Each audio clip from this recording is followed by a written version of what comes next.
All right, cool. It is picking us up actually. Cool. And does it pick up the stream crew? No, it does not. Let me go ahead and add you guys. Now it's picking you guys up. So they can hear us while we're talking and prepping for everything. All right, we'll be starting in just a minute, guys. Let me go and start some radio so that people can listen to it while we're starting up.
Study shows that putting uranium in Honey Nut Cheerios does not provide good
Well, hello everybody, and welcome back, as always, all viewers and players, to Pathfinder Kingmaker Misfits.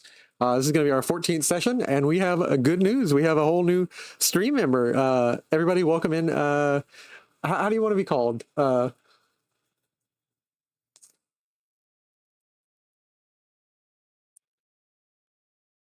Can anybody hear me? Am I quiet? Am I muted?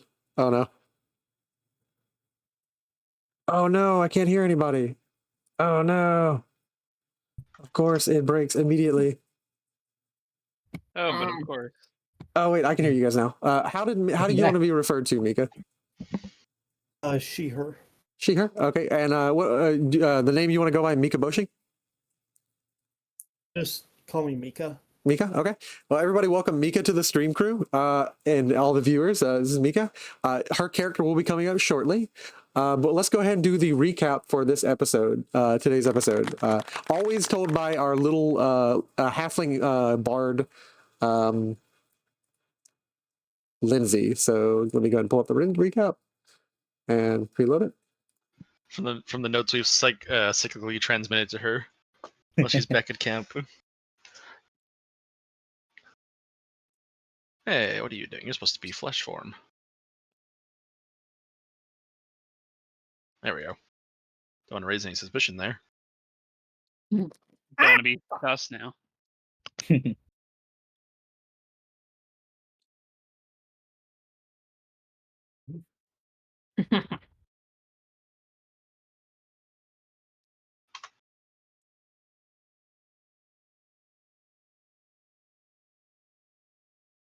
All right, and let me just do one quick thing.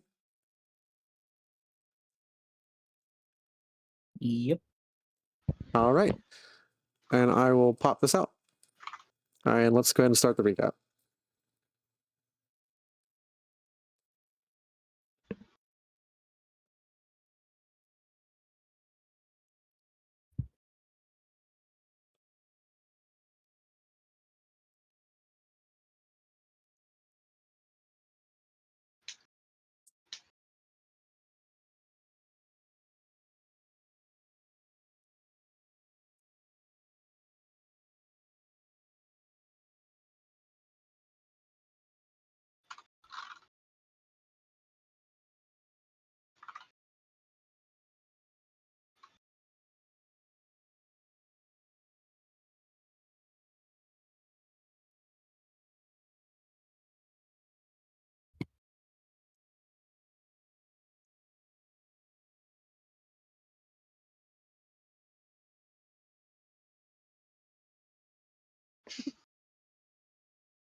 On the nature of kingship and the importance of perception in politics.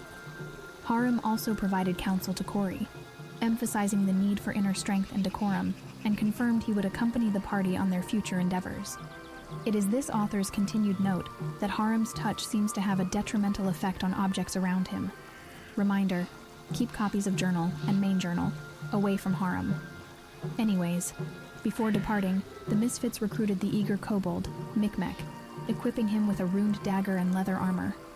I opted to stay behind to support Amiri, entrusting Dex and Fekra with note-taking duties, and even attempted to teach Dex a magical transcription spell. It's a bit advanced for him, but I'm sure Dex will get it.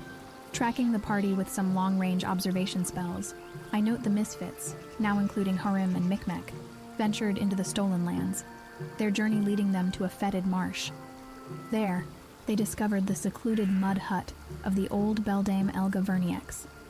After a cautious introduction, Elga shared vital intelligence about the burgeoning monster kingdom led by the troll, King Hargolka, whose forces included trolls, wargs, and giants. Surprisingly, Elga requested to be governed by Corey, officially joining his fledgling kingdom and promising the benefit of her wisdom. She then tasked the Misfits with retrieving black rattlecap mushrooms from a dangerous mud bowl. Elga also warned them away from the mysterious Candlemere Island, and mentioned a cursed barbarian burial mound nearby the capital. How creepy. During a private conversation, Fikro inquired about something I won't write here, because it skeeves me out, and Elga described its origins. As the party continued their journey, they sighted the imposing Adamantia Tower on Candlemere Island before reaching a Lizardfolk village. After a tense negotiation, they were granted an audience with the village chief, who then permitted them to commune with the ancestor spirit, Stisshak, whose ethereal form manifested before them as the session concluded. Note to self, learn longer range observation spells. I'm straining my head and eyes right now to make out anything. Also, other post note, go back and fix some editorializing I did. Can't have Amiri or Jathal reading the notes like this. And that is where we find ourselves today. Welcome back, everybody. So when we last left off, you guys were basically in this building, in this room. King Vesket of this small tribe of Lizardfolk at the mouth of what is the I believe to be the let me double check. It is a river on the southwest of of Tuskwater. I believe it is the Torque River. Yeah, the Torque River. They are on the mouth of the Torque River, just in between both shores. It's a long swim, and you guys basically rode on the back of.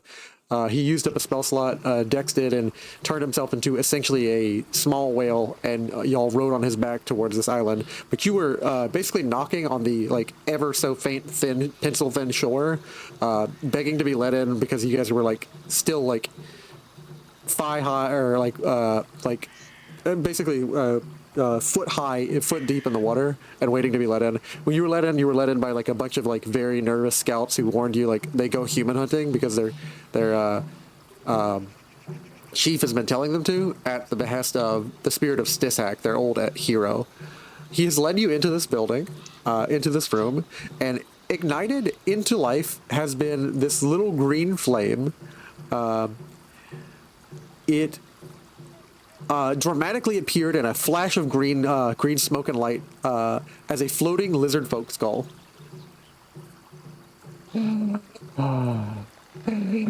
Who speaks to me?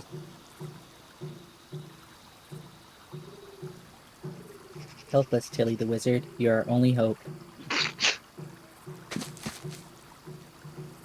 Tilly, be careful, guys, because it shows the stream when you guys are walking back and forth. It shows you guys are walking, so try not to do that as much. Wow, why'd you doing our dancing like that? Because you guys were doing it, and it was obnoxious. DM is a killjoy confirmed. Exactly. It's so fun, though. Also, Corey, this will bring you joy. I've added this to our soundboards. Don't worry, viewer. I'm trying to get them to stop. So I've given them a motivation. The whole stream can see what you're doing. All of China knows you're walking. That's fine. So you mean Cathay or however it's called in here? All right, Tilly. Everybody just failed their Arcana and occultism rolls. What would you like to use? Which skill would you like to use to recall knowledge of what this is and whether this is actually a ghost?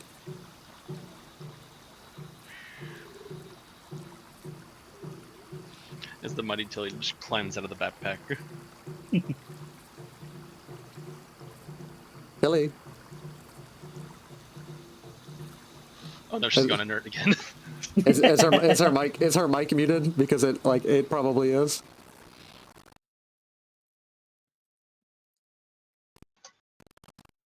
It was by the system. It wasn't even my thing. Yeah, Sorry about that's what. I was gonna use Arcana. Okay. Go ahead and roll a recall knowledge. Press the 0 for the macro button. Roll a recall knowledge, and we'll see what it rolls up. Oh, I was gonna use the little hand. Okay.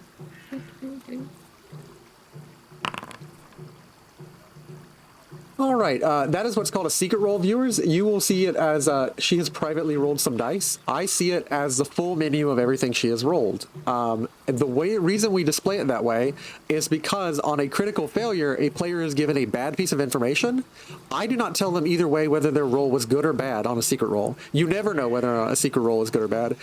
I just give you the results and you presume which direction it is. Sometimes on a failure, you get no info. So generally you know that you failed. On a crit failure, a success, or a critical success, you get info. So you have no idea whether this is good or bad. Tilly?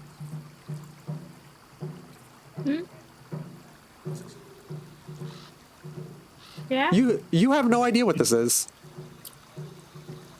Well, shit. So I guess she passed that roll. Dang. Yeah. Critically. Very successful. I mean, we obviously don't know for sure, but it sounds like she passed that roll.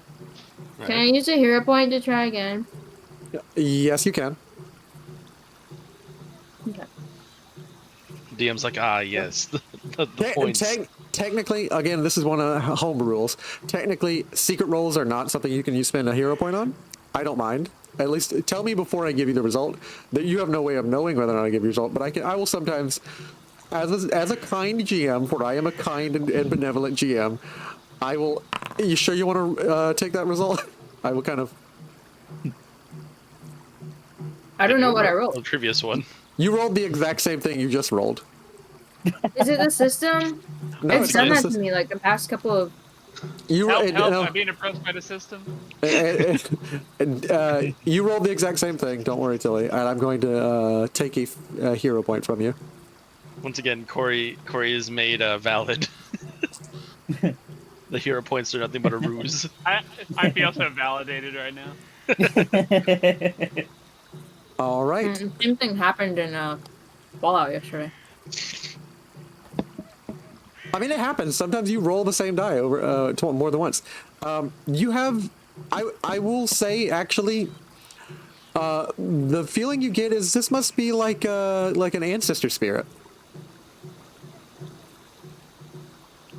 This is likely like a locally bound ancestor spirit, Tilly. What does that mean to the meta person? It's an ancestry spirit. What do you mean, meta person?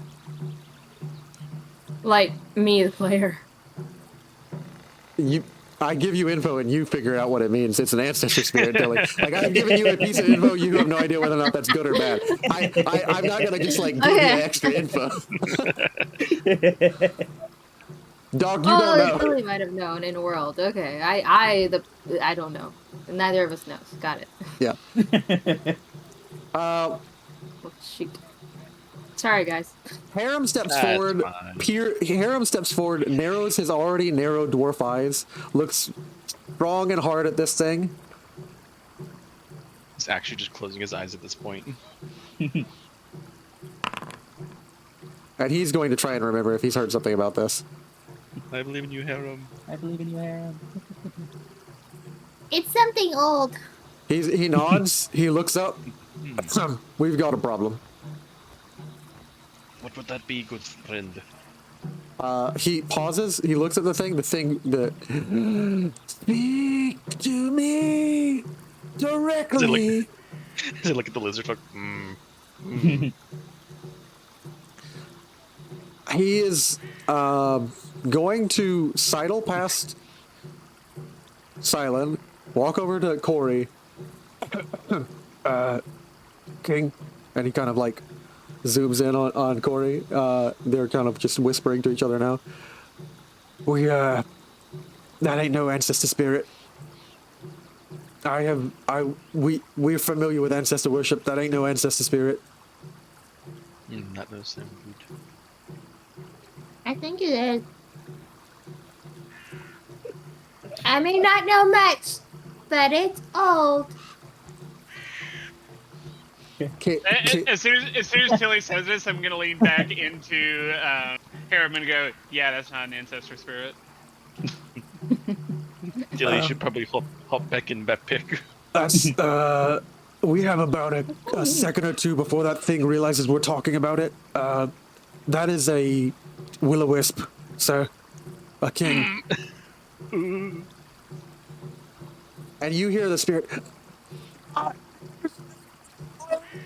Speak to me. The audio started peaking there, buddy. Do not disrespect this place. Speak to me. Yes. I'm trying to remember, wasn't it Dex who had to summon? No. It was King Vesket, the king of this like little like tribe of lizard people, came and Oh yeah, that's right. presented it to him. You do not. He. Yes, I will. You will honor my ancestor Stisshak. If he requests something, you will honor it.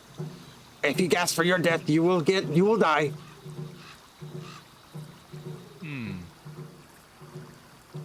Harem leans very intently on Corey. So what we do now about is extremely important. Will-o-wisps are dangerous creatures. They feed on fear. I don't know what one is doing in the middle of this village, but they feed on fear and despair and horror. Oh, that sounds lovely. Some say that they're the I can't remember the name of the goddess. She feeds on Pharasma's on souls at Pharasma's river. She's a poison to Pharasma's river. She's the goddess of will-o-wisps. They say will-o-wisps are her eyes. We've got to do something.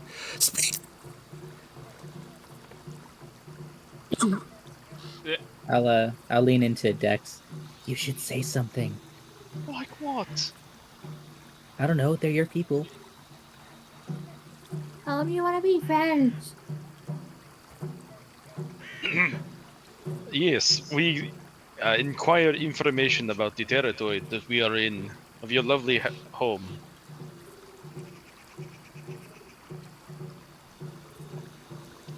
Do I have honor of speaking to? I heard speaking Tell to him that. your name. Okay, good. You heard that too. Okay. Yes, my name is Dix.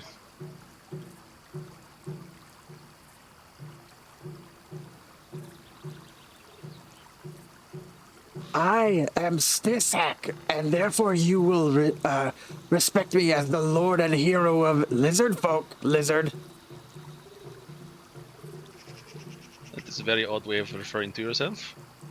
But, yes.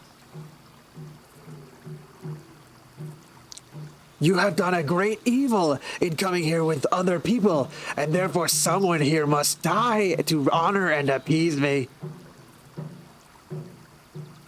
That does not sound like Lizardfolk traditions. Do not disrespect me or contradict me on my land, lizard, child. You sound very uncertain of these words you speak. I don't mean no disrespect, but You see, he grows a little brighter the first time he said someone in the room must die, depending on everyone's reactions to that, and if anyone was discomforted by that. You saw that the green lizard folk skull of Stisshak grew a little bit brighter when he said it, and he dimmed when you said, like, I don't think that's correct, and everyone calmed down a little bit. are you truly Lizardfolk kin of ancestor? He turns to Vesket. Vesket, these people disrespect me. You will need to kill them. How long has this ancestral spirit been with you?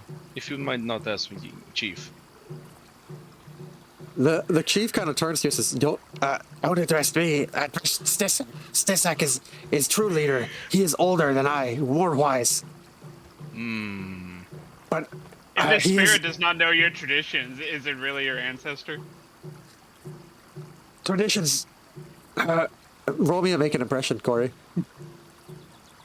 Alright, Target Vesket and roll me a make an impression. target. Dex is on the case.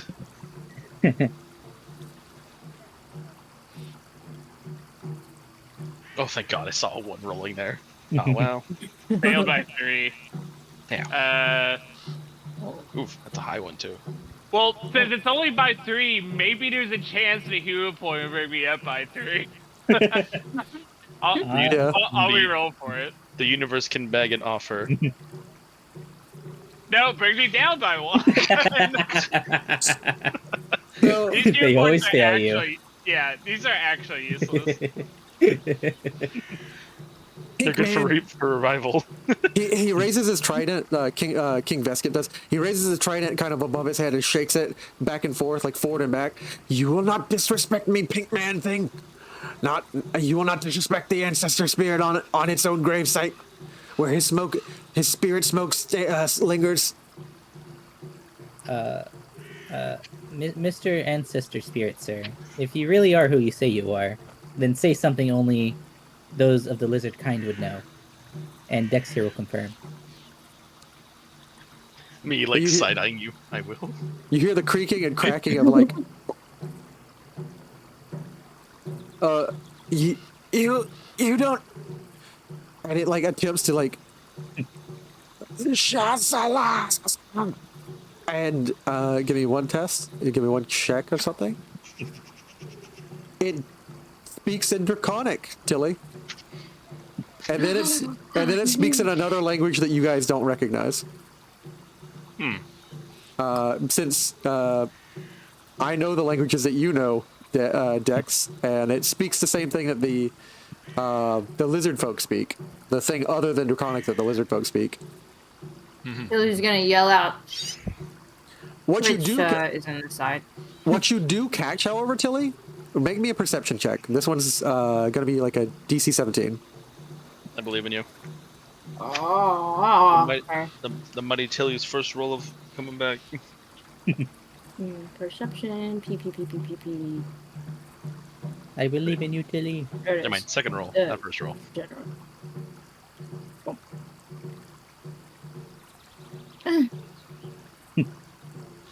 Well, we have hero points for purposes. Hey, we have a new follower. Hooray! Hooray! Oh, thank you. It's Mika. Well, all the same. Thank you, Mika. Hooray! I thought it said Grimgar on the end of the Twitch name, not Grimgal.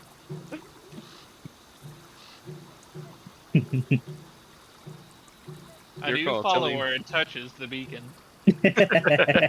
Yeah, pretty much. Oh yeah, that's right. Silent also knows Draconic.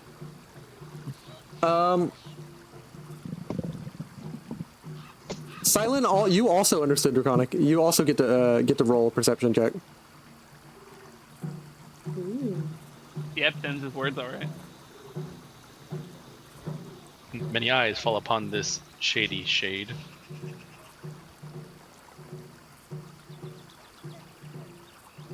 Players, you don't realize this because it's in plain text for you viewers, but there's a module that's in play for all the players where anytime they type in text, they get to select what language they're speaking, and some of the other players can't see it.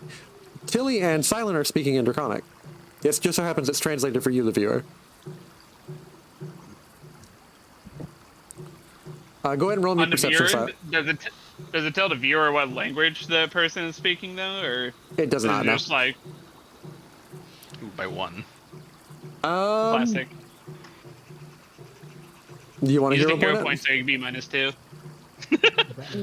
Oh no, I think it's only you. I don't trust him. Yeah, you got a hero point. Everyone starts off with one free hero point every session, and then you get one every hour or 2 hours or so. Oh, yeah, no. Corey, you jinxed him. Yeah. These hero points actually are cursed. Yeah. Unironically, the solution to the hero points is called. There's one of the Paizo GMs who made a homebrew rule. Who basically said like if you roll beneath a 10, it's always at least a 10. But even that doesn't like fix the fact that most of the time you roll under what you rolled the first time. That's just a statistics thing. It can hear you speaking this language, Tilly. If you just said if it started it, let us end it. It turns. They threaten us, Stisshak. The lizard knows no respect. It wasn't a threat. It was in kindness. Scale child. It turns to Dex. Scale child. It is your responsibility. False one. How dare you call me false? I am the hero, Stisshak.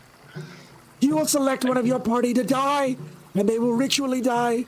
They will bleed on my fire. Okay, you are now part of the party. Now you die. Yes. Why did you read my mind?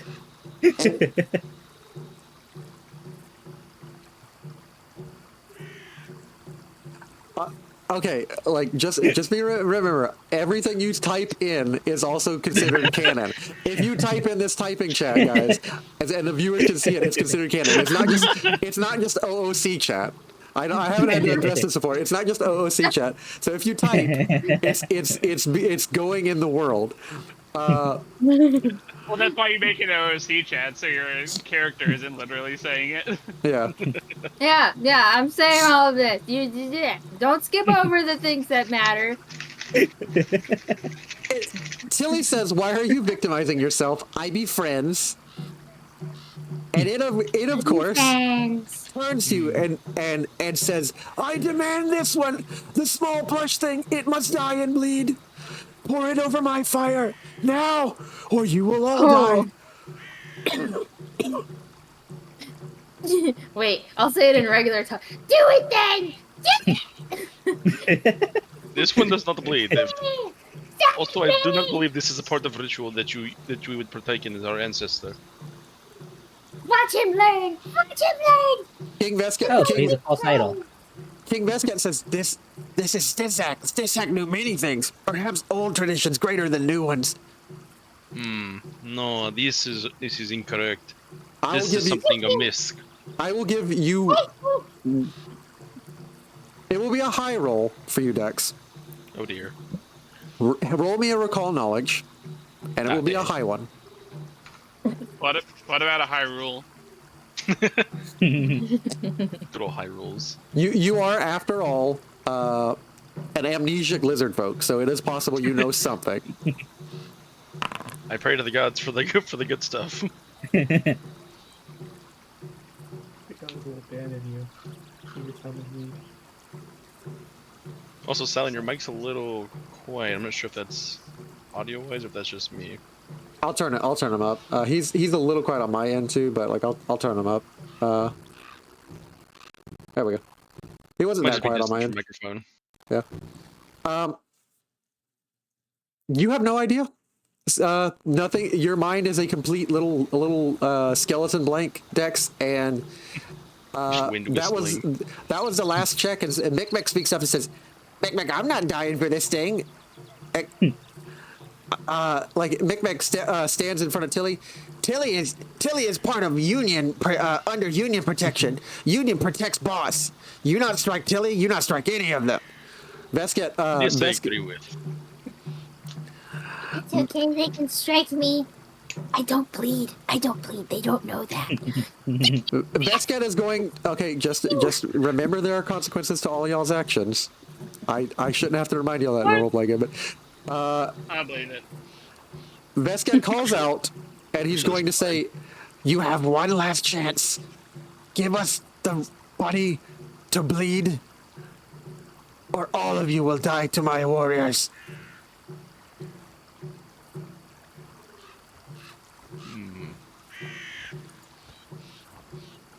Anybody got any choices? Because if nobody says anything, I have an idea for what's about to start the encounter. I'm gonna use my thing, and I'm gonna tell just Dex, hey Dex, remember I can't bleed? Yes, but when they realize you can't bleed, they'll pick someone else. The cycle repeats. Yeah, but won't Tilly be closer to, like, be able to, like, take him out? If you insist. As I, like, kind of just, like, grab Tilly by, like, a little, like, coats. Just kind of hang her over the little fire pit and just kind of... Now, How do I do about doing this? now, are they just wanting somebody to, like, draw some blood, or is this like kill somebody sacrifice? They want to kill somebody sacrifice. Yeah. Okay. But why? Stisshak demands it, and Vesket is listening to his ancestor spirit. Harem leans over to Corey and says, don't worry, King. I've got this." Harem, you look like you know something. You might want to tell us now before it's too late. It's He shouts out, and he's going to cast a 10-foot emanation spell of protection for everybody in the room. Everybody's going to get a +1 to armor class and saving throws, and he's going to start combat. He's going to start it out with a protection spell on specifically the people closest to him. He says, "It's a will-o-wisp. It wants fear. It's sucking on desperation." As he shouts this out, Stisshak cries out, "They want my death! Vesket, kill them now! Call the guards!" See, you are lying. You cannot die. You are ancestral spirit. How the hell do you kill something that's already dead? He's going to cast it on all of you, and everyone in this area, Harem included, is going to get this spell effect protection. You know this to be true, Chief. Does Micmac count? He's technically in it. Yeah, Micmac counts. Yay. Yeah, he's in Micmac count? Yeah, he's in the squares. Micmac must be protected at all costs.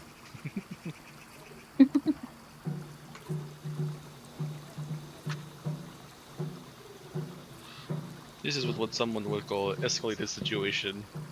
I blame Wisp. I'm going to start. Everybody, roll me perception. As combat is going to start. I'm sorry, Mika, because this means it will be a probably 10 or 15 minutes until they solve this problem with Stisshak and Vesket before they find you somewhere in this camp. Oh no, it's fine.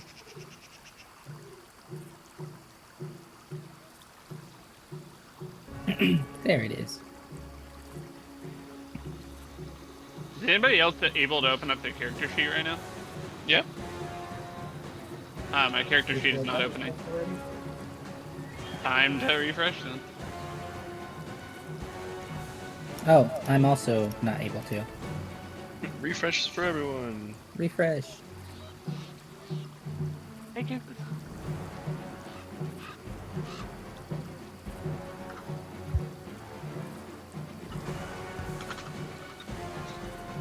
All right, I'm rolling for Vesket, and I'm rolling for the Spirit of Stisshak.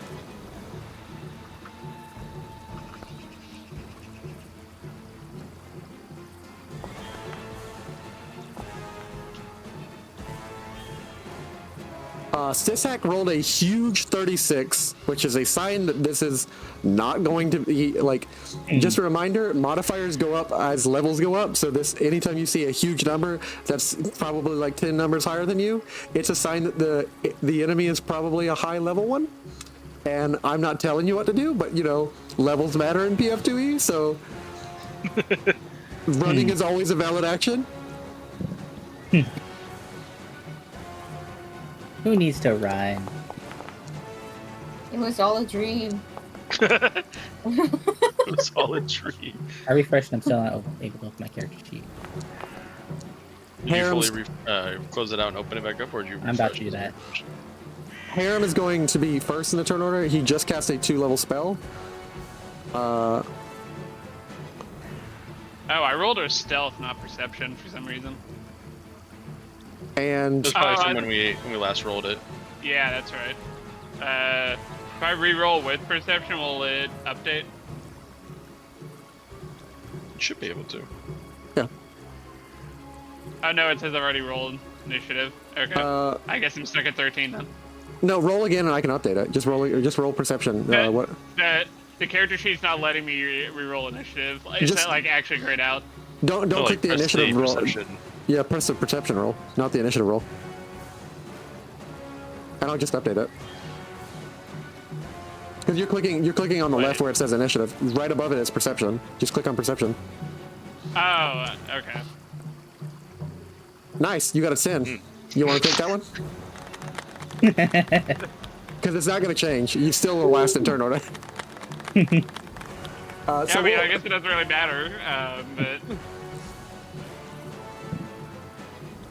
Let's see what actions I got for our buddy boy. He is going to. This turning out to be a great session for me.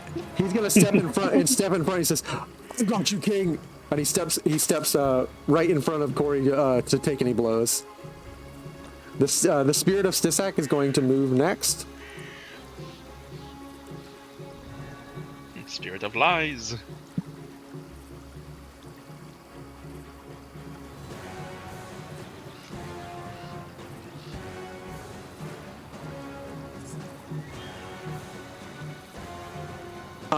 He's going to cast a spell, invoke Stisshak.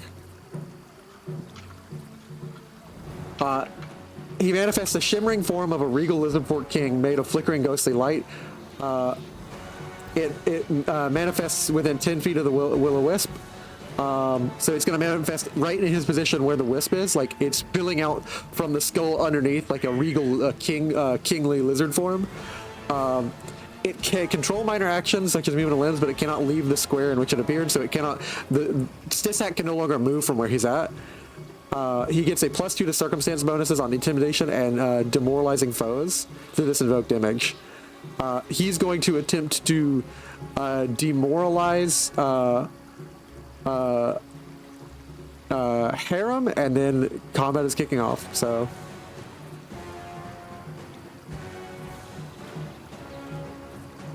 He's going to, in common, like, shout out a ghostly ethereal command and attempt to demoralize. He fails. That's our boy. Harem stands strong, and then he's going to simply melee to Harem out of frustration. Oh my god. Oh.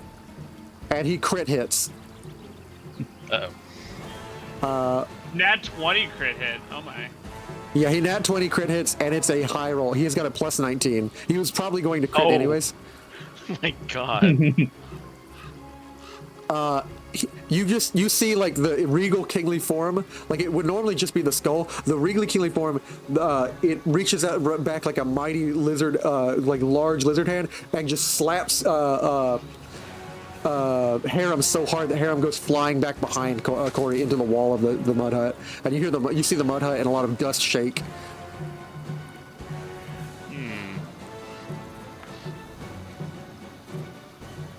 And he takes 28 lightning damage. Harem just got tased. Oh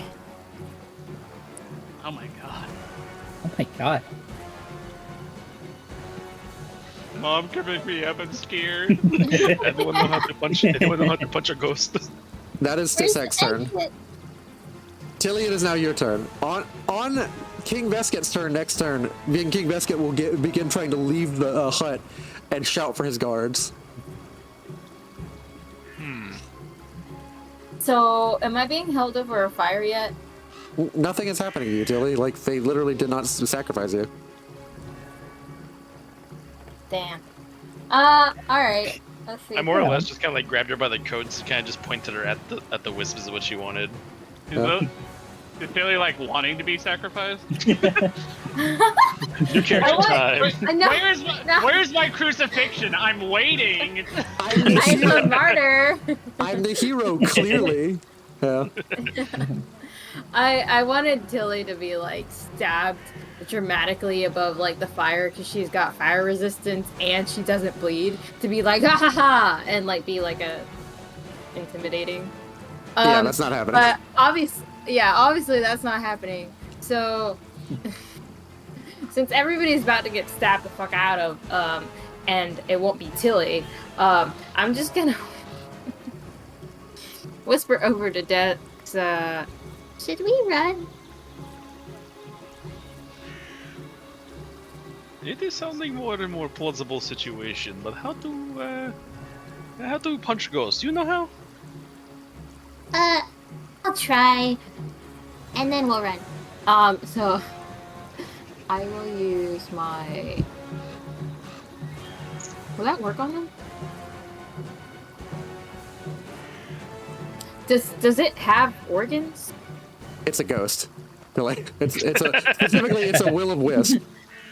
Listen. We have things. You failed to recall knowledge. I literally cannot give you info on this creature. I feel I was looking at this thing like Bone Shaker. Hey, no bones, though. Ghosts might have ethereal organ. Yeah, we have things that are I have alive ghostly that are dead bones. here. All right, he's bones. All right. Organs often flame when ghosts disappear. Yeah. That's true. Is that the recall? Perhaps this is the one we focus. Okay, I'll just use my phase bolt. Phase bolt. At this, as soon as you cast a spell, Harem shouts out, "No, Tilly, it's immune to magic."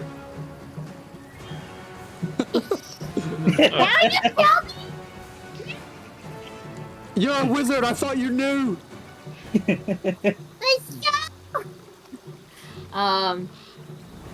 So what I hear is punch ghost, not spell ghost. But And so- I'm the mighty Tilly. It might be immune to other people's magic, but He's like down on the ground, like clutching his chest where he's just been shocked and like trying to like speak up. It's immune to everything but light. Huh.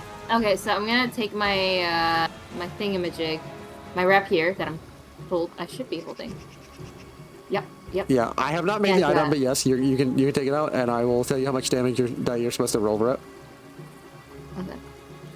And oh, I can use that. Where's my thing? Where's my third rank? Hold on, I'm gonna pull out my character sheet. I was trying to use the shortcut button at the bottom, but You should have a spell on your sword that can activate for free once a day, Tilly, called Fairy Fire. okay. And that's the one where I can shoot it and it goes through and right? Yeah. Okay, cool. I'm gonna use that. I'm trying to. So I will go ahead and display what the rules are for Fairy Fire. I'll send this to the chat. That is the spell that you can use, Tilly. Once a day from your sword. The thing that was made of all the gems and the special like silver and stuff that you had, you gave to Oleg. Yeah. Stop it, Corey. You cannot talk to the chat. It was all over. Corey in his dwarven form turns to look at the camera. Where's the fourth wall? He just turns to this like fucking metal cloth on the wall. Wait. One of my actors like next turn is pulling back the curtain, literally. So you can go ahead and click place. You can place the area. It's like a 5-foot area, Tilly. Okay. Oh, dwarven size. Nice. So I will draw it for you. It's a or you can use the ruler thing for you. On the top left where you see token, next down is a measurement control, and when you click on that, there's a circle. Go ahead and place a 10-foot circle. Okay. Wherever you want it. That's 5 feet. My bad. There we go. All right. Ah, shit. I mean, sorry, bad language. But, alright, there we go. God darn potatoes. It's Sorry. always gonna get We us have a canceled. disclaimer for that. How's that? Does that reach him? That reaches everyone in this room. We drinking. And would you like to put it directly on the Stisshak right in the center? I mean, won't it like if he's okay? We'll do a smoke screen. That way we can all run out. I don't know if you guys are running out, but I'm gonna run out. So, again, make sure you read the ability of the Fairy Fire. All creatures in the area, when you cast a spell, are limbed or lined in colorful, heatless fire of a color of your choice for the duration. Visible creatures cannot be concealed while affected by Fairy Fire. So immediately Silent becomes visible from his sneaking. If the creatures are invisible, they are concealed while being affected by Fairy Fire rather than being detected. That is the simple effect of everything that is in Fairy Fire. Fairy Fire makes it so concealed things are visible, and if the creature's invisible, they are concealed instead. So they are just like hiding. Like it makes things more visible than they already are, like magically. What it does to Stisshak, however, is it immediately he cries out in pain. Sorry, that was hard for me to do. Bless you. think. He screams out in pain, and he takes 20 points of damage. Sweet. Fear the tiny rabbit. Just points Tilly at him. Tilly, that was one sword action. up. That was one action to cast fairy fire from your sword. You have 2 more Okay. actions. Can I do that 2 more times? It's a single cast per day, Tilly. Oh, okay. Cool. Well, He's blind. Run. run. Dex, run! We book it now. Yeah, I'm gonna book it. However, which way the booking is. Who's over here? Just a reminder, you cannot move through enemies. You can move in diagonals. Tumble. You can tumble through, yeah. I'm a bunny. I'll just boingy boingy boingy. I have to make you follow rules, Tilly. Okay. When has Tilly been one to follow rules? So what you're saying is I gotta tear his eyes out first. You can tumble through, which means it's a single action where it lets you roll through people's legs. Okay, so I'll do that. Okay. Go ahead and press 0. It should be an option. Tumble through. Through a tumbler? Yeah. Target Stisshak. Press 0 and press tumble through.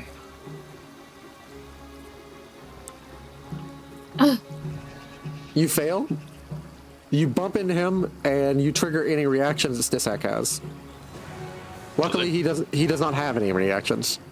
Thank gods. So I'm over here, right? You're right here now. Yes.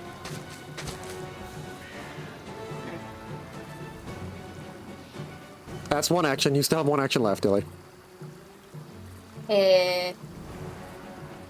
I'm gonna try that again.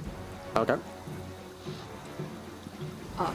Wait, was I supposed to target the green guy? Yes. No, you just. Oh, aren't you? You're supposed to target shit, Stisshak. Oh, I was targeting the, You would have Green failed guy. by more. His reflexes are higher. Oh my. Okay, well, You do be a floating wisp. let's try that again then.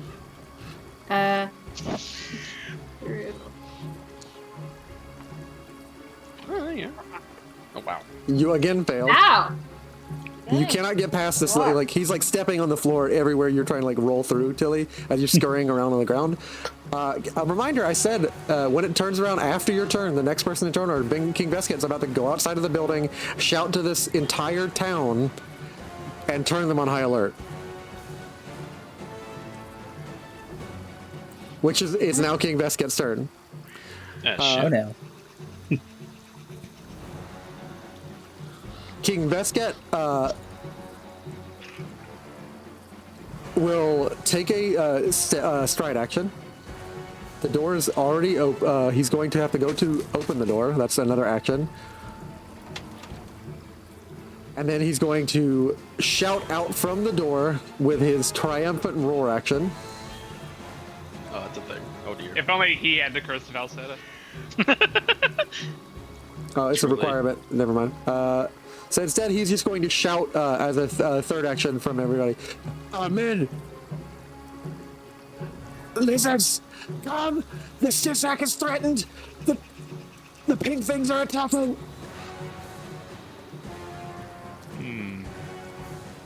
This wisp is going to be a bit of an issue to deal with. They will come in 2 rounds. You have 2 rounds. You have another round before they're... So you have until round 3 till they join again. So it's Dex's turn.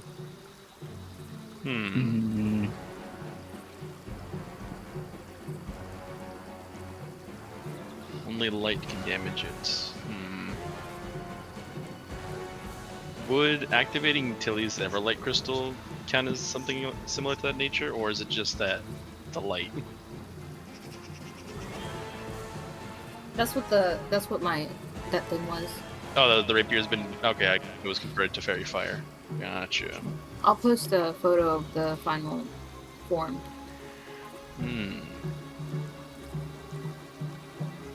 I haven't created the item yet, Tilly. That's why he's asking. He doesn't know what your stats are, and you don't either. That's my bad because I didn't have it ready before this session. How dense do these walls look? I mean, it'd be like punching a wall. It's a thick mud wall, but like, yeah, you could likely punch through it with like a successful athletics check of like 21. Okay. Let me just checking something here. What do I got?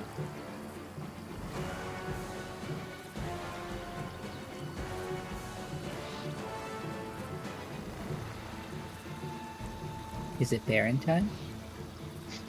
It's something. Or are you thinking more Bull in China Shop? I'm thinking Bull in China Shop. Just gonna run right through people, making way for us to escape.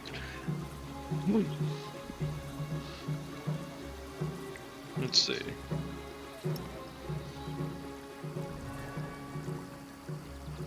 Because yes, let me turn to the giant orca right now. Just crush us in here. Yes, I'm gonna go ahead and go turn into a bull. Let me just cast that real quick. Get rid of this one. And then drag the thing to myself. There we are. It may not look it, folks, but I am a bull now. Oh. Be amazed. As I'm going to then... that was... one action. That was two action in that one. I'm gonna go ahead and... I don't think I have a charging action, right? Yeah, it's just horn melee. Movement speed of 30. Alright. Nope, not through you. Go right... yeah, right? Nope, jeez, right there. Oh, we bar attacks. Right, I'm gonna go ahead and move toward Tilly's end my turn. Okay. And I'm gonna try to... in the following turn, I'm gonna see if I can get Harem to climb onto my back so I can take him out of here fast. Okay. That will end my turn. Silent, it's your turn.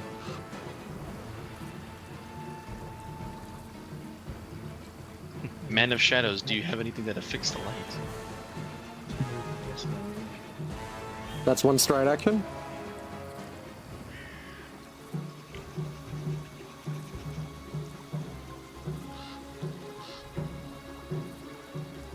Action. I'm a speaking goblin. Oh. You don't have to spend an action to speak, but yeah, go ahead. Gobble gobble was. Oh, I'm also doing another thing at the same time. Okay, cool. Get us out of here. I feel like you could have just shouted that to the room. I passed an item as well for my second action. Oh, I see. Oh.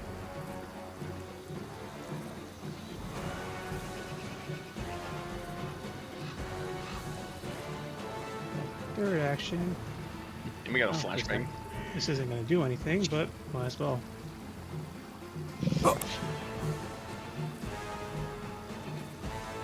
And you miss by 6.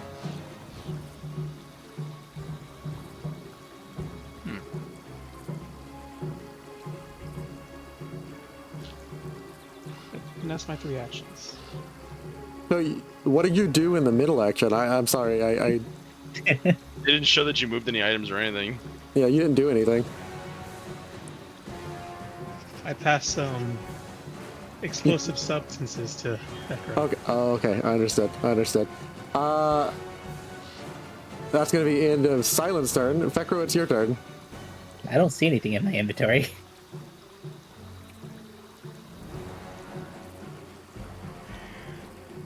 Oh, put it in the party stash. I was like, I don't think anything happened here. Yeah, it'll tell you when you hand something to Fekro. He has to receive it and like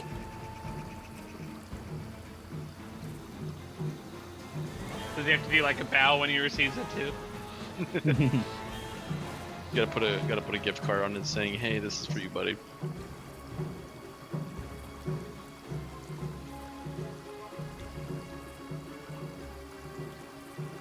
Was it the black powder dose?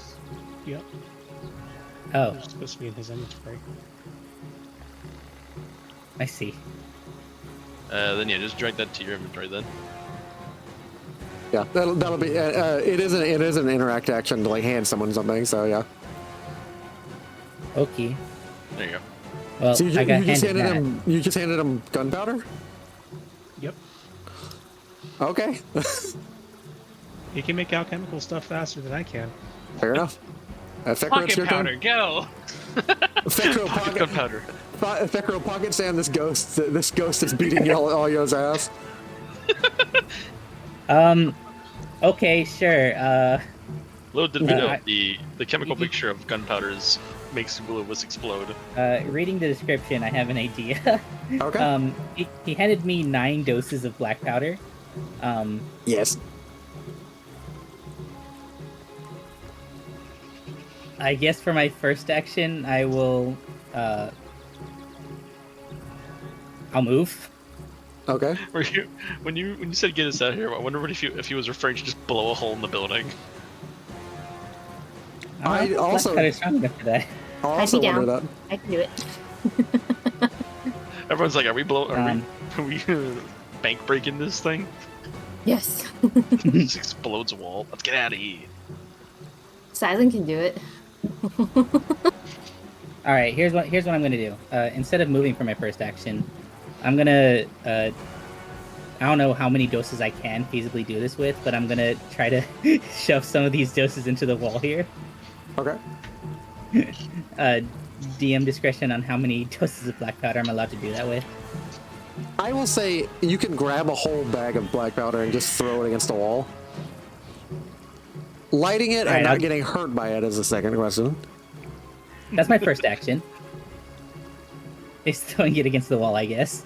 Okay. My second action. Take a hole and just punch it in there and just, yeah. My second action is to move. Okay.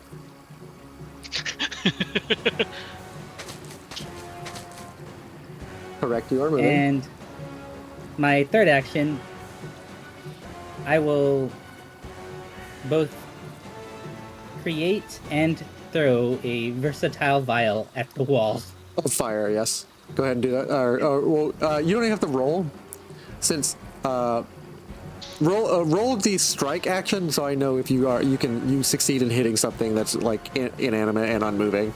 It's like a 10 that DC that you have to roll. Otherwise, you miss and throw something like wide towards the wall.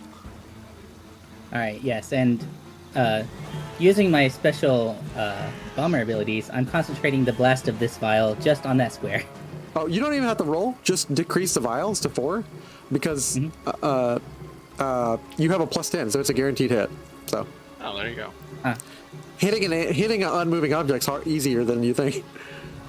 Okay, well, I don't even have to decrease my vials because I both created and threw one at the same time. Okay, cool. So you throw a mixture of like a small vial of alchemical fire, and out comes an explosion of mud, fire, a fireball, essentially.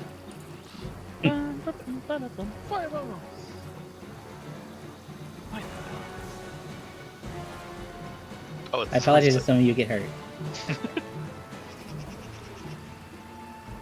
Oh no. Tilly's like laughs in fire resistance. Nigel. I am going to say that hurts Corey for 3. Tilly for 1. Tilly, you are fire resistant. Let me double check. Tilly, you are fire resistant by 1, which means fire can still hurt you. It just minuses 1 fire damage to you. You only take 1. Dex, you are hurt again for 3. And Silent, you are hurt for 3. But a hole is opened up in this wall, yes. Look, it worked. It did work.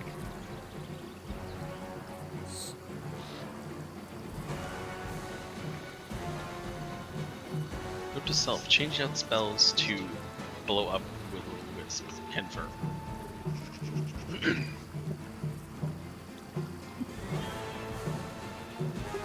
Well, that was my action, so that's my turn. Okay.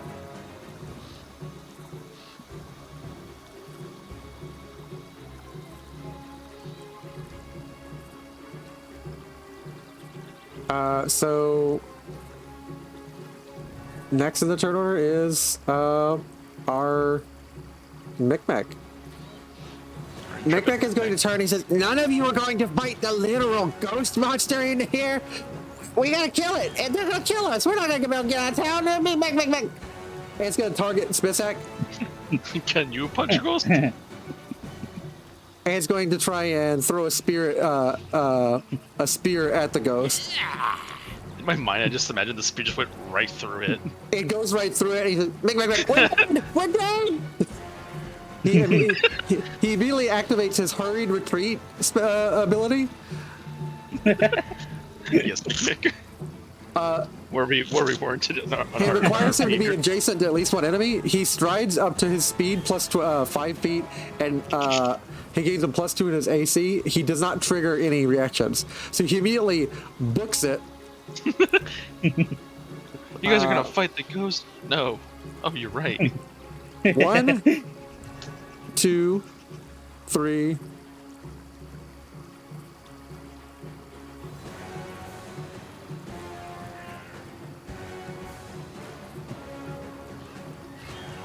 He books it out of here. 3, Oh, Micmac. 4, 5, 6. I'm gone, guys. We gotta go. Oh, Micmac, you silly creature, you. Corey, it's your turn. Alright,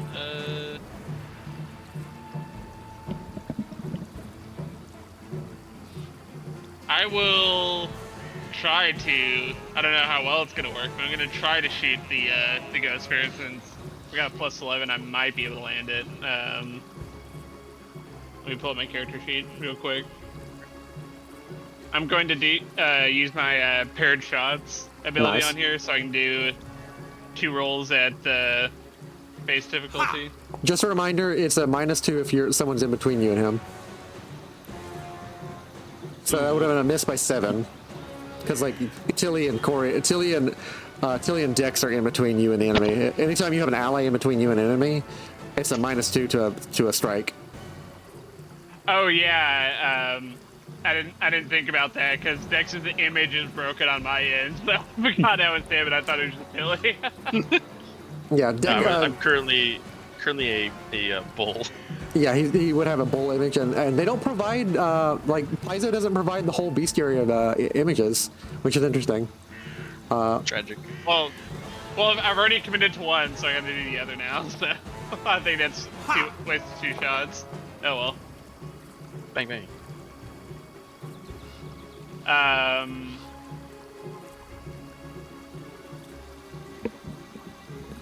Well, shit. Grab him and leave. I will post distraction. Again, it is always a valid option to just book it and run. Oh, It's on Scoop. That's why we made a hole in the wall. I do have that battle medicine. I could try to heal Harem up real quick. What is the? Where's that action? 3 wounds. Yeah, battle medicine. There we go.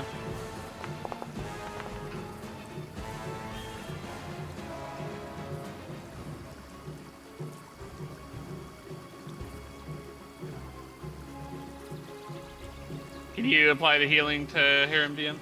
If I can. And that's my turn. All right.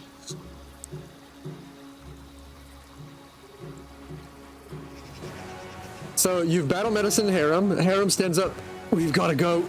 We can't handle this powerful. A will-o-wisp that's been feeding is too strong for us.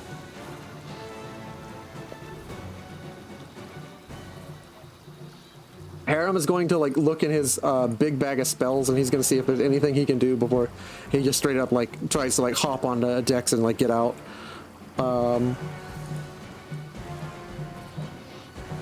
I'm looking at his second rank spells.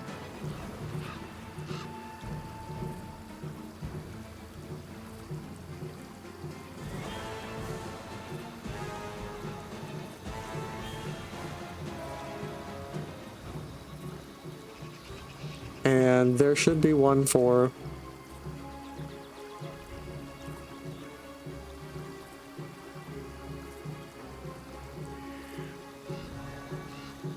He's going to cast a particularly useful spell right now. Expeditious retreat. Be gone. He's going to hop on. For one action, he's going to hop onto the back of Dex. And he says, "All right, get us out of here." And then he's going to reach out a hand towards the, will-o-wisp. And he's going to cast Revealing Light. A wave of magical light washes over the area. He chooses the light, and he chooses a blinding white light like the sun. And it is a heatless flame with sparkling motes. All creatures affected by the a creature affected by the revealing light is dazzled. If it's invisible, it becomes concealed. The creature was already concealed for any other reason; it's no longer concealed. So he's going to place a 10-foot burst. He's going to place it near the opening mouth of this room, so it only hits King Vesket and Spirit of Stisshak, and they're going to need to both make me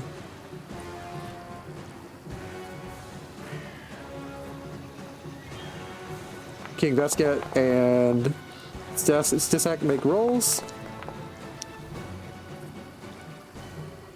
The DC was 20. Yeah, so he had Stisshak had a success. King Vesket had a crit success. So the light affects the creature for 2 rounds, which means Stisshak takes another 20 damage. Ah, the light! Vesket, kill him now!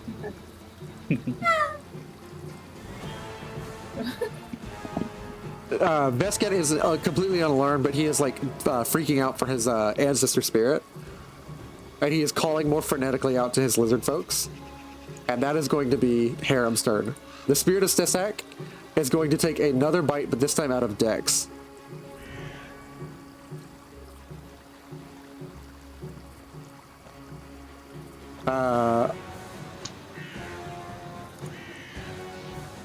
It's actually going to immediately cast a spell called Fear. Wait a minute. And it's going to target Dex, the one that you guys are all trying to ride out on. I'm prepared for this. I'm an expert in will saves. Make that will save for me, buddy. Go ahead and roll it. So is casting Fear for this thing just like it casting I'm a reroll. Berry? Basically, it's casting Goodberry. It's hungry. You failed. You have a hero. If you have a hero point, you can reroll. I'm indeed rerolling that. There we are. You succeed. You're frightened one.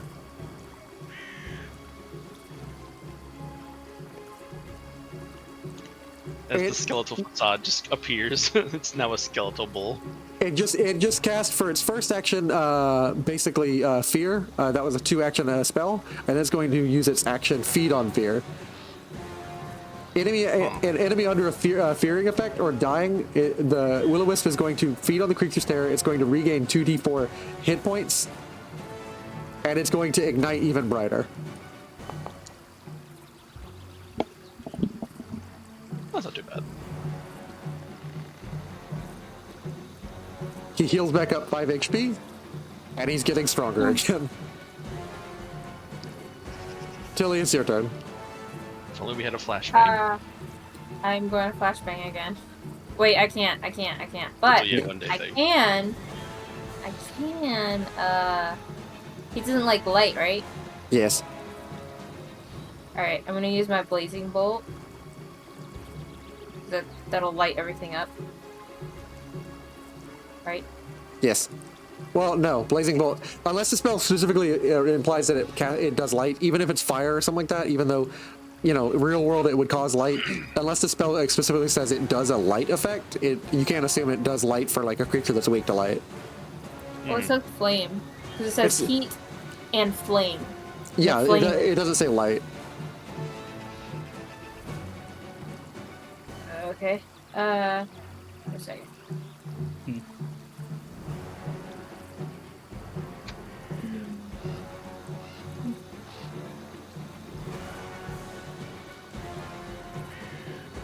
Oh, I do not want to use that on him. Okay.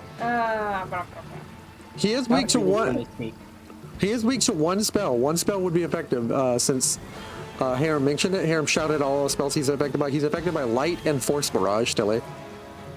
Oh. Oh. Your bread and butter, Tilly. I was gonna use force barrage, but it doesn't. It says it doesn't use. That's what I used at first. Is it? You said it isn't. The guy said it doesn't take magic. Yeah, And force barrage is the only thing it can be hurt by that isn't a light spell. Like I'm reading off the notes of a will-o-wisp. It is immune to magic, everything but light spells and force barrage. Is it because it's solidified magic? Basically, yeah. And don't read into it too much. It's just the one item that's not a light item. That's not in its immunities. Okay, that's Take what we can get. We're trying to use it at first. All right, here I'm going to do that then, because that's. I'm going to use all three. Okay. Towards it. Oh, I didn't. Okay, hold on. 2 and 3. Nice. So that is going to take 3, 5. That's 8, 3, 11 damage. Look at red. Vesket, kill them now! They're harming my spirit! Vesket, they will sever me from this plane! I will die today! He is not the real ancestor. You know this to be true. Silence, traitor! You betray our clan! You betray Lizardfolk for these pink things! You will die! Looks at Red Chakro. That one is not pink.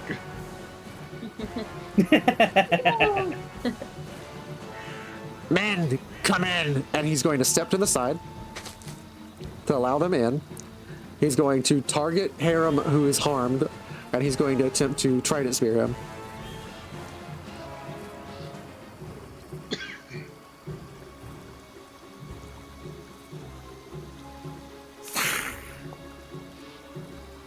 He hits.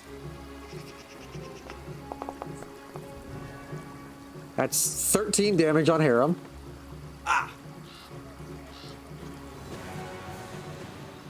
Harem is pretty low. Now that he's hurt an enemy. Harem is not having a good time.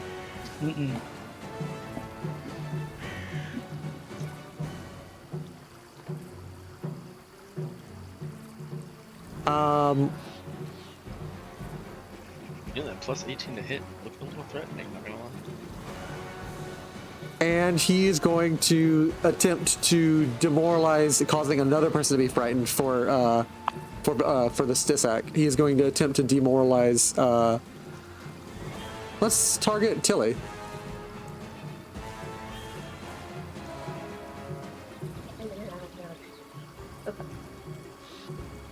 He's going to speak in the language you both have, Draconic.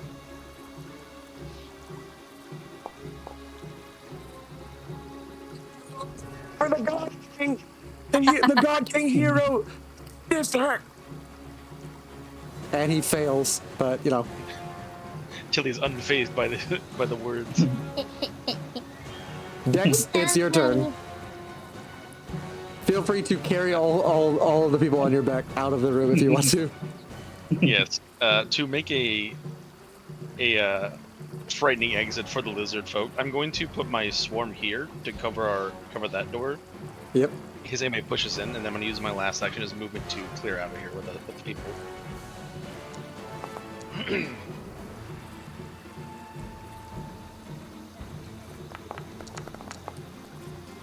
gonna have the lovely scuttles dragged onto the scene. All 4 of the lizard folk are now interspersed in this combat because they have entered in. They have been called to attention.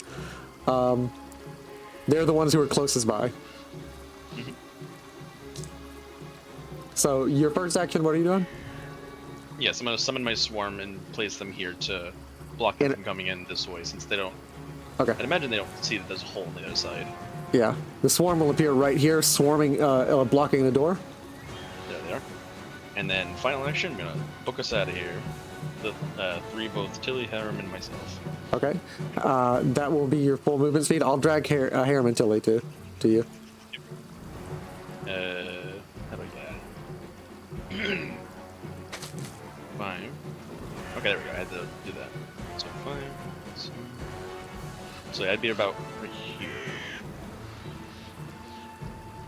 And we'll go ahead and drag Tilly to you.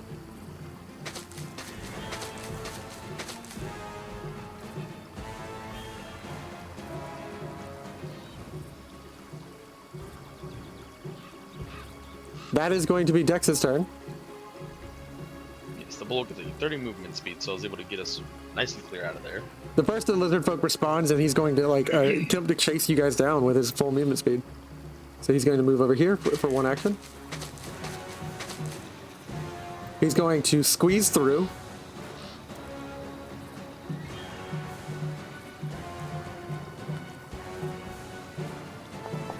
For one action, because he's had to squeeze between 2 buildings. He fails, and he's going to attempt to squeeze again. And it's a 15. He's trying to catch up to you guys, and he can't squeeze between the narrow passage between the 2 mud bricks. He's able to squeeze the second time, and he's on the other side now. All right, Silent, it's your turn. Silent, if you had more of that black powder, that'd be great right now. Oh yeah, I'm about to go plant on the wall.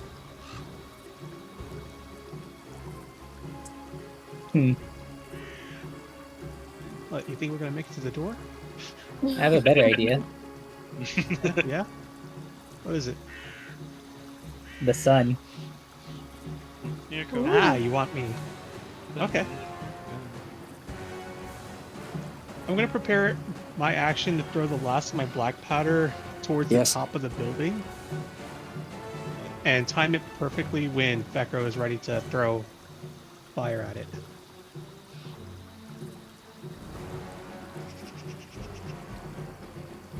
Okay. You are preparing an action to time what when Fekro does what? To throw the last of my black powder. When Fekro when Fekro peps to throw his attack. Okay, that's 2 actions. You have 1 action left. Is there anything else you're doing? I thought it was 3 actions to prepare an action. No, it's 2 actions to prepare an action and then a reaction to activate it. So you have 1 action left, unless you want to kind of move towards the wall or something, or move away from the wall. So he's gonna activate it?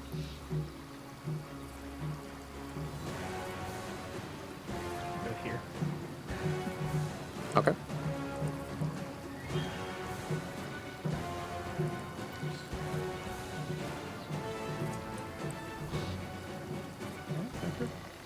It's all you.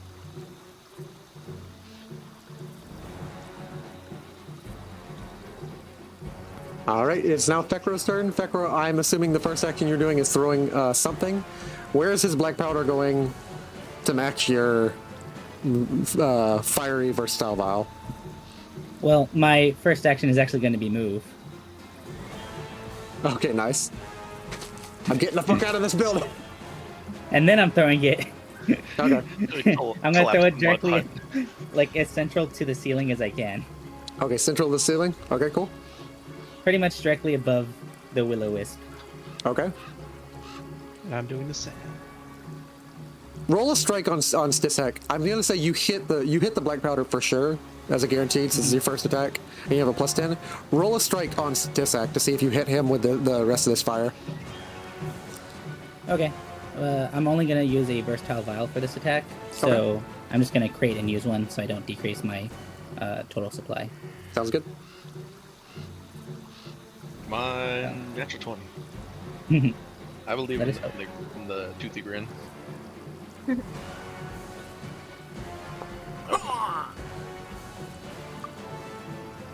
hope Foundry just exploded.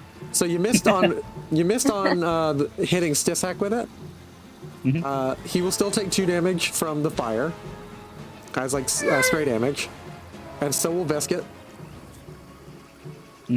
Vesket seems completely unfazed by the fire. You have not realized how extremely virile Vesket seems, and staying around does not seem like a good idea, actually. Beyond all that, what happens is the entirety of this central roof caves in, and whoever's still in this building by the end of this round will be swallowed up by the building, and will take about 20 damage. I see. Well, I'll see you guys. I still have 1 action left. Okay.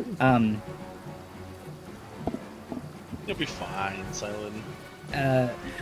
What would it take for me to forcefully move Silent with me? I'm looking at the actions. You would take a grapple action.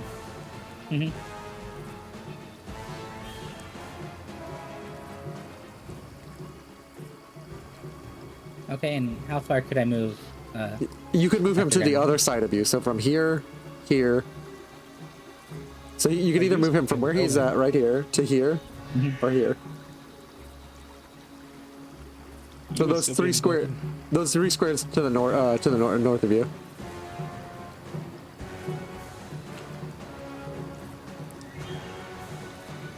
Okay, I'll do it. All right, go ahead. Does Silent being hidden right now complicate this? Silent's not hidden because of the fair fire. Oh, Alright, he's got a hidden effect on my screen. So. Yeah, but while that's he's his natural in, state of being. yeah, while he's in fairy fire, he couldn't be hidden even if he wanted to be. Wait, I thought the so- fair fire only lasted 2 rounds or 2 thingies. It's not been 2 rounds yet. Oh, okay. It's the middle of the second round. That was done on round 2, I think. Yeah. Okay, well, I'll take the grapple action then. Okay. Go ahead and target him and grapple. All right. Oh, it looks like it has map on it as well. So should I take the map 4? Yeah. If you. Okay. Because it's technically a strike.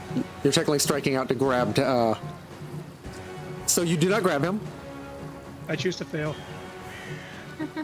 I was saying, imagine it'd be like a thing where you'd be like, take me away from here. Just Oh throws yeah, him. you're right. It's his DC if he's resisting you. So yeah, you succeed. So I will go ahead and move him on the outside of the building. He's like, I don't think I will move. So Stubborn to the end, son. You've at least shoved him out, but you are still in this building at the end of your turn, and you have no more actions left. Is that okay with you, Fekro? Yes. You've essentially grabbed him, pulled him to you, and thrown him out of the building. Yes. Micmac. We're going over to Micmac. Micmac sees everybody else. He instead of hopping on Dex, he says, "We gotta go, we gotta go, we gotta go!" And he's going to sprint. Oh, there's the door. Way over there. Oh yeah, I'm about to blow a hole in this wall. That works too. If I had any black powder left. He's going to sprint by using all 3 of his actions to immediately book it out of this base into the water, and he's going to try and swimming. They're full-on palisades. They're like 10 to 15 feet high, made of like large logs. How big would one? Doesn't mean the foundation's stable. How would one say an orca? How big that creature would be? I wonder. If you transform into an orca right next to this wall, I'll say the wall falls over. That's on your turn. That's on your turn. Micmac's turn. Micmac has nothing to deal with this. Micmac has a spear and a sling and sling bullets. A knife. And a knife. Micmac books it. I'm trying to throw myself at the wall, turning into an orca. Like, hop on! The wobble. He gets to the door. He takes 3 actions. He gets to the door, and the door's still closed. He's like, come on, come on, come on. He's like fiddling with the door now.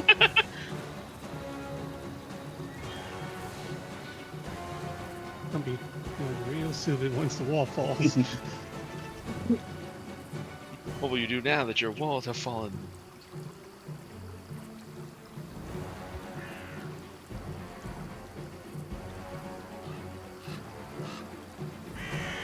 I mean, if you do, there's daylight out there, right? 'Cause it's, I can't see the time of the game. Never mind. Did your screen also go like explosion till like everything else is black but the buildings? Yep. Yeah. Yeah, just refresh it. That's what I had to do too. I was like, what happened? Yeah, mine did as well. I don't know what's going on with the vision and stuff. I need to work figure out. I myself trying to figure out what the heck to do with like actually getting the camera to see everything, like, because it doesn't see from my viewpoint. We're working on things. I apologize, viewers. I thought this module would help me make things a little bit more cinematic, but it just doesn't have quite the tweaks that I needed to have. Anyways, I had never refreshed it like everybody else. yeah. These 2 lizard folk are both going to roll to squeeze through, so I'm going to roll twice. Crit, fail, get stuck. Dang. One squeezes, the other squeezes. Let's see. The other squeezes through as well, and they're going to pop out on the other side towards you guys.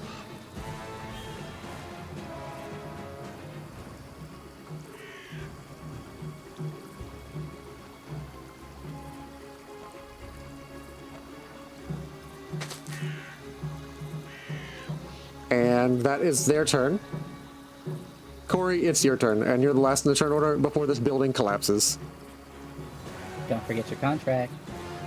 Yeah, I was about to say, Corey will reach for Fekro to do the same thing and grapple and throw him out the building.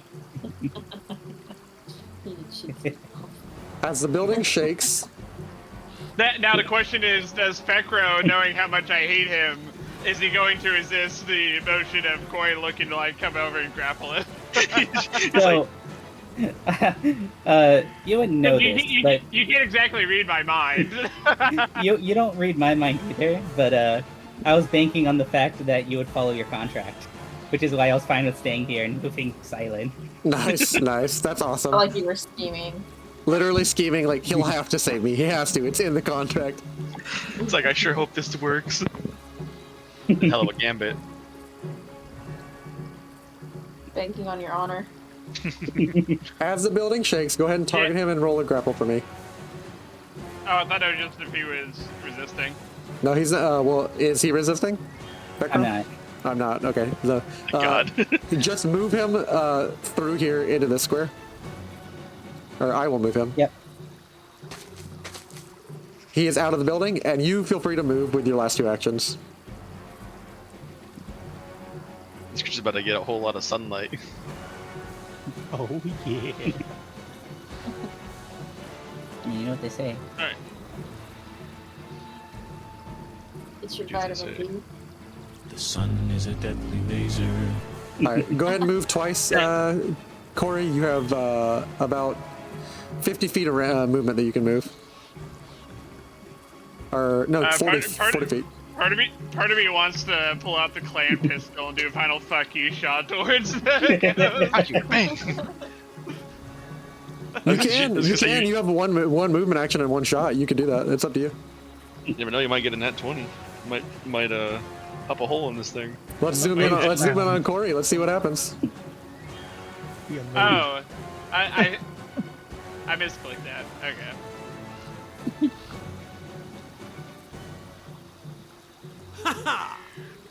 Lamau. No.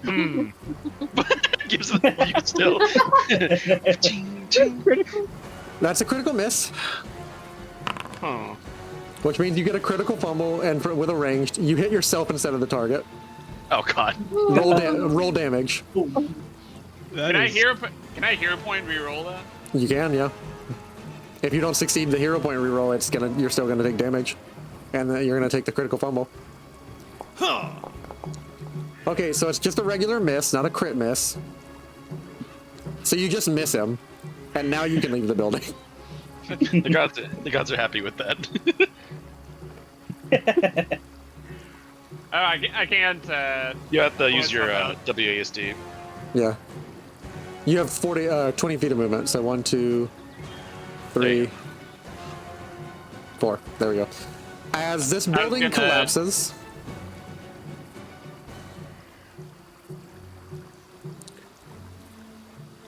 Oh, this room crashed. Wait, I think DM died. no, I'm still here. Oh, never mind. This stream then. Rest in peace, DM. Oh, there. I think that's just your end, Dex. Stream's still going still. I think it froze for me. That was the issue. Okay. Oh yeah, no, I did lose connection. Reestablishing Foundry connection. Yes. Weird. I wonder why I did that. Yes, the connection is made out of connection. The store is made out of store. No, it doesn't say anything on my my Foundry hosting device, so doesn't say anything's happened. Just the wild ramblings of a lizard. I will do some troubleshooting. Maybe it's your connection on your end. Yeah, it's just me. I'm sure. You guys hear the crash and rumble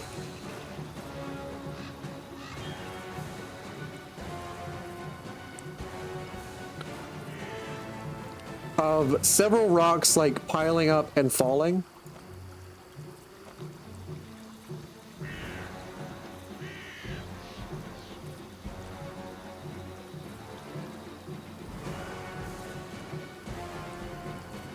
And you hear the shaking of like the room as you hear "Get back!"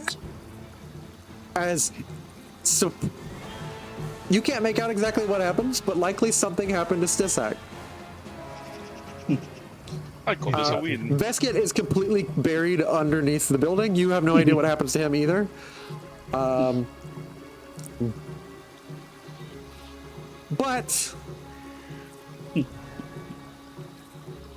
it is Harem's turn, and Harem is going to basically plan. Just don't worry, I do too.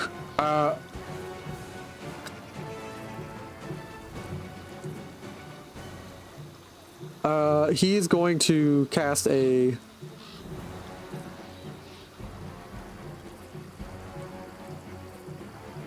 spiritual weapon. Oh. And you will see a mighty mace with a intimidating, it's like a circular mace with no spikes on it, with an intimidating spiritual image of the mace is essentially the moon of Grotus with like a face on the moon as a giant spiritual mace. Nice. It appears next to him. It's the hate mace. It is basically a hate mace.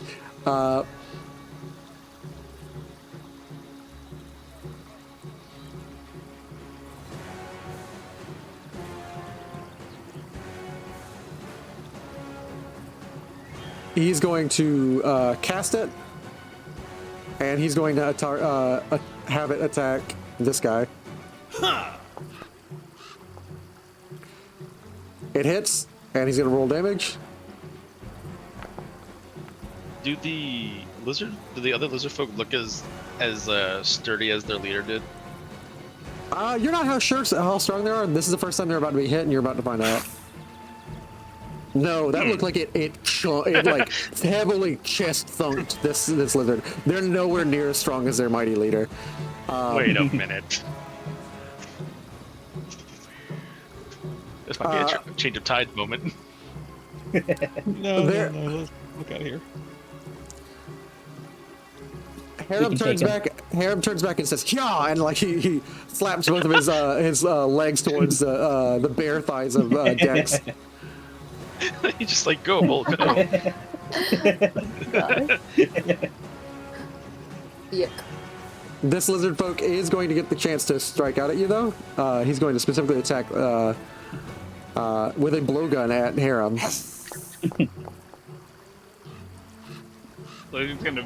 He's gonna miss. Does he know any spells or doesn't he have anything? No, he does not. And he's going to just keep trying to blow dart Harem. I was looking for a critical miss. He just swallows the dart. And finally, he's going to take a simple action to move towards the door to like cut you off. Oh, little does he know.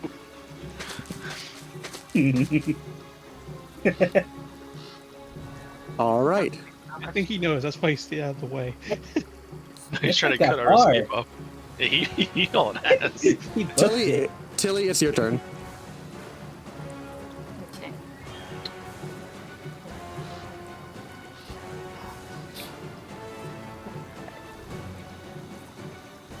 So, wait, am I still in this spot? Yes, you are in the spot. Yeah, you're right here.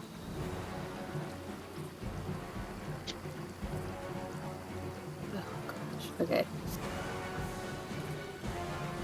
Worry not, Dilly. I have a great plan.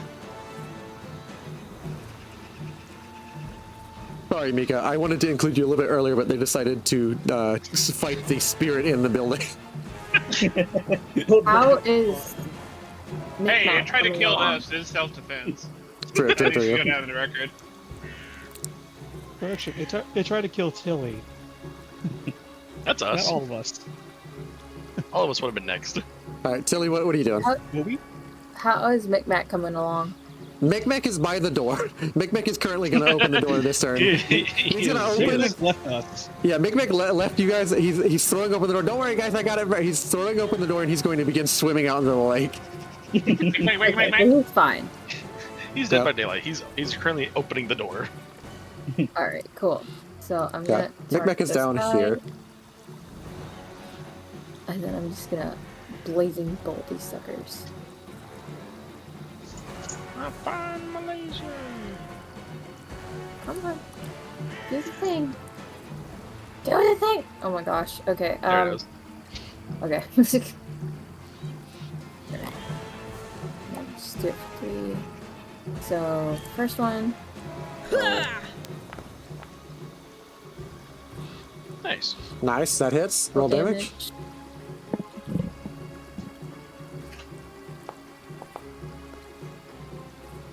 That's 8 fire damage to the lizard. That hurts him pretty bad.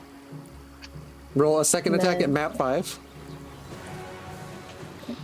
And then the third one at map 10. If you don't know, Mika, the map is multiple attack penalty. Any attack or spell or anything that has a strike trait means that it takes progressively more and more like penalties to keep trying to hit somebody, because it's like harder to hit someone in a 6-second period of time, multiple times. So it's unless you have perks and feats that allow you to, it's discouraged to try and hit someone with all 3 actions because you'll likely crit fail on the last one. That one hits as well. Go ahead and roll damage. Or whoa, you did. That was 20 damage. 21. she nearly maxed out the dice. You straight up burn, incinerate, and you can smell cooking fish from a cooking lizard from this one on the left. And then I'm gonna target the other one for the last hit. It smells delicious. Yeah. Wait a second. Is this cannibalism? And you crit miss. Yeah, usually happens on the last one, like you said. Whale can't win them all. And having done a spell so hard, you get the nosebleed effect. Trying to spell so many spells so fast after you just came back from being inert, Tilly, is like taxing the magical like essence within your body and from which you cast from. You don't know much about the history of the magic or the tie that you have that makes you animate. You never really got the chance to ask the wizard father dad how that works, but you basically take 1 bleed damage. Just a little bit of cotton just kind of pops out the nose. I'm allergic to that. It's red dyed cotton. There you go. Yeah. Oh right, she's made of cotton. She can't bleed. You just see some of my like stuffing like falling out. No, yeah, because it just says Tilly takes no damage, persist one bleed. Because you can't bleed. Yeah. Oh, maybe even the DM forgot about that one. Let's go. You can't need bleed. like some of the. You can't bleed, but hair. for a very faint moment, Tilly, it feels like you are bleeding. Like there's a very ephemeral moment in mind and perception where you reach down and you look at your hand and it looks like it's covered in blood, and you blink and it's not covered in blood anymore. Well, that's like, some existential crisis type stuff. You hear shouting from the.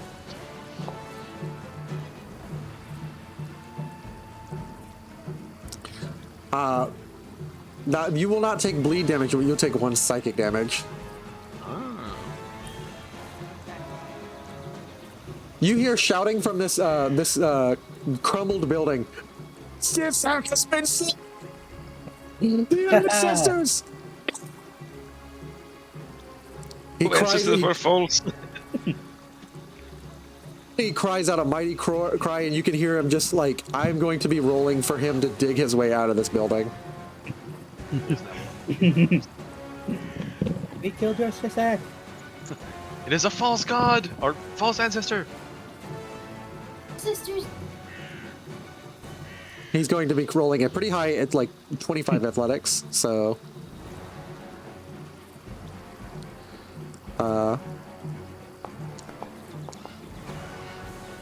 He succeeds, and you just see a hand punch through the roof of this crumbled building. Oh my. He's then going to take a second action, which is climb. He just needs to hit a 20. Damn it. So close. He climbs atop the building.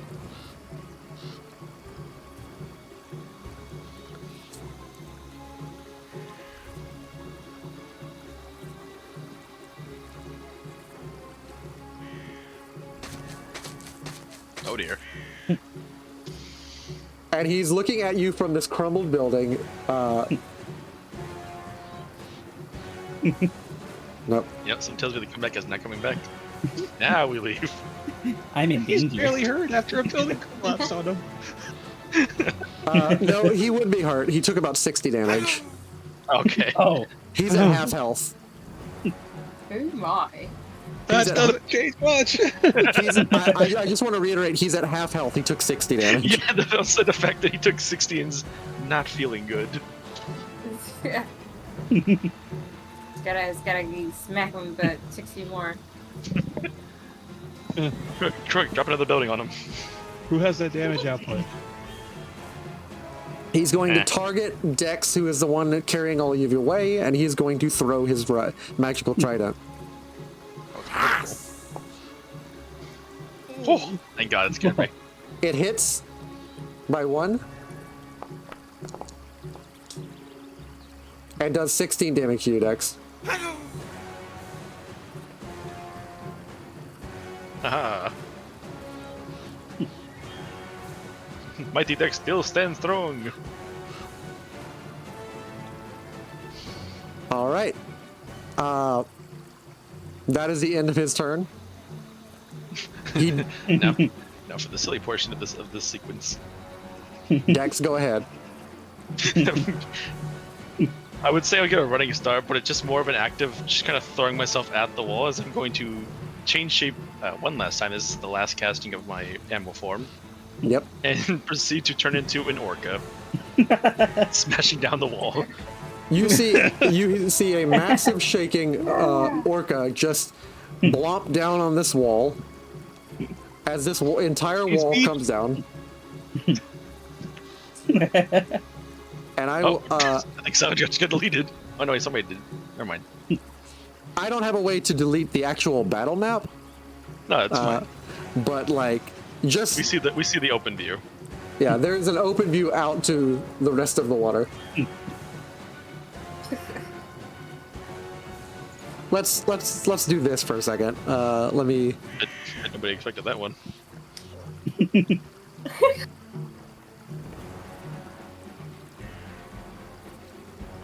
What will you do now? You've been exposed to the elements. We'll come back for y'all. Oh wow, weird, interesting.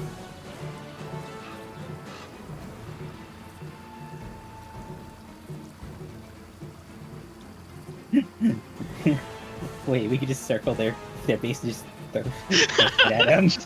Just become a warship. Fire! Starboard!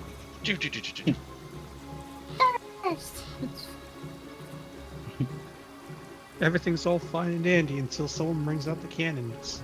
It's like, when did the whale get cannon? Or when did the orca get cannons? No question. I will say, as a comedic effect, roll for me an athletics check that is related to you just casting a spell and turning into an orca on this wall. It's See, the beauty of the animal form is that I get a +10 to my athletics now. You need to roll at least a 20. I can work with that. If you roll a crit, we'll see what happens.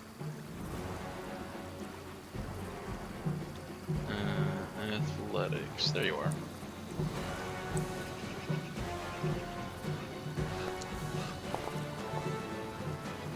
Oh. 30-20. Nice. You cause the progressive collapse.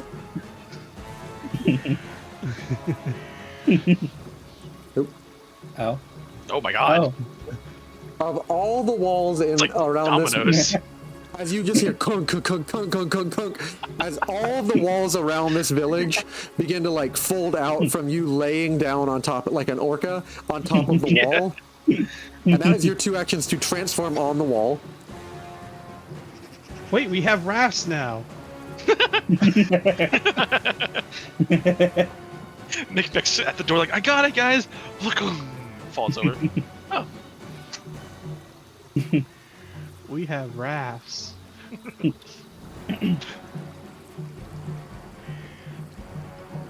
As Micmac is dealing with the door thing, he's fiddling with it, and the door just flies forward from him. He's like, "Well, don't gotta deal with that."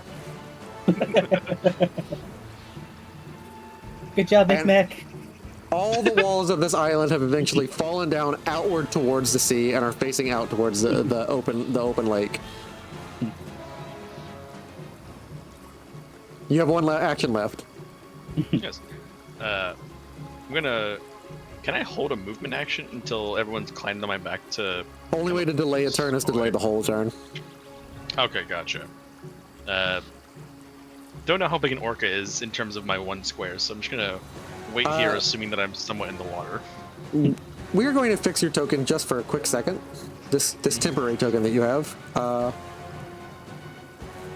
I do not have orca somewhere in the grand options. I don't have whale or orca. Dang. Yep, big fish. I don't. Just size up the token.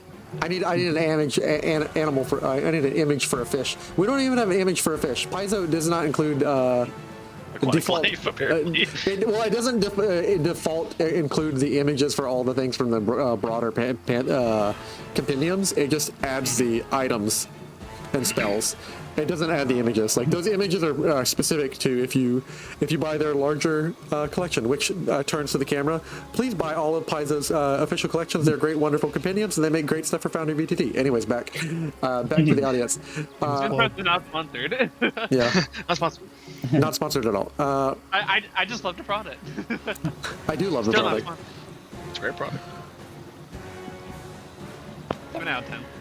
You balloon up to 3 by 3 square, a large or massive creature, basically, and you are on the wall, or at least what the wall was, and you have one last action, Dex. One second. Where is? I'm gonna try to demoralize this one guy here.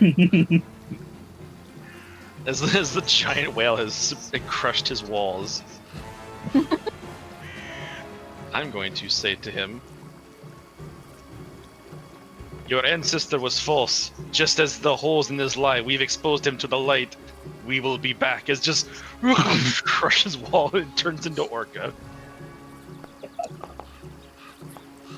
Ah, dang, by 4. Wait, actually, I'm willing to do it. Hero point. Come on, maybe. It got worse. No, I fail upon myself. Classic. The cruelty of the hero points come back to me now. Hero points, they're not worth it. Apparently.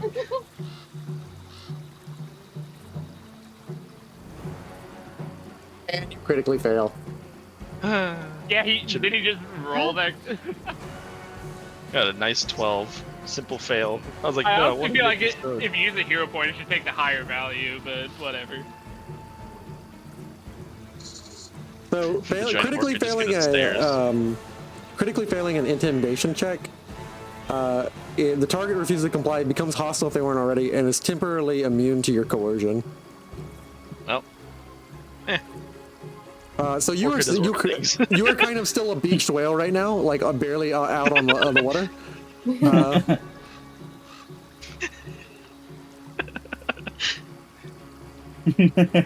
like, mm-hmm. Just looks at me.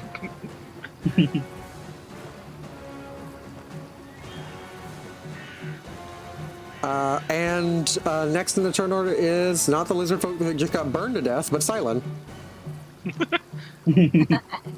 All aboard. Yeah. Oh boy, what the? You're beached.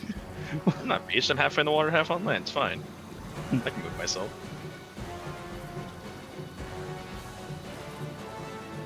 I think we can take him. Yeah, it's fine.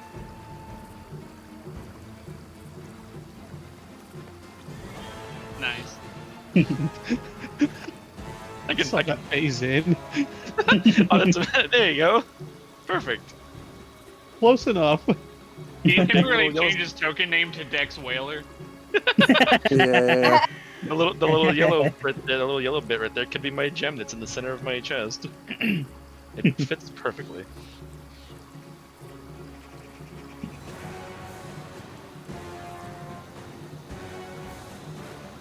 If anything, just use me as cover. I'm gonna try to pull him into the water a little bit more. You're Just in going to- case. I just You're want gonna to. pull I want to hear that correctly. You were trying to pull a whale. I said try. Yes. I mean, I guess I'm not fully fledged. This is just I'm just a skeletal orca underneath the actual illusion, but it's a lot of bone mass. Say that again for the camera. You don't know how much he can lift. Honestly, he's just like that's when he throws me into the ocean.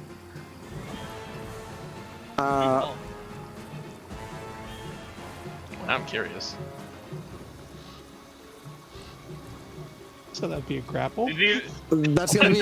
That's not gonna be a grapple. It's gonna be. It's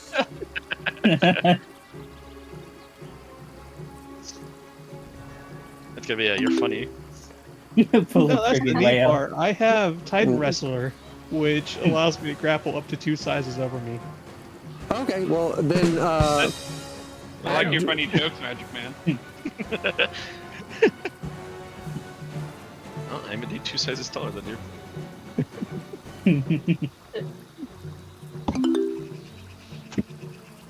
Go ahead and roll and give yourself a +5 circumstance bonus because you have the grapple.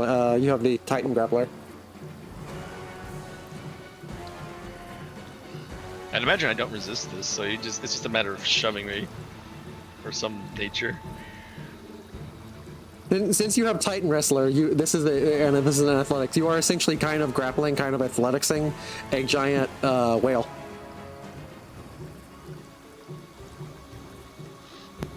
Just a giant whale. It's Dex. Dex Whaler. Will Dex Whaler budge? Dex Whaler. Dex Whaler does not budge.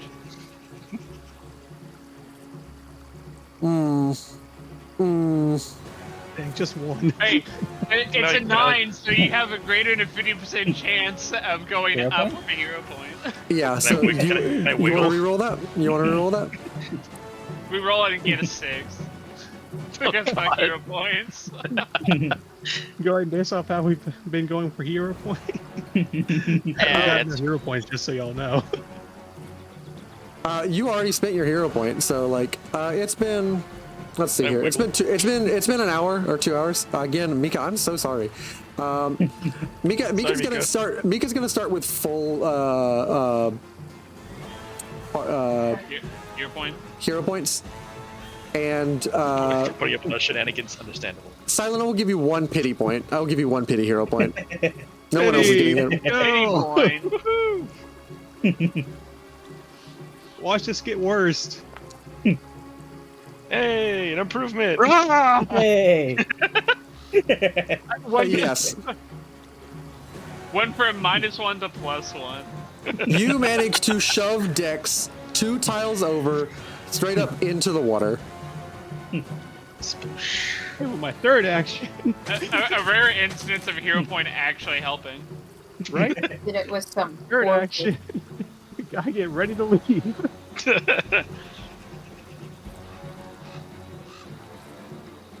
All right. Put that in your fan art, fans of our show. Yeah. Just athlete throwing a whale. Wow, so dreamy. Specro, it's your turn, and then it's gonna be Micmac's turn. Hopefully, maybe I can swim. I'll pick him up on the way. I wish that was like good at our animation, because like I could totally imagine like redoing the Sabin suplexing a train, but it's just you throwing a whale. Yeah. I just imagine like the Hancock scene where he throws the beached whale. Yeah, that's what I thought too. Just hits a random boat. Like, sorry. Just killed like 30 people. All right, Fekro, it's your turn. What you doing? Yeah. On aboard the next train. I don't want to be left behind, but I want to keep fighting. I don't know if you want to fight that one. It's fine. We could win. I definitely can't hit an AC based spell on him. I cast spells while Orca form. I just throw lightning at him. There, I'll go here. I board the whale for my first action. And, well, someone's within my range. I'll attack them. All right. I will throw a thing. What There am I you gonna throw? Oh, the perfect gif. Just slap a picture of my face. You know what? You get some fire. Why not? Fireball. Hey, quick alchemy is Mika, if you don't, and since we have viewers, Vecro has taken several feats to basically, feats are awesome because you have a 3-action economy to play with in combat in general every one time it's your turn. A lot of feats sometimes consolidate actions into 1 action, making it easier to like do a ton of things all at once. Vecro has taken a bomber action, quick alchemy, several actions, so he's able to draw, throw, and craft a single firebomb in 1 action. He's essentially rapidly just like fucking jury rigging a bomb together every single action, like just jumbling a bunch of stuff from his kit into whatever he wants to throw. To describe it, I'm wearing like a belt with like an alchemical kit on it. So I pull out one of my versatile vials, which is like this rainbow sheened like liquid inside this glass vial. I grab some powder, throw it in there, shake it up. It becomes like red hot, and I throw it, and that's my alchemical fire. And this, dear viewer, is why you should never give a goblin fire. I'm gonna reroll that.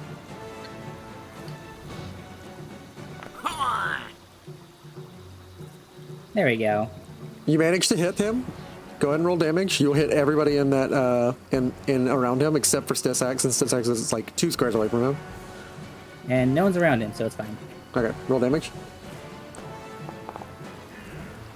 Burn. He takes the damage on the splash, since that's how it works on any enemy. And he is going to persistent fire damage at the end of his turn, so he is burning, but he is not dead. That is the end of your turn, I'm assuming, unless you're hopping on Dex. I have 1 action left. So I had moved onto Dex with my first action. Second action was on the bomb. Unless it takes 2 actions to get onto Dex. No. Okay. Then with my final action, I would like to attempt a a recall knowledge on their leader. Okay, go ahead. Based on what we've seen so far, I want to see if I'm able to determine, just for context, if there's anything that like he'd be weaker to. Maybe something that'd be easier for one of our casters to hit or something like that. If he has any weaknesses, or like if there's like an area that's easier to hit on him, like for example, like a save or something. Oh, okay. Yeah, I got you. Something like that, Okay, you go ahead and roll. Quick question. You said he threw his magical trident at me? He threw his magic. Well, he threw. It's magical, so it's returning to him. Dang, I was gonna say I'm just taking it. It's like, this is mine now. I'm keeping this. Just swims away. You think that maybe his weakest point is his center point where his chest is, like in spite of the armor. Mm-hmm.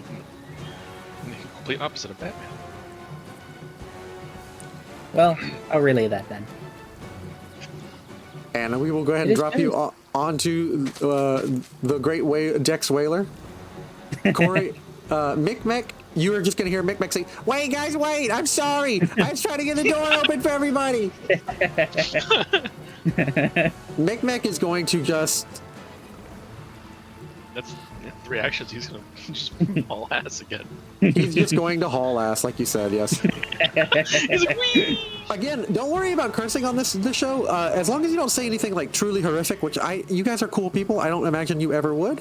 But don't worry about what you say. I mark the stream as adult and mature, especially because we have tones that are adult and mature. While we raise charity for kids, the show itself is not for kids. I see no contradiction in that. Because we touch on adult themes and like mature themes. So don't worry about cursing, just worry about being a bad person, which I don't think you guys have to be. So anyways, Micmac.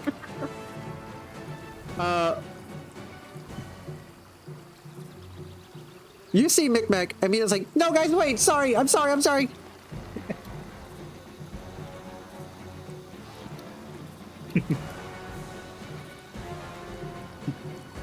Run, Micmac, run!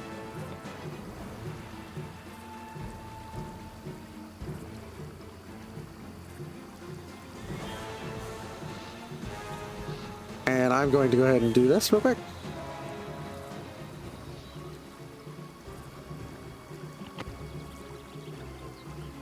Anticipation. Nick just starts flying. It's like, he's got wings!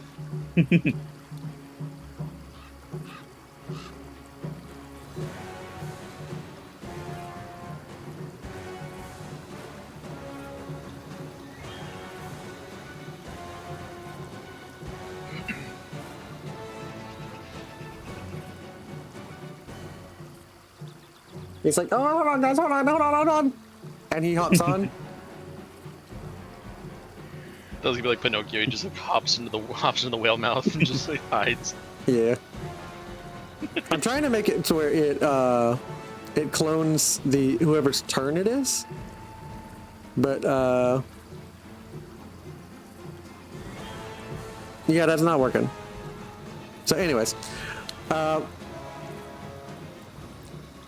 Micmac hops on, and the 2 lizard folks who are alive are going to both basically make burn saves, and they're going to try and blow dart Corey since he has not yet hopped on.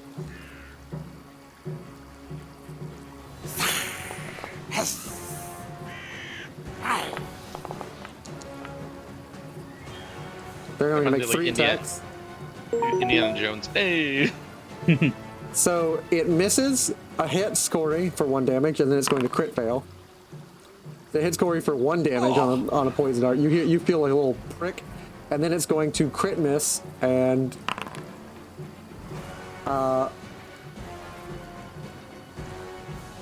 it is sickened because it swallows one of its darts. Beautiful. And now it's Corey's turn. All aboard, my king. Up aboard the whale. Is there room on this whale? I'm a big whale. It's just the image. Yeah, we're just all standing on the image. And plus, if you really think about it, everyone is a small creature on my body. That is true. Just remember, one of the small creatures was able to throw you back in the water. I'm not saying you didn't. You're Genuinely afraid of impressed. falling, I'll hold you. Lindsay's gonna be amazed by that. Oh, Lindsay's watching. She's barely able to make out, but she's watching. She's like, "Oh my god!" All right, I will. Oh, okay. I was about to say, am I not able to move? No, yeah, it has like a delay that it moves you actively. Yeah, that's what confused me, especially since all the circles turned red, and I was like, that's weird. Yeah. Hops on. Alright, so Should. move is action 1, reload is action 2, and I thought I selected my elemental ammo, but whatever. And let's see. Now it's a drive-by shooting. Yeah, I've got range on the. And with newfound On the knowledge boss. from the Goblin Fekro. Ha!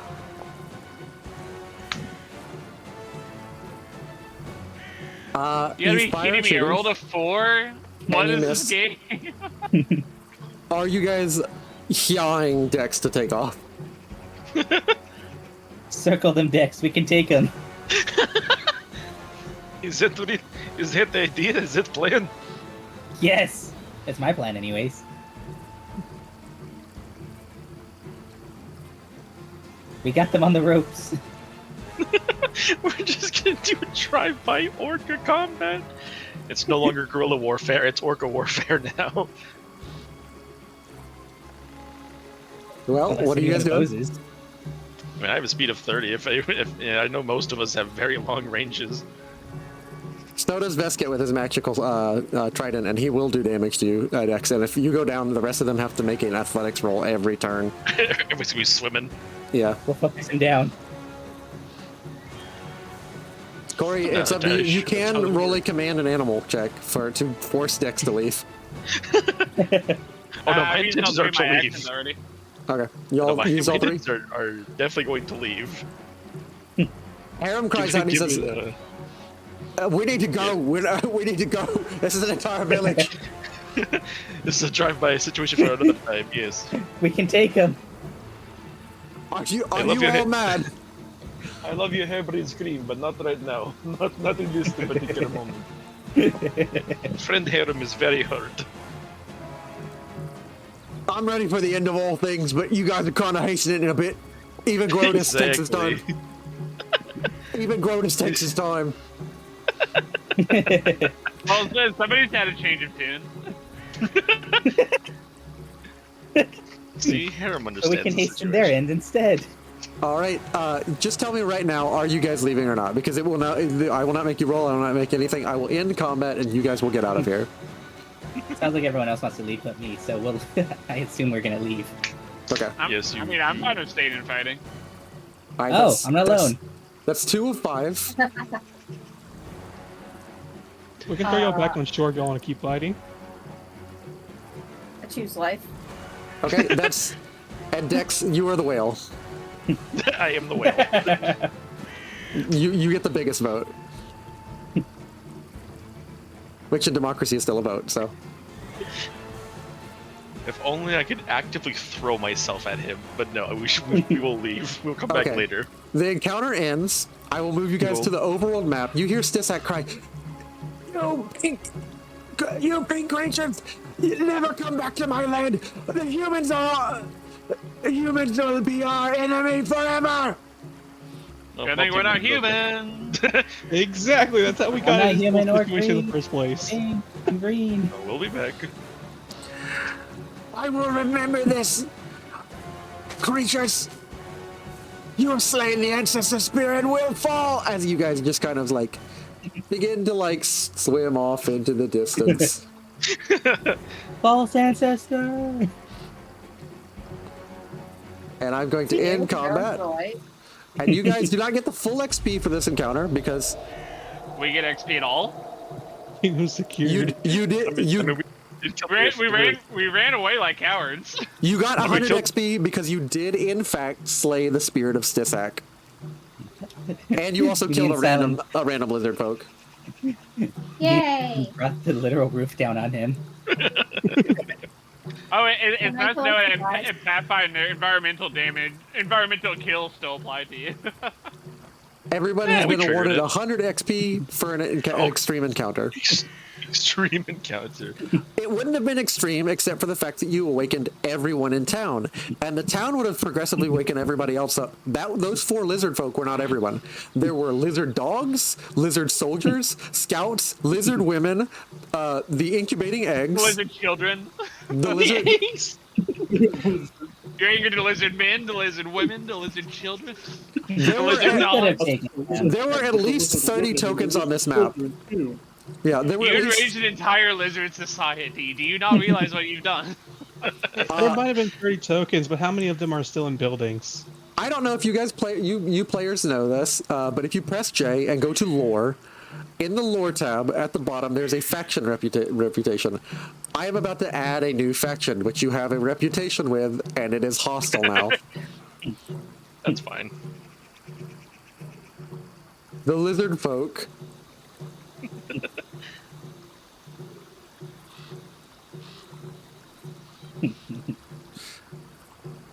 I think this is the great success. See, we wouldn't have made them hostile if we killed them all. And you are now... And we will now transition... I'm from everywhere, and I say kill them all. ...to the Stolen Lands. I still think we could have taken them. You are very optimistic, and I appreciate that. Harem, however, is hurt, and I do not wish to lose a harem. Most of them are weak. Nobody The only wishes strong to one was lose their their boss. harem. Yes, but where weakness comes out, there are numbers to back it up. We have AoEs. It's fine. You mean AoE easy? Yeah. GG easy. See, we heal, and then we come back with more preparations. You are now in the open mouth of the Lake of Tuskwater and the lower lake around Candlemere Island. You have swum a distance, and you are somewhere in the middle point of this river. You could just as easily descend into the forest or go to Candlemere Island. Now, I will, if you guys head towards Candlemere Island, make a roll. But what are you guys doing? We're doing great on rolls today, so I say we go that way. Exactly. I was thinking the exact same thing, Corey. Me trying to move my fins to like try to patch up a harem. It's like this is a bit of inconvenience. Perhaps stop for a moment and I heal. Yeah, we'll stop at the islands. Let's just land on the shore on the opposite. Let's not go to the island. Where would you guys like to land? Not live. We got that over there. This is our new home. we dragged the kingdom over here. Sorry guys, we're coming over here now. We're gonna wage short-range war on the Lizardfolk. For those curious and viewing, this right here is Shrike Hall, the capital of Doradel. And this map that's being drawn is a line that's been given by Old Beldame of where they need to go. Very nice of him to draw that line for us. Yes. Oh, nice lady. Where are you guys going? You have 6 tiles around you. Wherever the new character is. Where are you guys going? I am a GM. I can adapt on the fly. Where are you guys going? Waiting hands. We find them on Candlemere Island. Oh my god. I say we go north. North, right here? That's what I say. Okay. Dragon Blood requires mountain. So wherever the closest hill is. Silly's answer. Looking at the giant map, hill is furthest that way. You could go further north into the Tuskwater Forest and the upper Greenbelt, or the lower Greenbelt. You could go south into the upper Gnarl Marches. There's a Candlemere Island. I need you guys to make a consensus decision. That's gonna be difficult. It is I say we go difficult. north. We make camp. We lick our wounds, and then we go back and finish them off. Lick them. We make ew. camp at Candemere Island. All right. Candemere Island. Dex No, or no, that's Dex, later. Corey, and Tilly. Whichever way that they want to go that has the highest elevation. That would be. This tile over here would be. Yeah, that would be that way. Yeah, I'm choosing whoever's option is the higher elevation. Okay. That would be this right here. Okay, so where are you, King Corey? I want to move along the path. Okay. I'm fine with that. As long as Okay. we're able to set up camp. So outvoting Fekro and Silent, who both pick something different. Walk to the left, 12 miles. Nice. I can dance in the party now. Let's go. I'll extra troll drop. I'm gonna remove your Nice. permission to move the token. This is advanced shit posting now. The whole kingdom flag's wiggling now. That is your one that is your one travel action. You have 2 travel actions in any given turn. You can also reconnoiter this hex to see if there's anything interesting here. It takes you about all of 4 hours as you progressively Oh my goodness. proceed into the Like forest. gonna walk like an Egyptian dance, like up out of the water. You are all waterlogged. You are. It takes you about several hours. You're still soaking wet as Dex de-transforms on the shore, dropping some of you into the water, and you crawl out into a kind of a muddy forest wetlands area. Into the Gnarl Marches proper. Feels like home. I'm gonna have Tilly use her Almost like prestidigitation to drive everybody off. Okay. It's about 4 hours in as Tilly just kind of like, it's about 1 o'clock, 1:30 as you guys kind of like all dry off as she progressively takes 1 by 1 foot cubic squares of you guys and dries you off.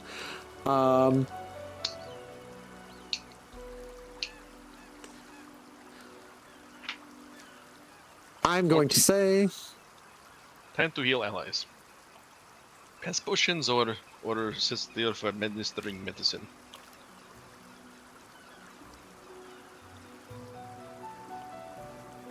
you guys find your way towards an open clearing. On the right side of this clearing, you notice an interesting tidbit of something in the forest across a fallen log bridge. And you are and you hear the sounds of birds, you hear the sounds of just general wildlife and the flowing of a small babbling brook. And I'm going to go ahead and pull you guys all in.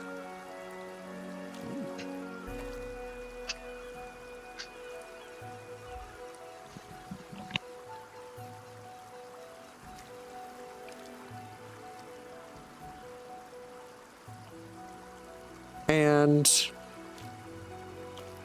I am setting up the scene.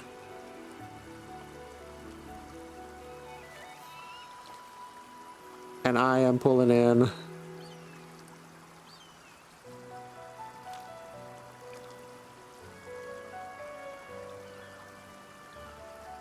everything we need right here. Okay, cool, we're good. Let us go ahead and welcome in to the creek crossing.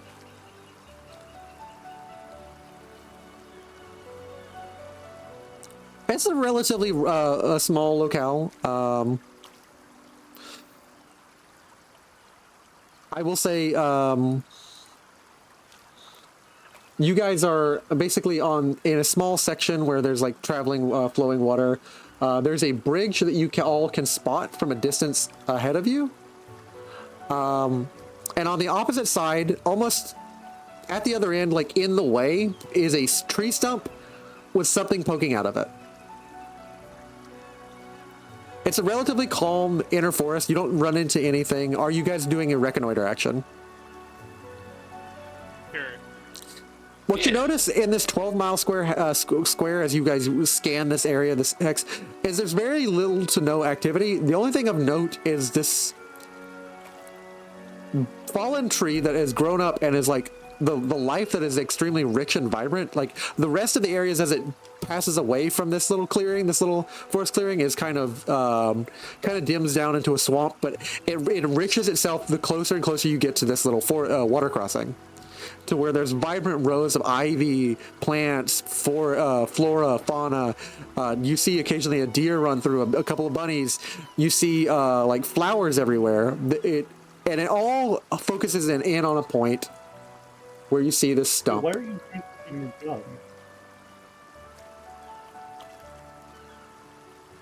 Being prepared.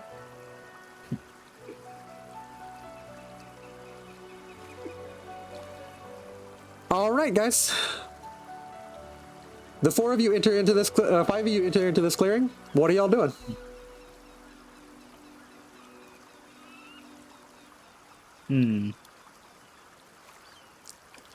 What you've generally concluded is that the vegetation, the life, the energy, the vibrancy of the forest grows to a point right around to this clearing. Okay. I'm gonna go ahead and everyone who needs healing, line up if you'd like to, please. I approach Adam, this one. Adam, I'm looking at you. Feel like I'm bleeding. I can fix that little one. Well, you have assurance deck, so you don't need to heal. Just roll the healing, and I will grant them the healing. It's not. You can roll if you'd like a crit heal, but we're gonna narratively tighten in and say like everyone just kind of like ow, ooch, offs, as they all kind of sit down on this rockstone section here, and Dex just kind of tends to everybody. We're gonna pan over to Fekro. Where's my name? There I am. I'm doing a little investigation. What are you? What is you? What are you?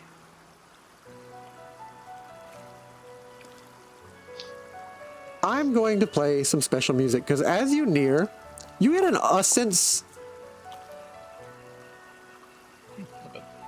of almost wonder in this area, Fekro. Oh. I need you Yes. to go ahead and add me, roll me a perception check. Can do. And beyond that, I'm also going to need you to, let's see here, roll me a recall knowledge.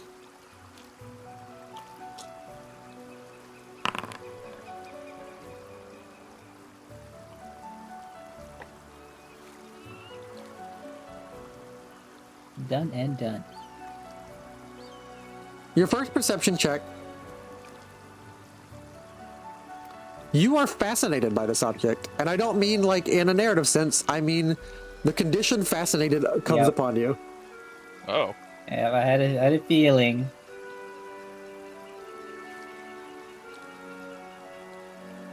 You are compelled to focus your attention. This is what fascinated does. On something distracting you from whatever else is going on you. You almost horse blinders zoom in like you're like zooming in on this object. It's all you can bear to look at. You will take a -2 status penalty to perception and checks, and you cannot use concentrate actions unless they are focused or related to this object. You might be able to seek or recall knowledge, and I forced you to immediately recall knowledge on this. This ends if a creature uses any hostile action against you. Your recall knowledge, Fekro, Yes. it's high enough for you to know that this is a magic sword buried in an object, and you have heard legends, Taldorian legends from. I'm going to peel back a little bit layer of you, who you are, Fekro. Okay. Fekro and his comes from a disenfranchised family, which eventually found their peace somewhere within Absalom. I will not go too much into that, but you do know that your family likely came from the Isger area, following the bloody, deadly Goblin Blood Wars. Isger was close to a kingdom of old legend and renown known as Taldor. And from Taldor come many tales of knights, heroes, wizards, and swords and stones.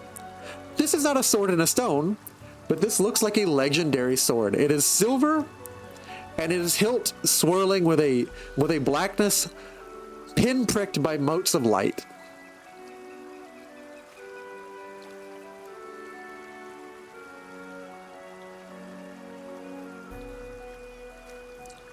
I can be a hero. Are we able to see what he's looking at from across the riverbank? All of you can see what he's looking at, yes. Or at least you can see him and him like staring at whatever this is.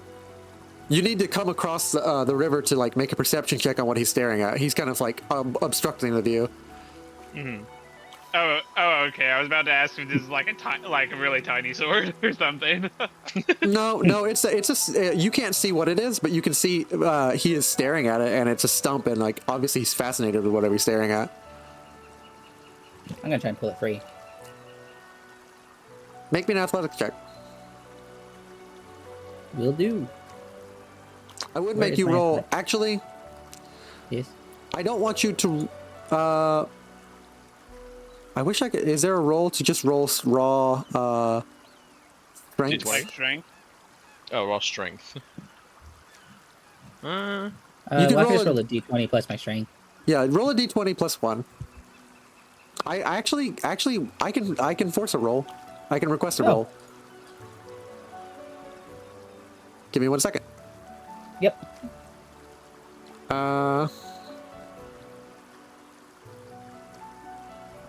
Well, athletics is modified by strength, so. Yeah, well, we'll do athletics, and I'll do. Yep.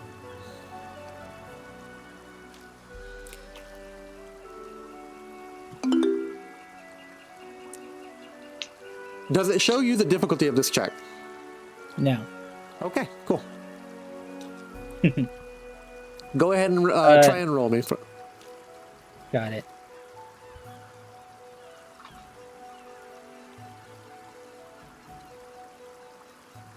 Boop.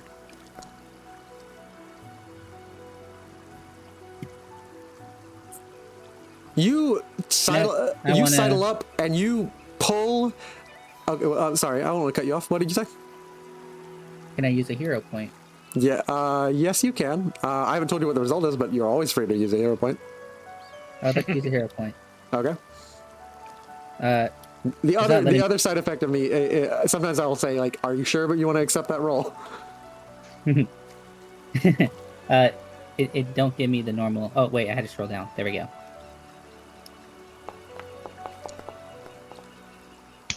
Well, hero points are cursed. Hero points are cursed. Always happen. They really are false. They are unheroic points. They're falsehoods. Do you not have athletics trained or something? He does not. I do not. Okay. He's got a +1 to athletics. You reach over and pull so hard, Dex. Fekro. Fekro, you lean in on this object, on this sword, this silver-bladed sword with this this black mote of light. Let me go ahead and pull the image for you, actually, so you all can see the. Well, only Fekro can see it, so I won't need to display it until all of you walk over. Mm-hmm. But essentially, Fekro, you pull so hard, you are going to injure yourself because you pull and yank with like a upward yanking motion, and you are going to become injured. Oh. I like that. I like that. Can I sell my hero points so other fools can use them instead of me?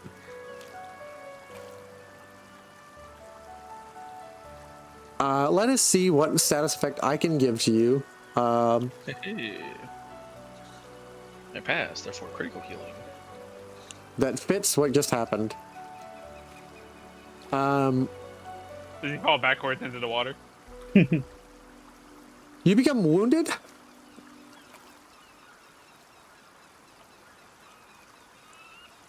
Not wounded. Wounded is when you take damage from like almost dying. We're gonna say. Oh, whoops. We're gonna say the most fitting thing is you become fatigued. Like pulling and pulling and pulling, you slide, and I'm gonna say you take 2 points of damage as your head you pull so hard that your feet slip and you conk your head back on the wood. Don't know. Got that like ringing noise in your ears now. And you are fatigued now. Ow. After I'm done patching your bed, I'm gonna go ahead and get a little closer to see what happened after he plopped over. Has everyone applied their healing, or do I need to apply it? I probably applied the healing, so... Okay, I'll apply the healing. Yep, so the 19 for Tilly, and the 20 for Harem. And Corey, would you like healing? I healed myself. Gotcha. You gave And me so- the healing instead of... let me put myself back down to what I was. There we go. Ranged healing, go!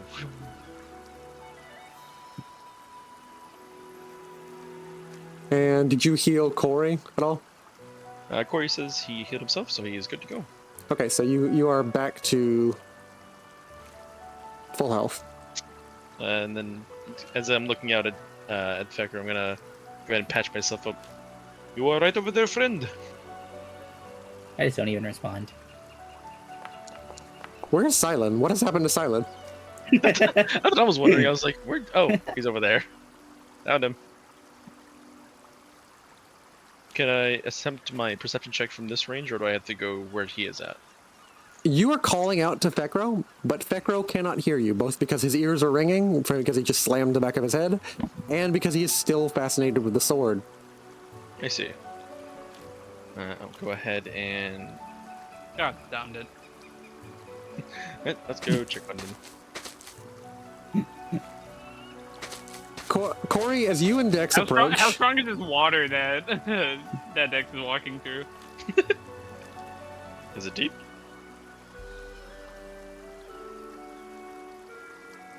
I'm going to need... Imagine it'd be fine. I'm going to need both of you to make me a... Oh dear.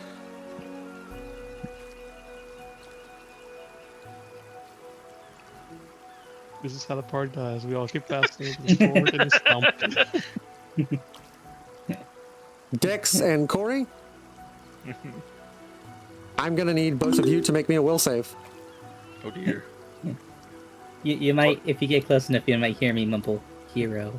Plus 12 away. Dex, you are not absolutely enthralled by this sword, but you are, it is curious. Make me a recall knowledge. Corey, roll me. That is a crit failure. What is his name? I got one more hero point. Go ahead and spend it if you want to. Oh, can I? It's not letting me roll it. I guess I have an at one. No, you can. If you right click, it like. It's not your giving me an text filled option out. to. It just has pop out message at the bottom of it. Did you click Yeah, on I your struggle number? with that too. Yeah, if you click on your number, it'll change it. But if you click on the message itself, it'll have a pop out. I thought I clicked on my number, but apparently did not. Okay. Yeah. Where's recall knowledge? I am lost. I was about to say, if I There could you roll are. an exact nat one again. There we are. So you do not critically fail, Corey, but you do fail. You are fascinated by the sword. Roll me a recall knowledge. Okay,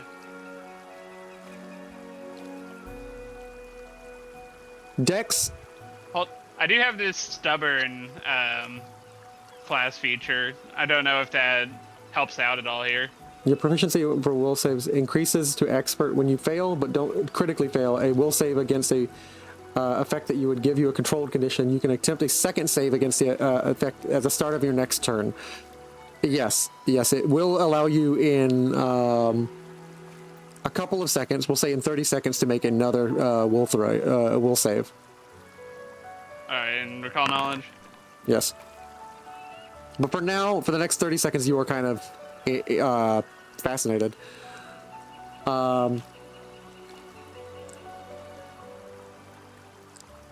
I need to check Dex's modifiers on his spell abilities and stuff.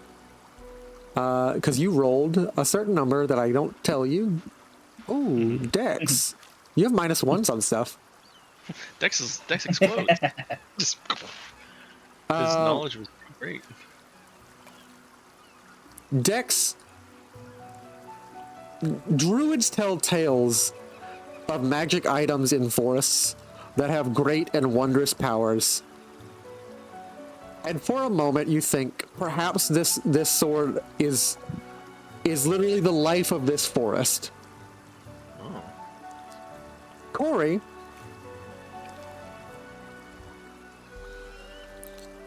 Yes. you know nothing about this except that this is likely a magic sword. And magic swords are at least... Thanks, Captain Obvious. The sword in the tree looks like a magic sword. Any other hot takes for me? Again, on a failure, you don't learn a false fact or a true fact. On a failure, you just don't really learn much. You kind of disappointed too. This is a decent make sword, and you do hear that swords, as magic swords, are usually some of the Elgi and Wutelgi and Omgi best products they make. So it's not a dwarven make sword, but it's decent. But you are fascinated with it. The longer you look at it, it is a wondrous make. It is, it's not that bad. Roll me another will save. Alright. I hate this game. You are enthralled by this sword, and I actually want to go back after it's done and count up all my rolls. I feel like I've just been sub 10 this entire game. You are almost ensorcelled by this sword, Corey. Ensorcered by... And staring at it, you are not so much compelled, but what creature couldn't resist at least a try? Make me an athletics check, Corey. I will actually give you the athletics check to do. What a pair we make, Corey. Oh, there's a -2 penalty to it. Okay, that's interesting. I have an idea. I'm gonna go ahead and attempt to heal. Oh, no, I already did heal you. Never mind. Wait, what is that? Actually, no, I haven't healed you, Fecker, because you walked away from me. I was at full health. Amazing rolls. Oh, Amazing rolls today, Corey. Literally 2 3s in a row. Corey, you also become fatigued. Oh my goodness. Because you pull and pull and yank and pull and you pull so hard that your hand slips across the blade and you cut yourself. Oh my god. And then you fall in the river. You will take 2 damage and become fatigued. Where's Corey? He's taking infinite amount of damage. Yeah, my thing lagged. I think What the hell's going lagged. on? My game is frozen. I can't see anything, and I just good, so hear. Thank goodness it's not just me this time. I just keep hearing Corey. What is going on? Just, What happened to your token? I can't find it anymore. It's like you moved it off to reality. I think Foundry crashed for us. Wow! Congratulations, Everything's loading Corey. on our end. You pulled the sword so hard you crashed reality. Congratulations, Corey. You broke the game. Are you proud of yourself? He won Pathfinder. Yeah. The best move is to not to play Pathfinder tonight. I'm back. There you go. Mine's fixed. All right. Did you just So you get Blink Rick to take me out of reality with him. I don't know what happened to your token, but let go of your token after you're done moving. Because it's deleted from my view. That's the thing is my screen is frozen. I can't do anything. We're all frozen on our end. You're all frozen on your end? Fine. Just refresh. Yeah. I'll refresh. Yeah. My end is not Mine's frozen. It's not frozen for me. I'm So let me... refreshing. Okay. Stream does Even not the seem to be Twitch moving. So. user account is frozen. All right, everybody, we're going to pause for a quick second. There are some issues for the viewers. Nobody can hear the party right now. That's okay. We will be right back. For regularly scheduled programming. Amazing! Let I me can't sign believe up, please bless this device. you crit failed that roll so hard you broke Foundry. Are you proud of yourself? I crit failed 3 times in a row. Oh, Foundry is fully crashed for me now. Oh, Yeah. yeah, It's same. got everyone in the party. Same. You literally flipped into that river so hard you. Shattered reality. Foundry a cannot pool party. comprehend 3 crit fails in a row. Honestly, hold on, I'm broken. When the saves load back up, I'm gonna go back and count all the rolls I've had because I think I've been sub 10 roll average.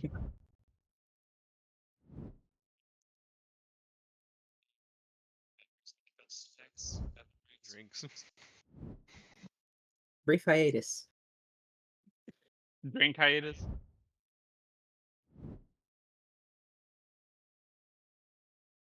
It is still playing audio from me from a tab I have closed. So you have truly fucked something up, Gordon. Amazing. It's like a ghost tab. I don't even know how it's playing.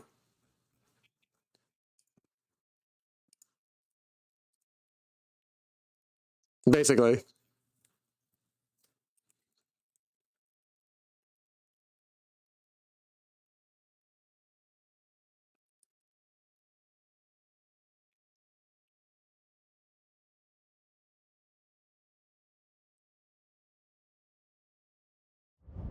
On the thing. Yeah, stream is not ended, but it is paused. I have no idea what you did. I legitimately have no understanding what you just did. If it makes you feel any better, I have no idea what I just did. Okay, Yeah, the like, music again, the you- music for me has finally stopped. You truly broke Foundry.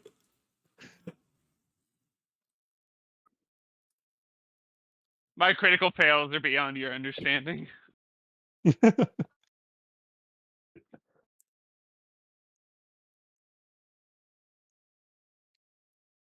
We No, this threw is- a whale into the ocean and then we critically failed so hard we broke the entire universe.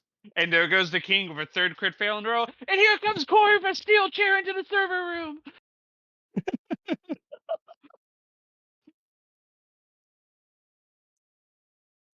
I don't even know where the audio is coming from on my end.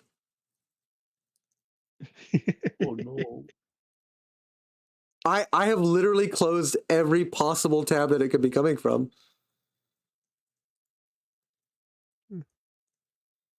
That is terrifying. That is actually terrifying. I don't know where this audio could be coming from. Howdy, everyone in Twitch.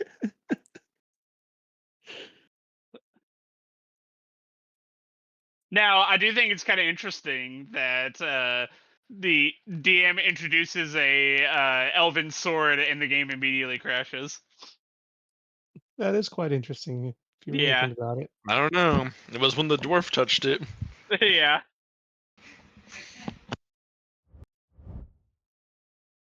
Exactly. The dwarf went against the book of grudges because he was fascinated by the sword of elven origin.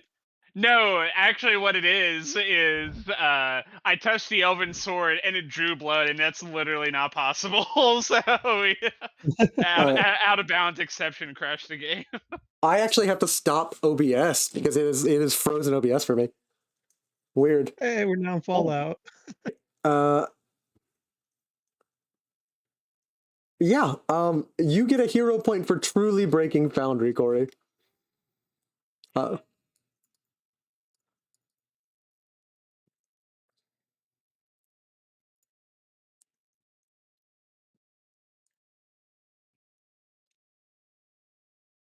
Yeah, Jesus. Did you really want to lose like a player that badly? Mika here is deeply offended. Mika, please be offended for me.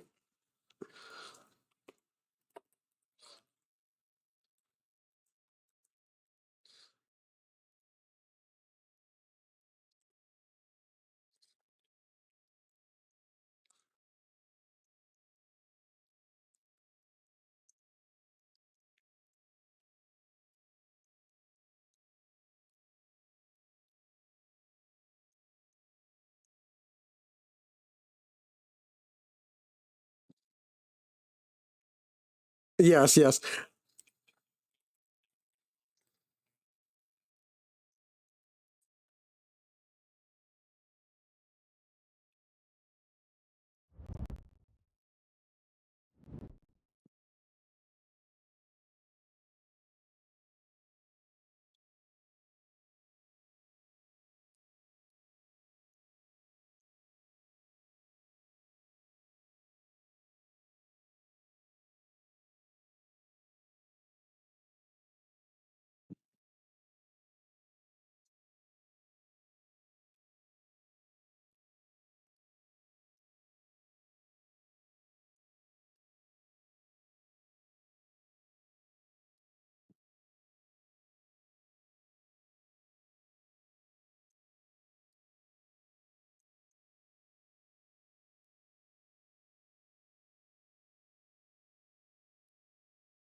Yes.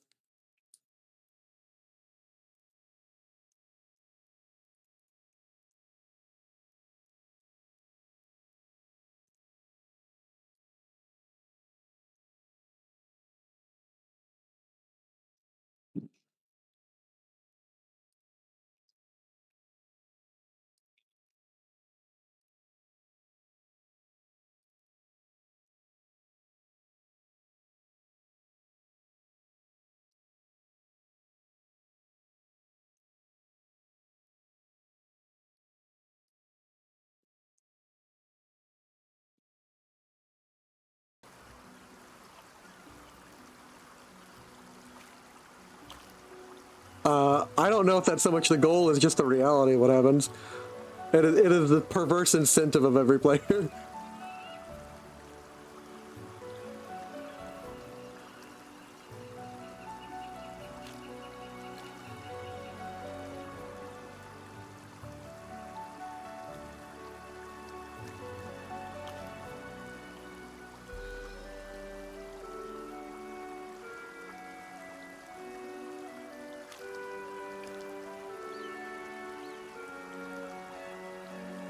There we go.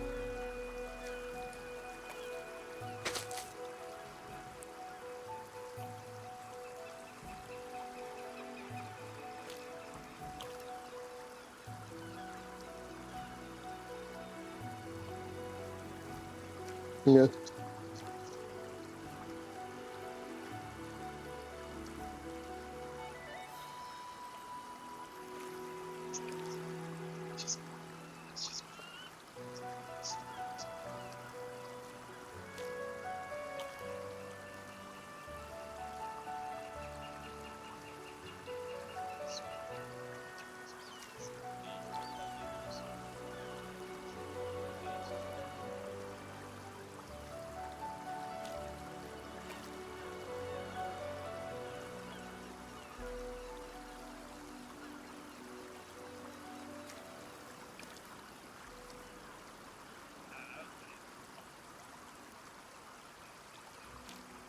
A boundless loaf. All right, guys. Well, amazing efforts. My legs! For the love of liberty, my legs! I am giving you, Corey. Foundry exploding right now. Oh, nice. Screen went super white. I am giving you, Corey, 2 hero points. One, because only a dwarf could hate something so bad that reality warps. And 2, just for being the player that broke my game. Like, the worst ever so far. The player that shattered Foundry. All right. We carry back to Corey being injured by sliding across the blade as he pulls back and falling into the water, but he is still very much ensorcelled. Ensorcelled. What is Silent, Tilly, and Dex doing? I'm just watching this and laughing. I saw that Tilly came to the to the shore and seeing if she wanted to cross over or not.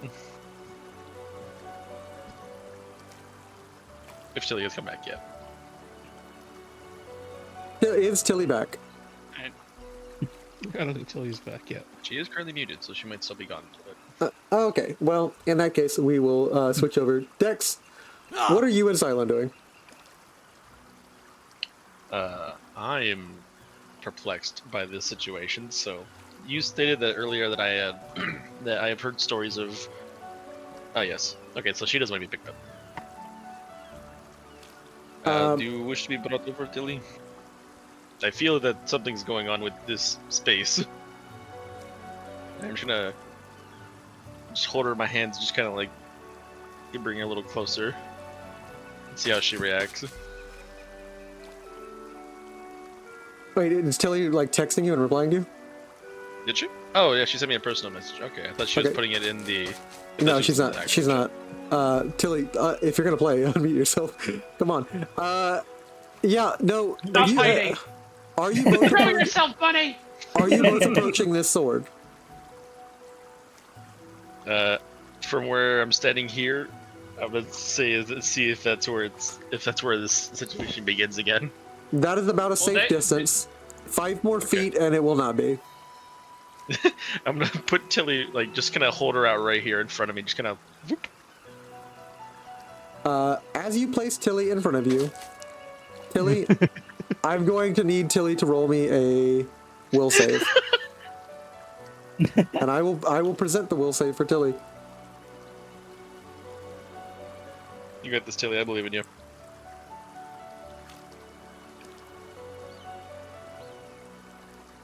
Yes, Tilly, you are muted. You said a will save? There you are. Yes, Yes. I'm making it right now. Okay, thank you, because I'm like still working on Foundry. It's okay.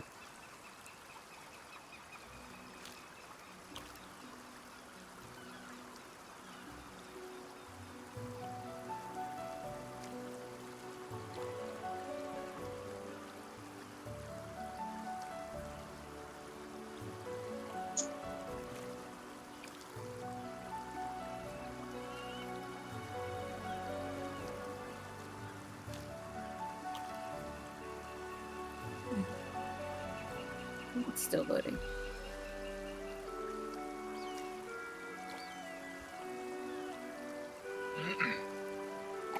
In the middle of this process, I'm gonna grab a rock and just kind of. Actually, do I have anything I can throw at him? I should have something in my bag, my little bag of tricks. There we go. Okay. There's almost There you certainly go. a rock in the river you can throw. There's almost certainly a rock in the river. There's tons of them. I use a No, bolo. it doesn't work. Hitting rocks are in the river. Yeah, throw a bolo at Fekro. Okay. Not to so much like injure him, but just kind of like bonk him on the head to see what's going on. Because I see that now both 2 of my party members, who usually hate each other, are somewhat closing in distance. Roll a strike Now with the hold bola on, what because are you implying here? roll a strike with the bola because you have to actually hit him and actually have to do damage. That's correct. So you have to actually hit him. He is enthralled and fascinated and ensorcelled. Pick your word. But you actually have to strike him and do damage for fascinated to end. Huh? He kind of just holds up a hand, wraps the bola around his arm, and just keeps staring. Huh. I'm gonna go ahead and go again. So I'm gonna drop that one and pick up another one. I have 2 of these. Yes. Would it be map 5 or since Yes, we're not map in combat, 5. would it just be? Okay. Yeah. I'm taking myself in this mess. Oh no. We're about to see what happens. You got a first -1. Oh well, I don't have twice the ammunition. I just You are. It I am triggers bulletless. it triggers a trip for you because you wrap your own hand in it in the middle of this lake. As you throw back, it wraps up your arm and your leg together, and you're going to need to make me an athletics check. Or sorry, Whoa. not Fekro, but Dex. I'm gonna need you to make me an athletics check. can do. Wait, does that take down Tilly too if Tilly's riding on Dex? Yes, it does. No, I put her. At least I put her in 5 front of me. foot. She's not on me. I put her down right here. Oh, you put her in the river. Smart. I put her on the shore. The shore's on the land right there. That little chunk of land. Is that considered part of it? I'm just around the river bend. I don't know. It looks to me like you just dunked a 6-inch bunny into the river. Tilly, since you rolled, sorry, I didn't catch the roll that you rolled. You are not ensorcelled by this object, but you need to make me a recall knowledge. Okay. God, ensorcelled is so funny of a word. Ensorcelled. You're prone. You're prone, Dex. You've essentially wrapped yourself up, and you are now prone. What? It's a good thing you don't need to breathe. Yep. Yeah, you're now prone in the river. What exactly is he prone just to? press 0 and hit the recall knowledge macro. He wrapped himself up. My humble is swung. That's always the preferred macro because it shows me all your stats, Tilly. Okay. Sheer He's from the prone to water. falling. Amazing roll, Tilly. Amazing, perfect, exactly what we needed. Because Tilly, you have hit the exact hit point of this roll. You have hit exactly what you needed to. Tilly, 0 point. Mess it up. We need to keep flailing. Absolutely. Do it. Chaos. Now. Freaking hero points. You have Get the heard. hero point. We must keep flailing. You have heard long ago in books and written by Wizard Maker Dad. Back when you lived in the tower.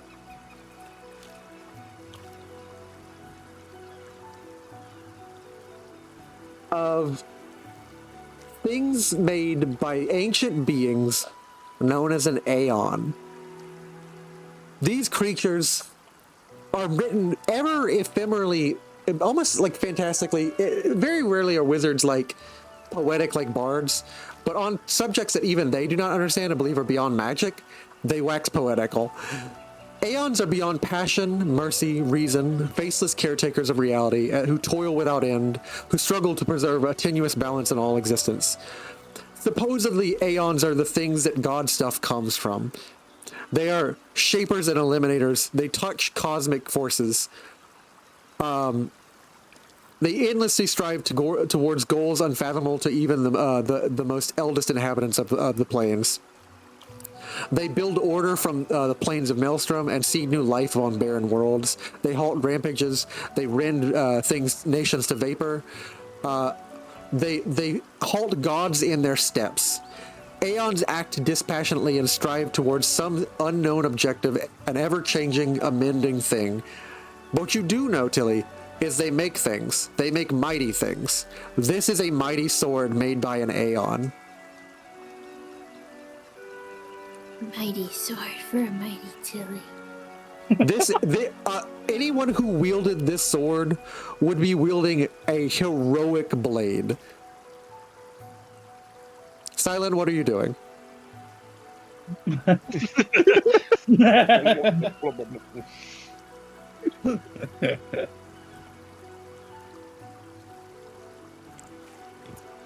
Silent, what are you doing? For real. That's exactly what I'm doing. What are you doing? He pretends to pull a rope. So Silent pulls at the rope and pulls Dex out of the water. No, that was performance to make it look like I was trying to. Okay. Okay, never mind.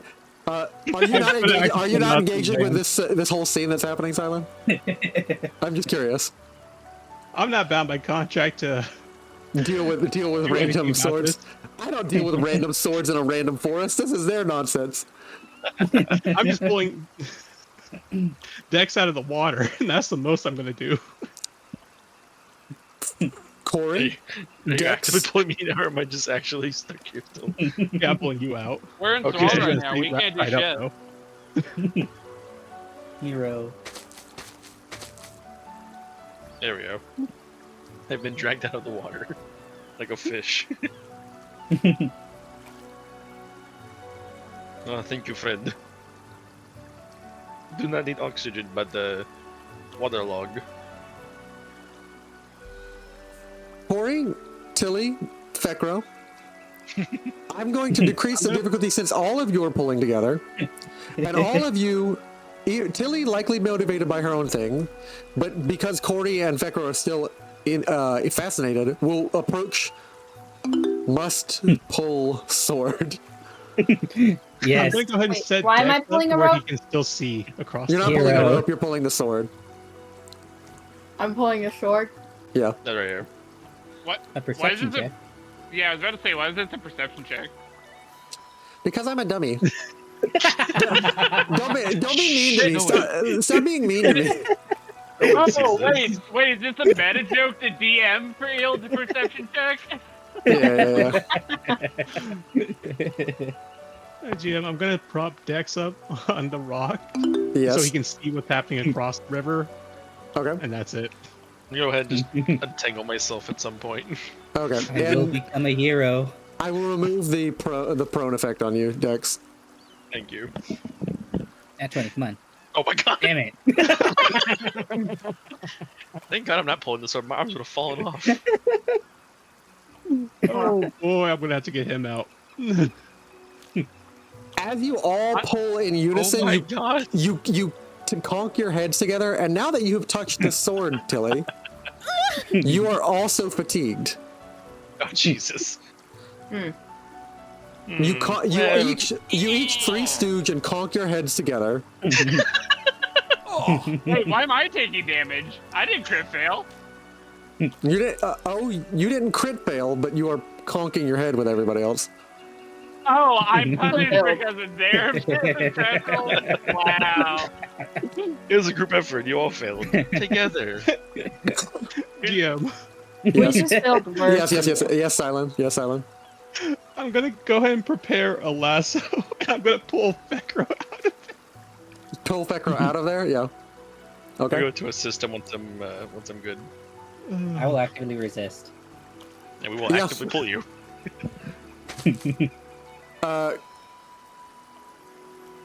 Tilly, you are the only one not fascinated by the sword that is in its vicinity. What are you doing?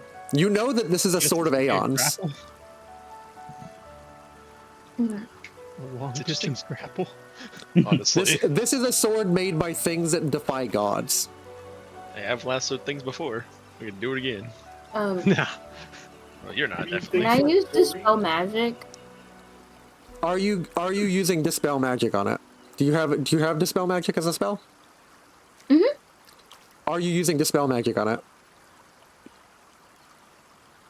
I want to try. Okay. Go ahead and post the spell to the chat for me. Be careful, he didn't just say, are you sure? John Cena peeked your hole. Are you sure about that? Well, because I could hurt myself, but... That'd be a great soundboard clip, actually. Just pulls up on the screen. Are you sure about that? Hey Dex, I put some rope that I meant to put in your inventory. Yeah, I got you. In the sash. Here, you go ahead and try. Tilly? I'm not going to put much effort into this. They're doing their own thing. I don't know what is happening. Although it feels... The second you cast this spell upon this magic sword, give me 1 second. So I may show you all the sword. The sword of Aeons. So wonderful. Oh.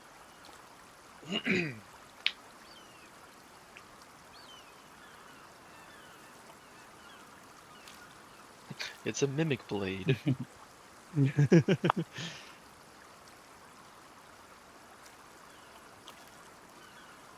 I am going to add this. There we go. We got that. I got that. I can now show you all something. You don't need to close it. I can open and close. So when I'm showing it, leave it open if you want. You see within this. You see within this stump. This is likely, buried the top half of it, but you do see the hilt and the pommel and the grip, and you definitely see the shimmering star stuff within a blackened orb.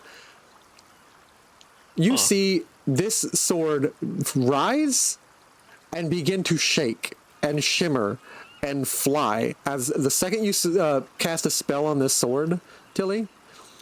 you see the sword pulls itself out of, unsheaths itself from the stump. You see a yellow, ethereal white glow from the sword shoot out like maybe comparable to a video game, Zelda shooting a little energy beam, or Link shooting an energy beam out of his sword. You see an energy beam shoot down to the stump. The stump shakes and animates. Huh. Power of anime. Yes, power of anime. Thank you. Why are you like this?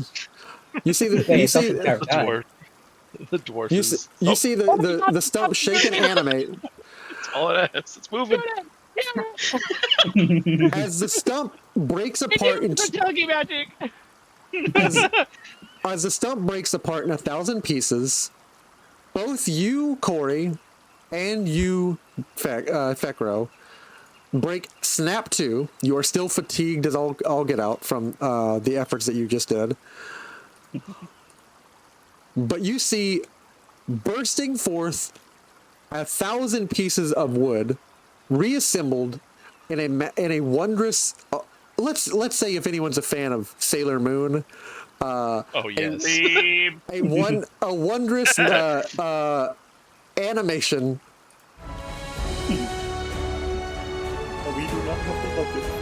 That we do not have the budget for. Yes. Just do like an animation of a swirling effect. And bursting forth. You just see this. There you go. Yeah. Oh. Wait, what did I just do? Anyways. Bursting forth, you see an animate knight of wood. Oh. In his face is the movement of stars and nebula. Or in its face is the movement of stars and nebula. In his hand is held the sword of Aeons. And vines wrap around him, animating him, crawling within him.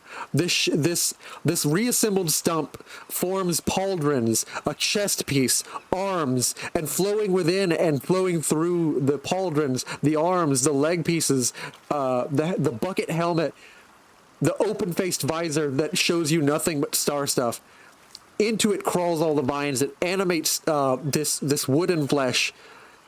And standing before you, animate, is a wooden soldier.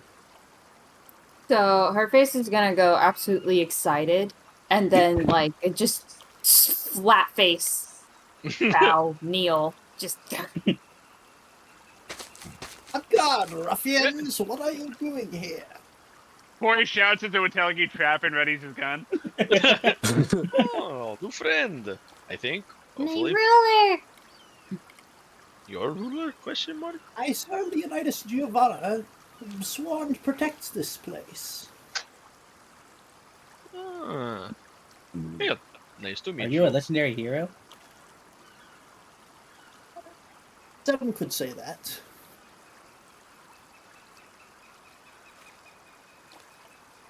Yeah. You're awesome. It is nice to meet you, Giovanni. Or Leonidas. I am Dex Weaver. Nope, I'm in skeletal form. It is fine.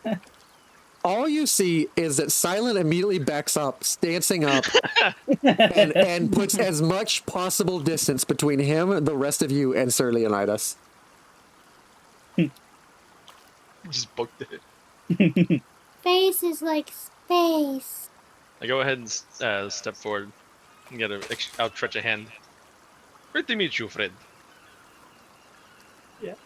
I'm gonna reach out my hands too as you hear like kind of like the cracking of like twigs as like He's it's almost like arthritis for a second as like the hands used to moving. Do I get 3 wishes now? Oh, Dilly. I don't think this is what that is. What a But I released him.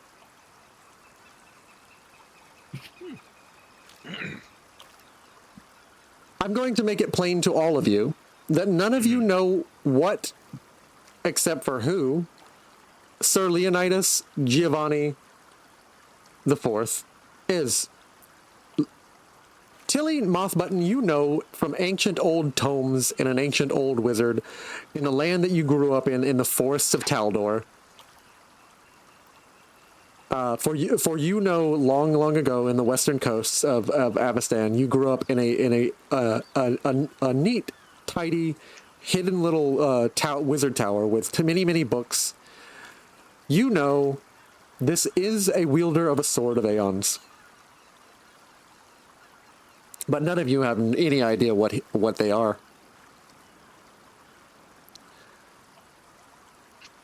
We pan to Silen, who has in abject confusion, fear, we don't know. He is at the opposite end of this creek, hiding behind a tree. From here to here. Silen, what's going on? What's going on there, buddy? What's going on, buddy? Posted up with a crossbow aiming at him. All right, we'll post back to the conversation. Silen is posted up with a crossbow facing towards the rest of you, trained on Sir Leo. I sense good great intentions hero. from you. Have you come in our time of need? I released him, dummy. Do you not see my whole magic go and then it went and then he popped up? Tilly, this is great hero. Show respect. How long have you been stuck in This ground, is my friend? hero. He's gonna grant me 3 wishes. Make me recall knowledge, unknown adventurer. Also, oh yeah, Becker, we're not fascinated anymore, so unless that's how you're wanting to like play acting to. No, you're not fascinated anymore. You're not forced to interact with him. Yeah, that's what I was. Oh, I know. Knowledge. I am saying yes. Sir Leo needs to make a recall knowledge, or the unknown adventurer needs to make a recall knowledge. Yeah, it sounded like you were playing still like enamored by the sword, which is why I just wanted to make sure. I'm enamored by the hero. I mean, it is definitely an interesting situation. You Splintered see- from wood back into body. You see Fekra's eyes are light up only whenever he plays with When fire. I do that, I know how Foundry works. I just haven't done like Pathfinder on Foundry before. Okay. No worries. So press 0, and then underneath Oh, well, exploration, if he doesn't have the macro up in his macro bar, if you can click the browse macro directory. Oh, I thought that was automatically set up for anybody who pops in. No. If you can drag into your 0 spot, since that's where I have it for everybody else, the basic action macro. It should look like a golden single action for Pathfinder. You see what I'm talking about?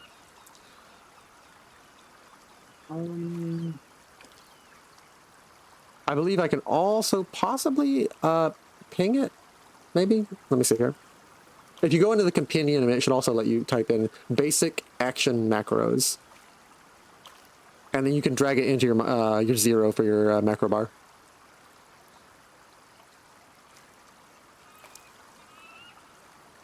All right, let me see if I can possibly ping this somehow. Basic actions. Yeah, it's a basic action macros. And you said recall knowledge? Yes, so you just click on your token, make sure your token is selected, and hit 0, and it should bring up a whole menu of things, and you can hit recall knowledge. That will send to me the full list of skills that you have, and it calculated for every skill however much you roll. It is a secret roll, so all you will see is that you rolled something. You have no idea what it is. It does like 20 rolls at once for you. Calendars are likened to a religion or a society roll. I am taking the average of your religion and society roll. You think it possibly has been, well, you were given on you were sent on assignment, and as best you can remember by those who sent you, Sir Leo, couldn't possibly be any later than 1500 AR, Absalom Reckoning.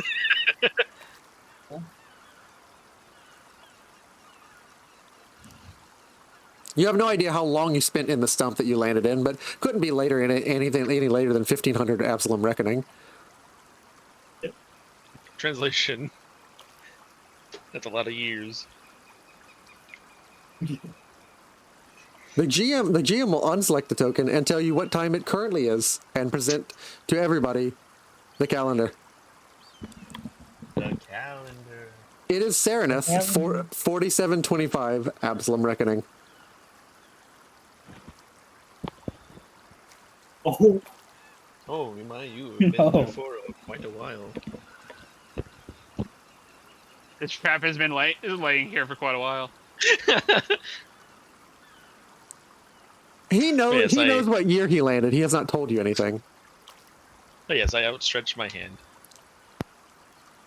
Those who come from nature are friends to me. I'm just glad I released you. Cause you're really pretty. Is it? Is it? It's said it was 1500 AR. That is correct. But the adventurous year it is. And that is the year that it currently is, yes? That is correct, yes. As you present to him, maybe a year or two. As you present to him the year that you think it is, Sir Leo, and then he tells you it is off by, oh, I don't know, 3,225 years, you get a sudden sense that the bosses really wanted you to get this dealt with, like, as soon as possible. Wait, it sounded like Dexter just agreeing that it was 1500 AR, like just blindly going, yep. Yeah, I thought that's what I heard too. Oh, wait, Yeah, I'm that's sorry. what I heard. I'm sorry. Are you just agreeing that it's 1500 AR? Me? Yes. Dex? Yeah, oh, you are Dex? Okay, yeah. This is advanced gaslighting. I'm really confused. Dex, like, you're off by a couple years there. We don't know how to tell time. It is not. I was born. I was born, but maybe a couple of months ago. It is not 1500 AR. It is that number that was there previously that is gone now. Number. Oh god, are you the number that was there earlier? Are you still under this Wuteligus trade? There you go. That year. It is 4725, in fact. Damn. So yes, maybe a year or two.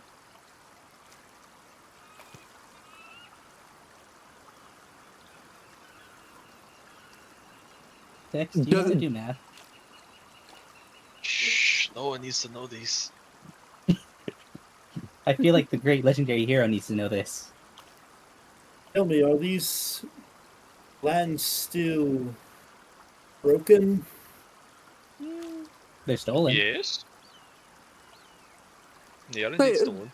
They've been calling many things: the river kingdoms, the broken lands, the stolen lands. They are still broken. They are still stolen. Yes. It seems my job is not done. Ah, same. We are in same agreement then. We are also here to fix land. Then it seems you and I have a common interest. I was sent here, well, all the way back then to help fix all the anomalies here. Anomalies? Look over at Fekro. I am an anomaly. Not bad one though. Good anomaly. Thank you.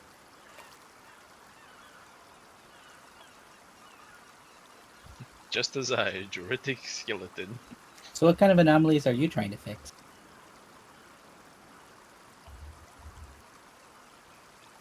The bosses told you that there were instabilities and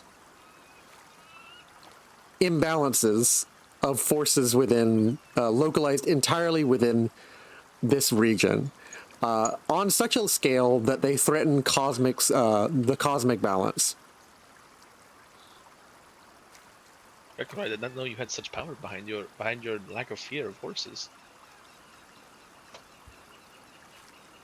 Well,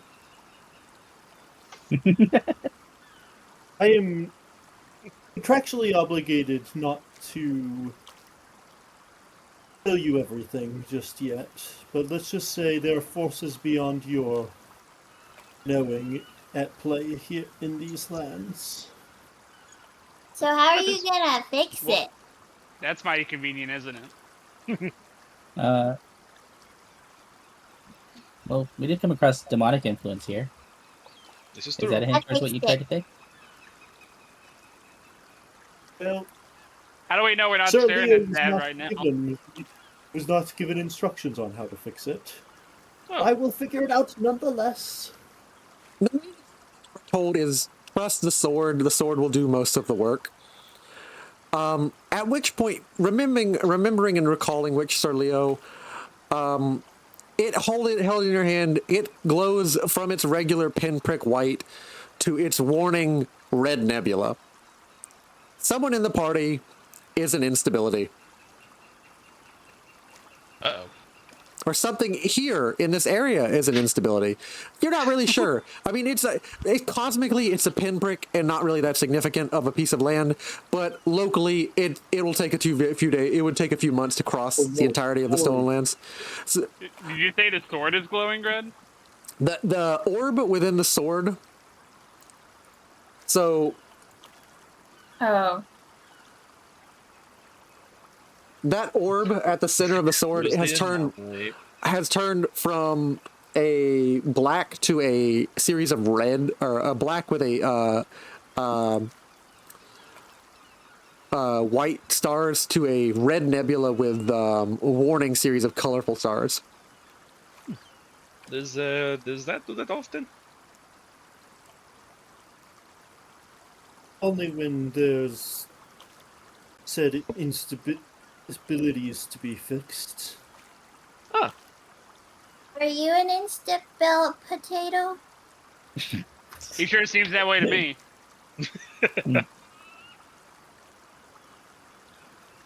How shall we address you, great hero? Well, I am Sir Leonidas the Fourth. Therefore, the fourth Sierra Leonidas appointed under my masters. But you can just call me Leo or Leonidas. Ah, friend Leo. Much easier to roll off tongue. If I had one.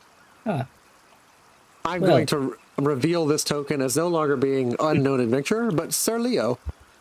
Or Leo. Well, Sir Leonidas, we were actually sent here to bring stability to these lands. So maybe we can help each other.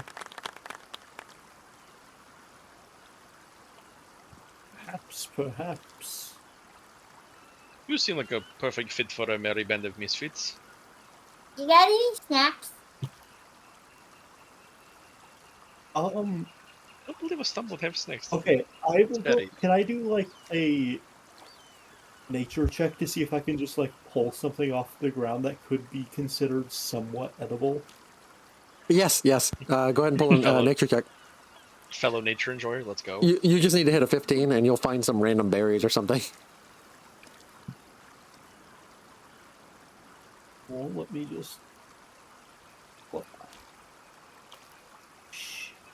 Eat.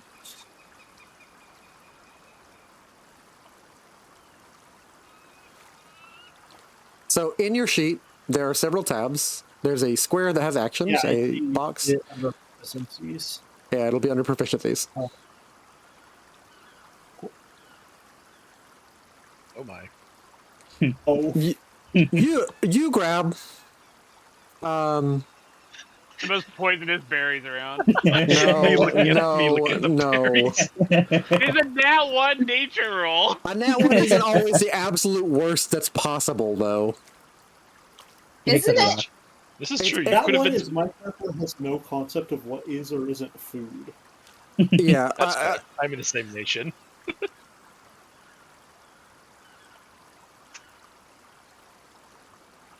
You do pull up, and something that could be, well. Can Dex help identify what the fruit was? I just pull like some Sounds like random, DM's still trying to figure it out. You just grab like a cat's, what's it called? One of those like cat's You things pull from up- like the river. You pull up a large leaf that has pale white veins. Huh. Care to roll me a perception check, Dex? Can do. Or a nature check? China. Yeah. Wow. Oh. Nat Dex- 1, nat 20. What is Dex- this session? A lesser nature person or a lesser ranger would or druid would perhaps think this is flayleaf, which is far deadlier and far more threat and almost animate a plant. This is false flayleaf, still a problem. On onset, someone takes very much like immediate poisonous damage from this. Then they become dazzled and stunned, which is usually the plant beginning to work as its true poisonous effects. And then it becomes someone takes poison, a long-term poisonous effect. This is a poisonous leaf. Hey, Silent, I found a gift for you to give to someone later. A friend, I believe that this might be not too edible. It's false flayleaf. It's a false flayleaf. Oh, sorry, Sir Leo did not know. Oh, no worries. Nature is a very finicky creature. Because I'm just gonna like carefully grab the leaf, like put it in like a baggie for Silent. Not a snack. Well, Sir Leo, will you help us slay an evil king? I like turn around and give Tilly a piece of bread. Here's the snack. Oh. And it's like one of like the sweet bread that the chef's been making. Oh my gosh, yes. Our eternal friend. Evil King, what sort of injustices has this tyrant done? I will not stand any tyrant running amok in these lands, but I must hear your part of the story first. Well, Vecro thinks to himself quickly he could very easily throw Corey under the bus here, but decides against it. There's your tyrant right there. He's captured all of us. Get him. I'll proceed to explain to Sir Leo that there is a king not too far from here who is gathering an army of what some might consider to be monsters, and they've been ravaging the nearby lands, including a poor old woman.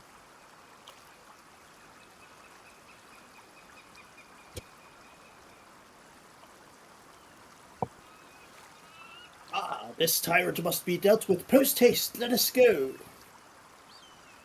You see, you see me, pretty much just like blinded by heroism. As you see, like, all reason goes out the window when it comes to, like,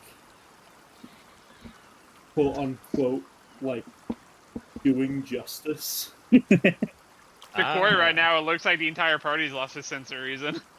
No, this is fine. See, Corey? Sir Leo is a hero. He's gonna help us. And you are hearing them from a distance, and you can make out that they want you guys to travel with this thing. I love these. This is great. Corey, you are also getting the sense the rest of your party believes that this is the most optimal, highest path that they could possibly take. And I think they're being deceived. Says the one that was stuck pulling sword and then monk self. I am fine. Corey, I know you don't trust me, Yeah. but you trust Dex, right? There's neither. Dex It's a wouldn't steer you god. along the wrong path. By the way, is this tyrant you speak of instability? He might Possibly. be. I sort has sensed one nearby. It's Done the pinging. non-believer. It's pinging red for you, but the Aeons didn't really give you, or the bosses didn't give you so much. It's like a metal detecting wand. Just swing it. Kind of They didn't give you a lot of instructions with this thing, and in the grand cosmic sense, like what is 30 feet or 300 miles? Like the instability must be generally around here. Yeah. Yeah, that's why I Well- didn't automatically assume it was one of the party. It's a red light, green light. Just like kind of gets brighter, bolder light. It's like a mood ring, but it's a weapon. Would you guys care to return to exploration with Sir Leo? Well, Sir Leo, we were No. planning on making a brief camp before making our way to the stronghold of this tyrant.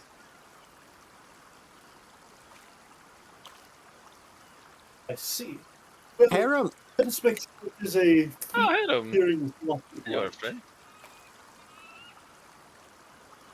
Harem walks up and finally, like, following behind you guys. Well, this is interesting, and he's going to target Sir Leo, and he's going to hit his own recall knowledge. Aaron, this is Sir Leo. He is a great hero. Oh, don't worry. I heard from a distance. I was watching, making sure everything was okay with Corey. It's strange. Bunch of nature and roots and stuff. He walks over to Corey. Just like me. I think this is like algae nonsense, Corey. King Corey. I knew it. Corey points his double barrel back up towards. You're just gonna. No, none of these.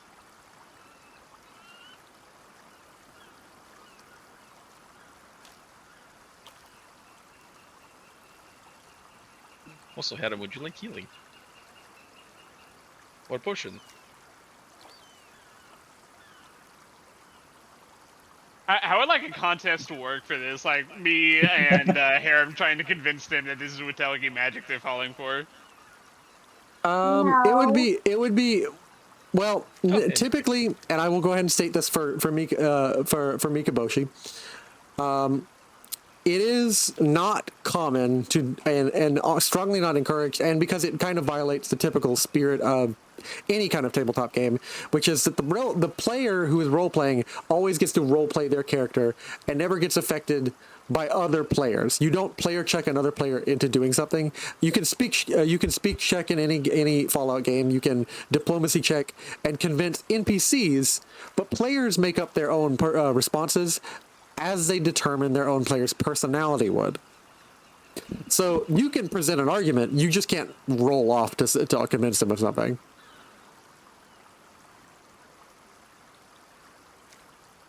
What are you Kelly, seeing? Walking what is skeleton. this word you speak of? I have not. It is not in my lexicon. We're in the middle of the Elven Woods. We found a Elven blade. It has cut multiple of us and has spawned this wooden golem construct that now has the blade and it's glowing red at us.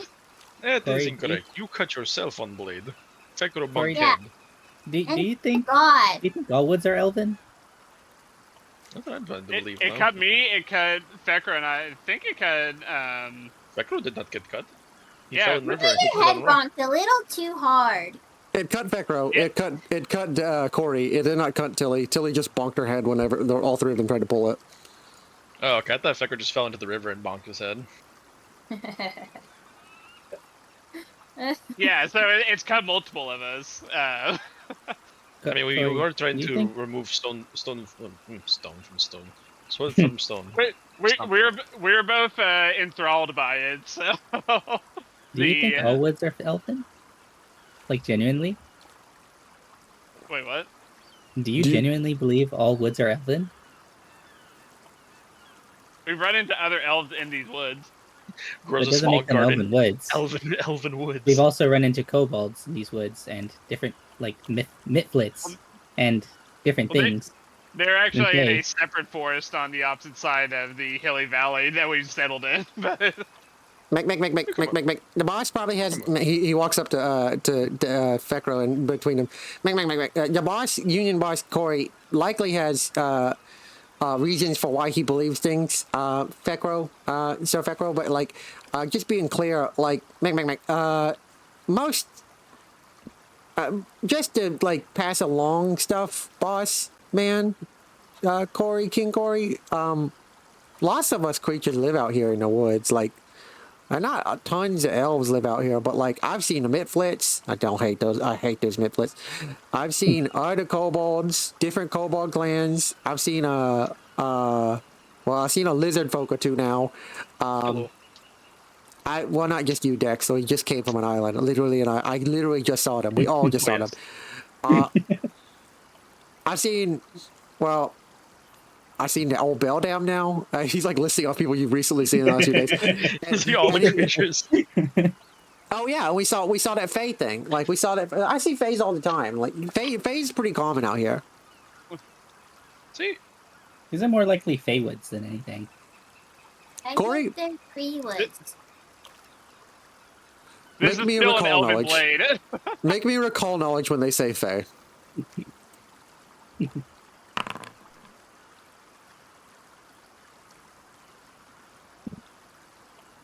See, I believe you are jumping to conclusion. You literally have. You don't know what my recall knowledge is. Calm down. I'm just referring in general. Before the recall knowledge is going to be rolled, I was saying in general. Okay, go ahead and give your piece, Dex. I'll give Corey what he knows.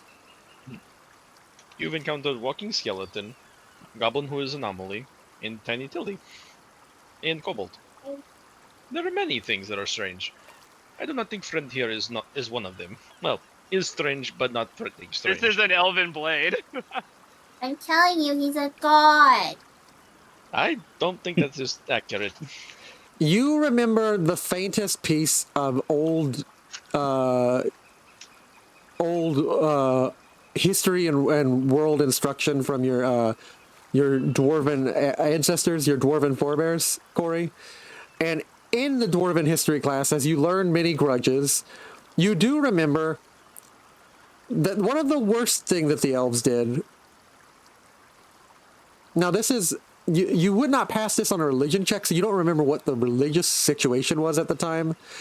You're faint on that. You can't really remember that. But you do remember a society thing, which is the elves ditched all the races of Galarian when something bad was happening. You're fuzzy. You probably fell asleep that day.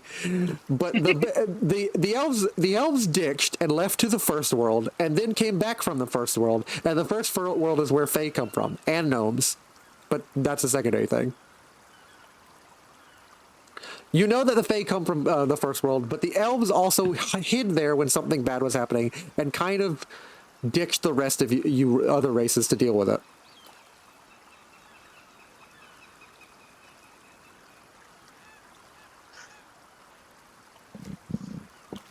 Unless there's something here that I, the player, am not connecting the dots on, it sounds like a wash of information. It may be a wash of information. As you as a player, you may not be able to connect the dots. That's fine. All you know is that the Fae come from the first world. The elves went to the first world, then they came back from the first world.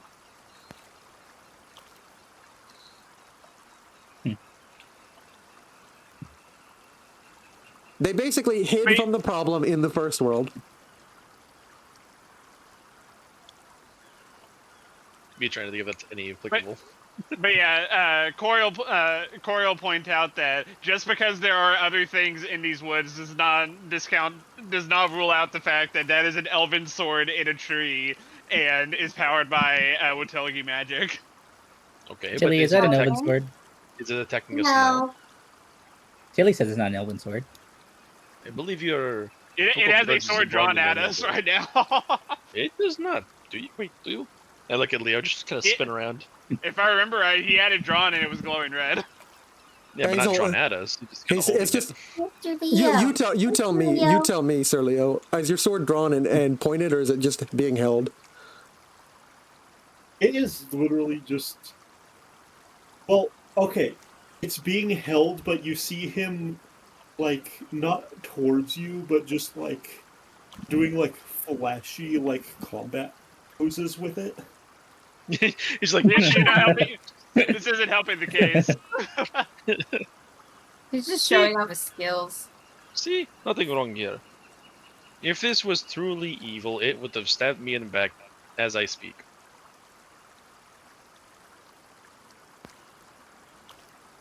A Yeah, Are it's you just- intimidated Does by that his you power? like see Sir Leo's like fumble, drop the sword for a moment, and then just pick it back up? See? No ill intention. I think he's intimidated by his power.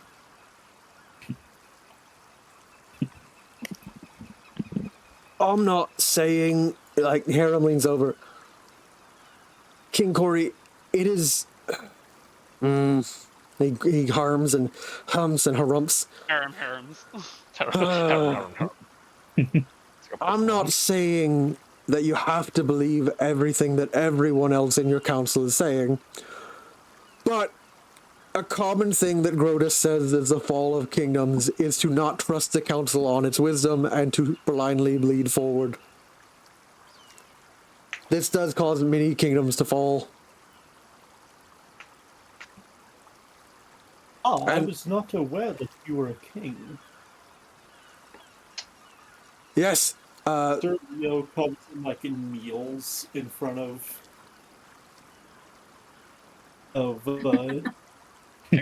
Ori as this happens.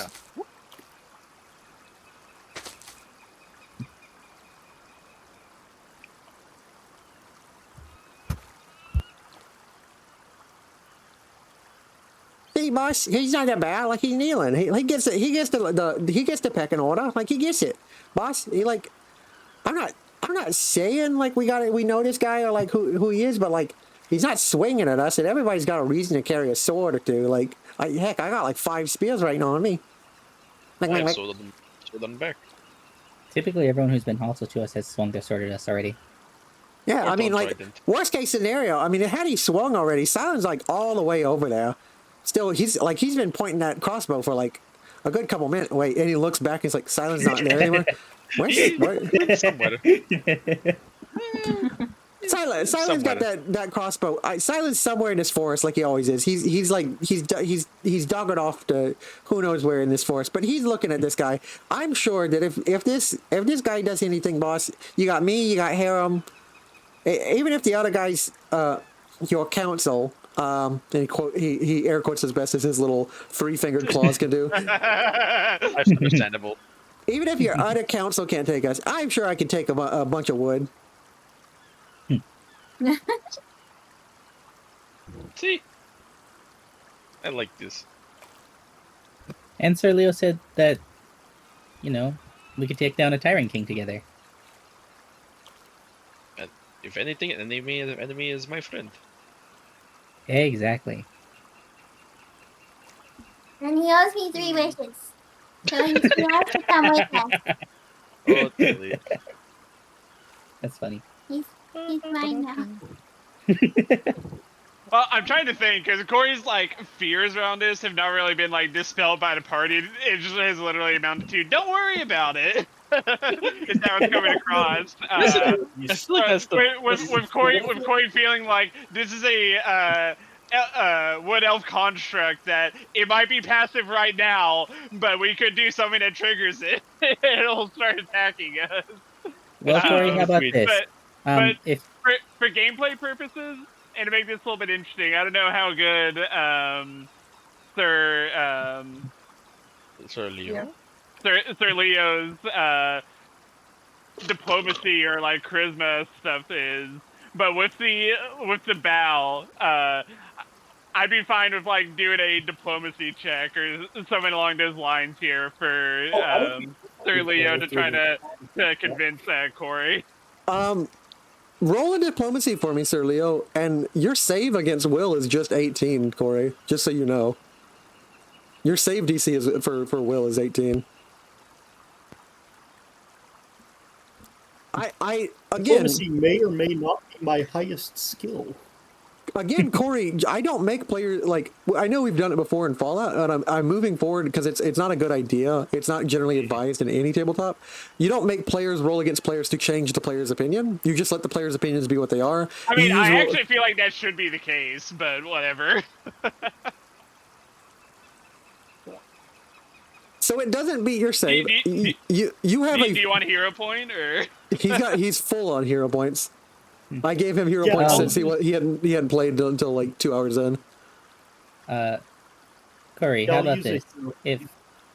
If how do I do that? If agreeable between you two, you could just enter it into a pact of non-aggression. It's getting worse. Oh, no, hero points are useless. Confirmed. I know how you like your contract. Is there some major faux pas that happens with the bow or something? We'll say since he used a hero point, he trips and the sword kind of falls pommel in towards you. He then he kind of fumbles to grab it, but it is kind of like at least a little nerve-wracking to see the sword falling towards you. It's not this blade end, but at least it's the pommel end. He then fumbles to grab it and pulls it back.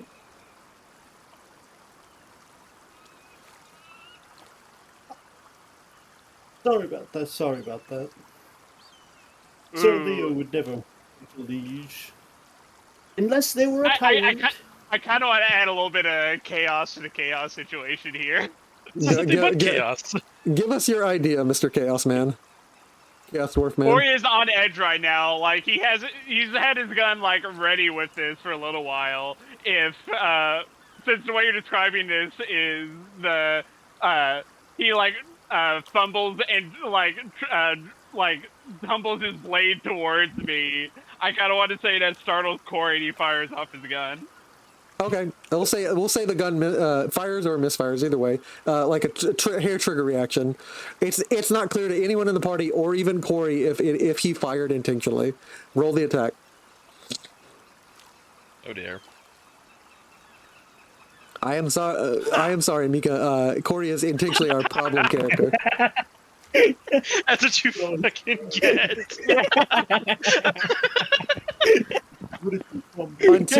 Until the end of... I've still got a hero point. I'll use it on this. Why not? Oh god, oh god.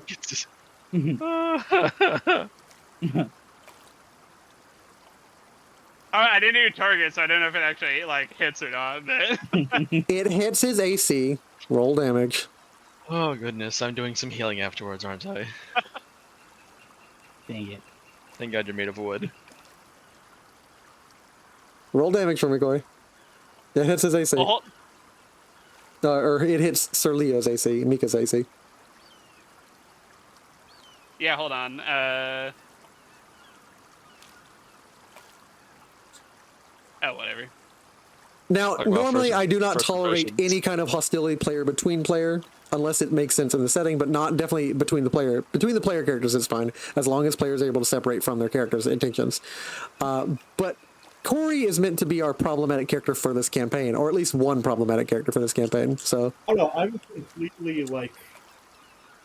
completely fine with player combat in this scene. You take 3 points of damage, Sir Leo. I like Corey was just necessary. Boss,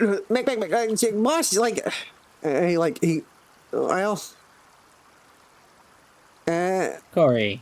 He's not swinging back, boss. Yeah. With the panic, I'll say Corey jumps back slightly with it. Before I take the 3 damage, could I use a reaction here? Yes, you could reuse reaction. He was within movement, and he just moved out of your range, so that provokes a reaction to a martial. Okay, could I use reactive strike? I mean reactive shield when. Yes, you can use. I'll go ahead and ping what reactive shield is to everybody. An enemy hits you with a melee. It's a range strike, not a melee. Oh wait, it was not a melee. Yeah.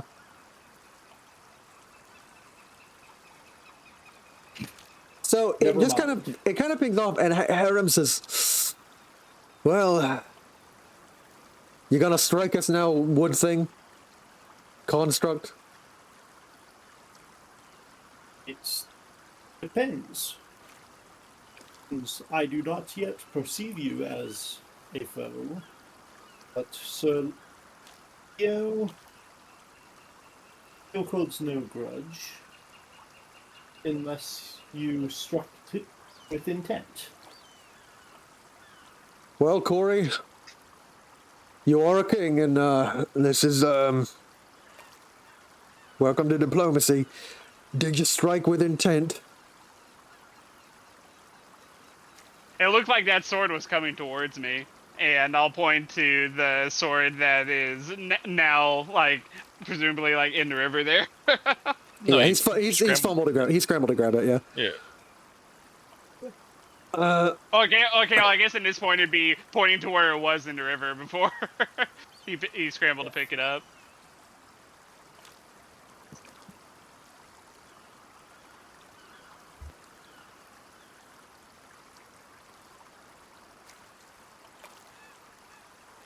Like, Koi is still extremely skeptical of this Wutelgi golem as far as he's concerned, and during a supposed bow, it looked like he threw his sword at it.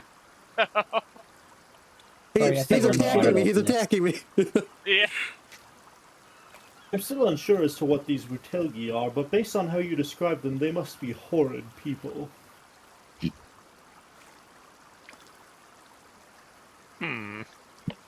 Dex is puzzled. But at this, you hear Harem let out a hearty. That's rich. That is rich.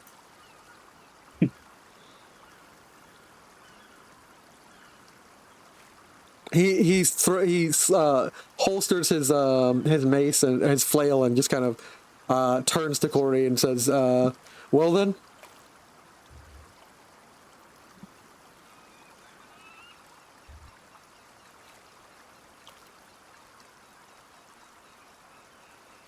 Surely a mighty king is not threatened by everything, Corey.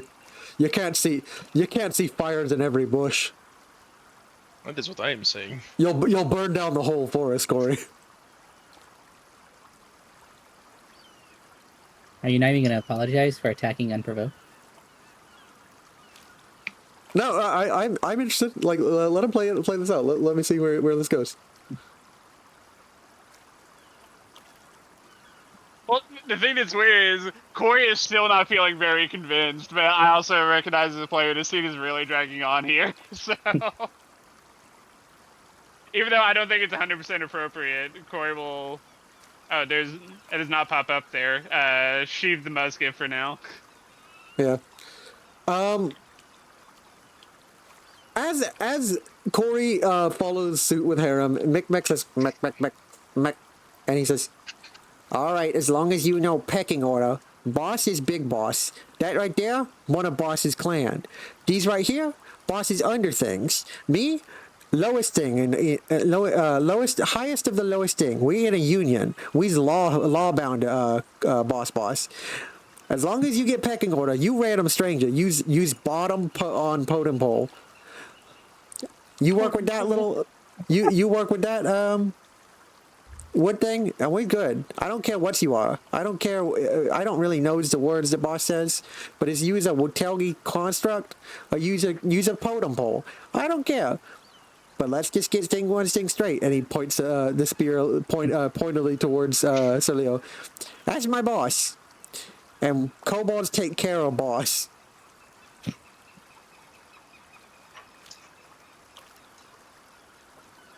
Don't worry, I will make sure that no harm comes to your boss, at least under my discretion. Sounds good to me. All right, boss. I done gives them the words. He gets it. He's on the bottom hole. He's on the bottom rung. Totem pole. You're too good for us, Mitflet.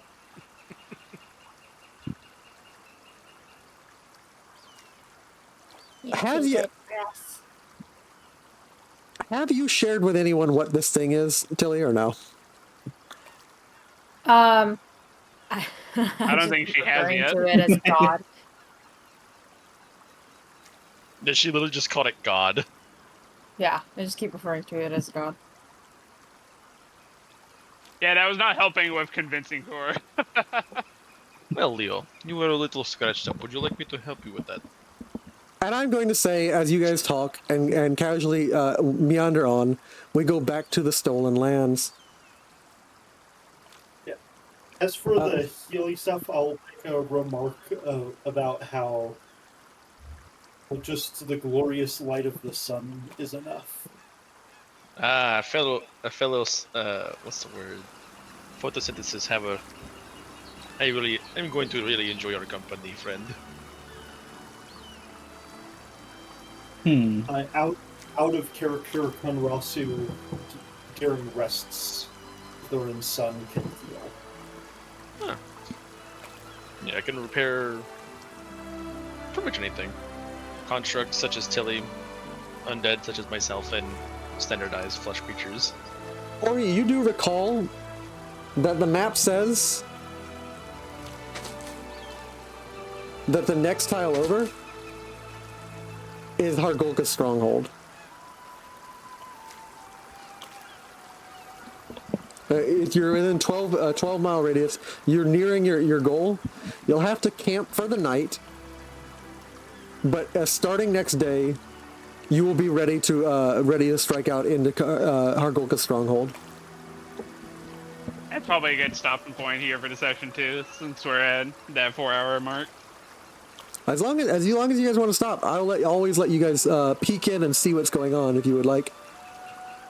I'll just I'll let Sir Leo know, just ahead of time. Our foe's name is Hargolka. Is what? Hargolka. H-A-R. Here, I'll read it. Hargulka. Yeah. Hargolka. Oh, that's gonna be hard for me to say in my accent. Hargulka. Hargulka. Hargul. This might be too some for me to say. Also, I am being purposeful and consistent in using third and first person. That's fine. That is purposeful. Oh, well, actually, I like that. Not just fine. That's awesome. Again, Mika, I really wish you had been involved in more of the game, and because of that, I'm not going to charge you next week because you didn't really get to play that much in this one. I've played before as a player in some tables. You guys can get mad at me for this. I don't care. I've played in other D&D tables where I was like a new player that they recruited and didn't get recruited until 3/4 of the way through, and they demanded I pay, and it just seemed unfair because, like, why pay for something you barely got to play in?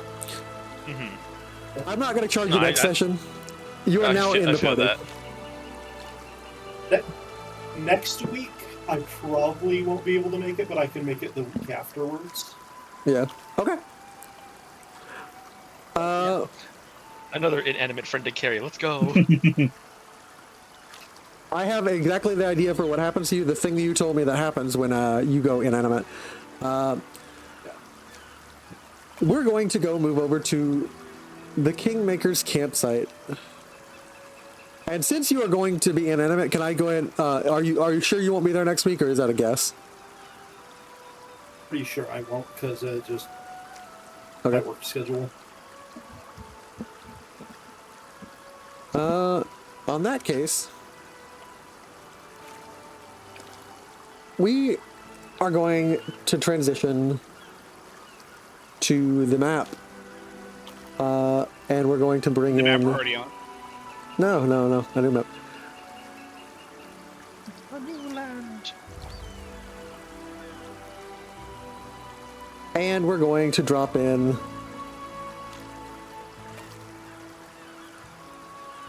Sir Leo. Since we're certain that Sir Leo will not be here next session, as you guys all ready up and pack up and head further in, you realize you're nearing the point of like an attack, and you need to be prepared. You need to be rested. You need to be ready for what happens, what is coming. You guys decide to stay in this 12-mile radius and like very much secure perimeter. You keep a very tight, secure watch and a small perimeter with like very little fires. You dim the fires even so much as to like make sure that it's not too bright, that it will be seen too far from like a tower or something, whatever the features of Holgoka's fortress are. You notice Sir Leo just kind of plant himself not too close to the fire, but like on the outer edges of the camp. Imagine I'm doing like the Dark Souls like bonfire pose. Yeah. Just kind of. My has been lit. Just.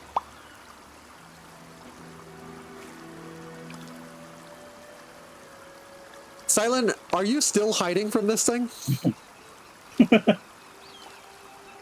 I'm asking the player. Okay, Silent has disappeared ever since this whole scenario started, like maybe 6 or 7 hours ago. Maybe helped or fiddled with Dex for a minute, and then the second you guys all started talking, when the sword started flinging in the air, Silent has gone radio silent. You have not seen him. You have not heard him. You don't even know if he's in the camp with you anymore. You assume he's tracking you, but Silent is nowhere to be seen whatsoever. You assume Fekro because of this that, like, I don't know, probably he's like keeping his contract is to protect you, but man, he is nowhere to be seen. Wait, he does have a contract? Because Silent said earlier he didn't. Fekro is or Silent is under contract as the same as you, Corey, and the same as Blinkrek. I thought it was mentioned earlier during the by Silent that he wasn't under a contract like I was. No, he meant under a contract to deal with magical weapons. He's not under contract to deal with whatever this bullshit is. It's kind of like the equivalent of, I don't get paid enough for this shit. Yeah. As you kind of... Oh, yes. Thank you. Who's in the process, she said.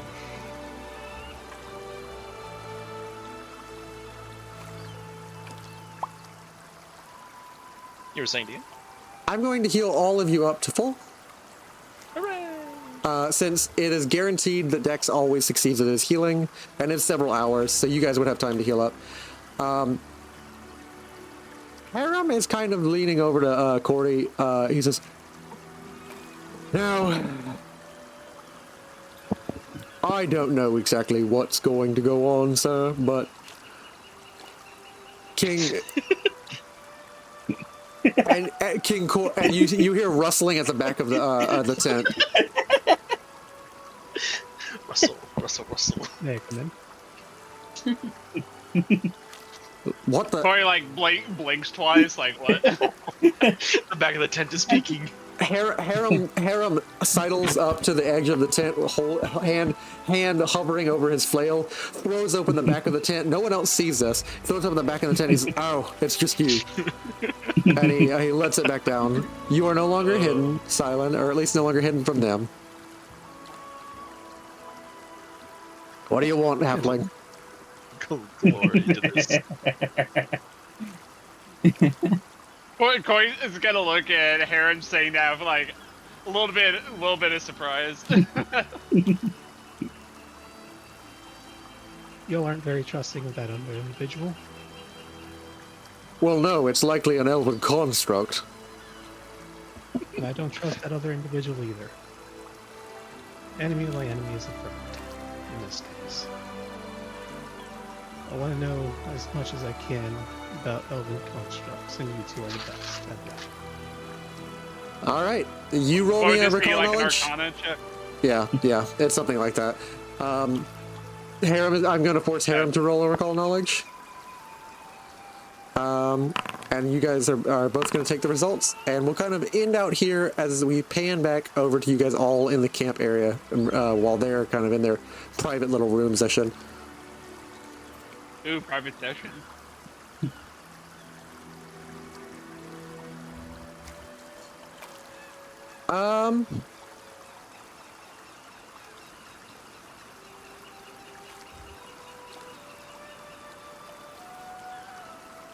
This will be Arcana, or if anyone has Astral, it will be Lore Astral. Since neither of you have Astral Lore, it is Arcana deck. Corey? Me looking at my land of lore. You don't really know much about how the elves do things and don't care to. Plane of birth. That's And you think you recall there being some sort of nonsense about them being able to make plants do what they want and make plants obey their will when they just speak to them, right? It might be a druid thing, might be an elven thing, you're not sure. But you remember something about elves move speak. Same thing to me. Elves magic speaking and speaking to plants. Harem holds up a finger and says, well, actually, sir. Constructs, also known as eidolons, are mental constructs based on an astral thought form. They're given physical presence and life and connection to the summoner. Its shape is usually limited to whatever is most intimate and familiar to the summoner. But typically a construct, especially an animate, self-animate one, is a very powerful result of a summoner. Anybody can be a summoner, but elves being a summoner is, well, been about as likely as anybody else. It's just if you want to make something animate that isn't. I mean, actually, and he kind of pauses for a minute. Now that I think about it, I think that's what Tilly is. She's technically, she's like holding out his fingers and like opening them up and flicking another finger across them as he checks off the list. She's got a physical form that's semi-permanent. I don't know. Constructs usually disappear when the summoner loses focus, unless the summoner is extremely powerful and has expended a permanent part of their power to permanently manifest a construct or an eidolon. But they did come from that enchanted sword. But they vary, basically. Well, the thing is, normally a construct is made by like a summoner who has to be nearby. I don't know how it works, but anything from a clockwork piece to a stuffed doll can become a construct. He's like checking out the list for Tilly. Well, as it evolves, it changes appearance. It arises usually from some magical entity or some wizard. It's not a mindless servitor, but it thinks with its own goals and ideas. And even has emotions. And then... And he's like, he's trying to think of a last one that like would like seal the deal that Tilly's definitely an eidolon or a construct. I can't really remember. Anyways, so like anybody could make a construct. This is not necessarily an elven thing, but it's weird that a construct was made by an artifact. If that's what you wanted, boy. So in the event that this thing goes rogue, the sword is his weakness. Well, whatever's binding it to the material plane is likely the weakness. Usually it's the summoner. Usually it's whatever the magic that cast it that made it.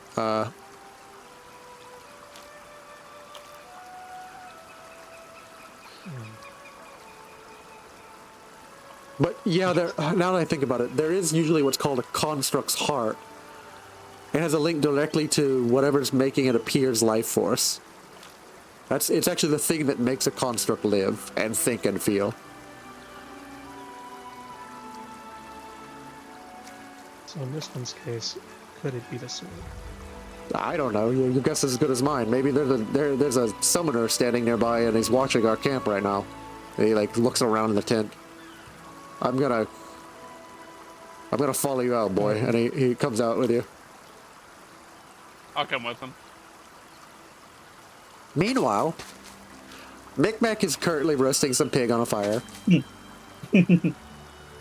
So Leo is staying a distance away from the rest of you. So Leo, what is your last thought before what happens to you when you go in or it happens? Because we both know what's going to happen. Yeah. Last thought is just what a peculiar group. What a peculiar group. I should stick near them.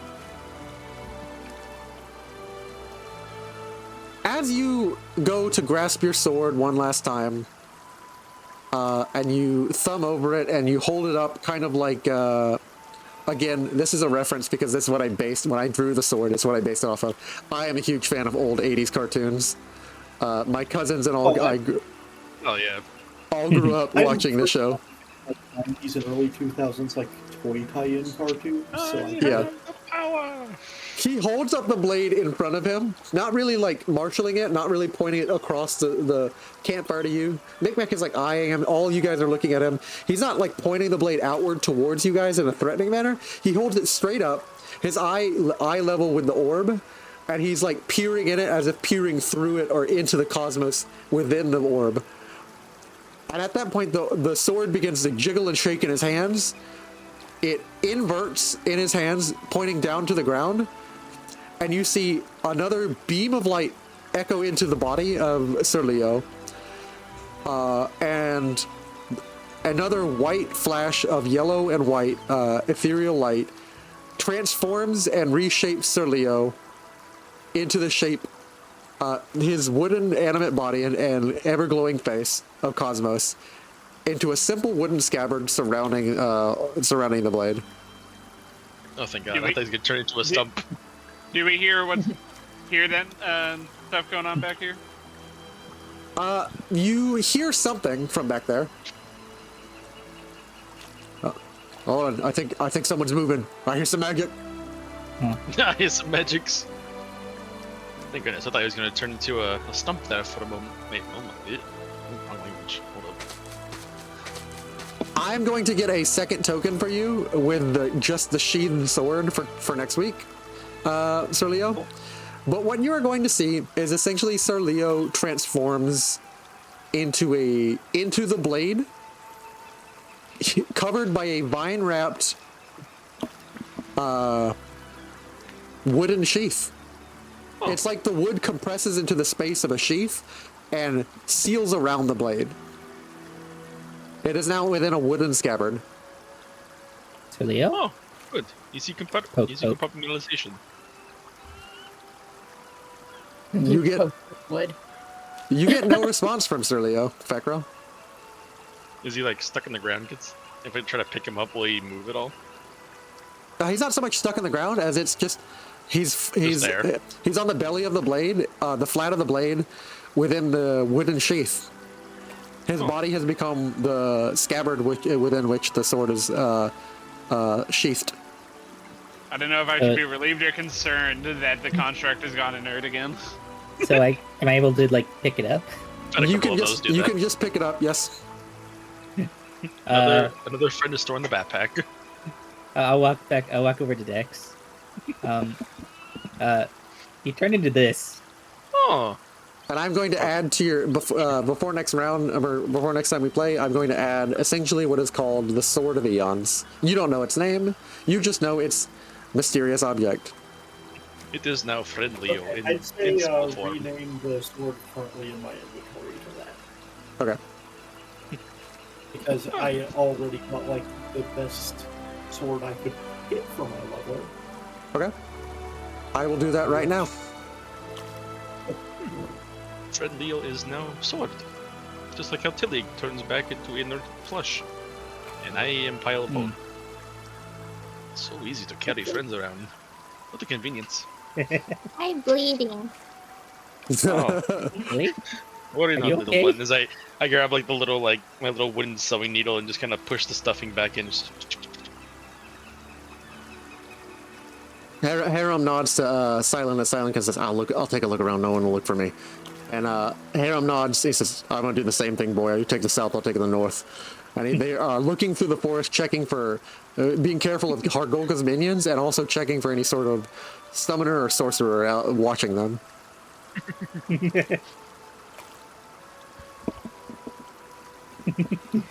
And you behold, Fekro, in your hands is a legendary, as you think it, Tabrin sword in the stump, or sword in a stone. Goblins told legends of like Taldor humans who became knights wielding blades like this. Humans talk a lot about it, so elves talk a lot about it, dwarves talk a lot about it. So goblins ended up talking a lot about it, especially because some of these legendary knights definitely cut down a lot of goblins in the Goblin Blood Wars. Dex, Tilly, I'm holding a legendary blade in my hands. Is it blade or is it friend? Or both? I wonder. Is as sharp as a sword, that one. Good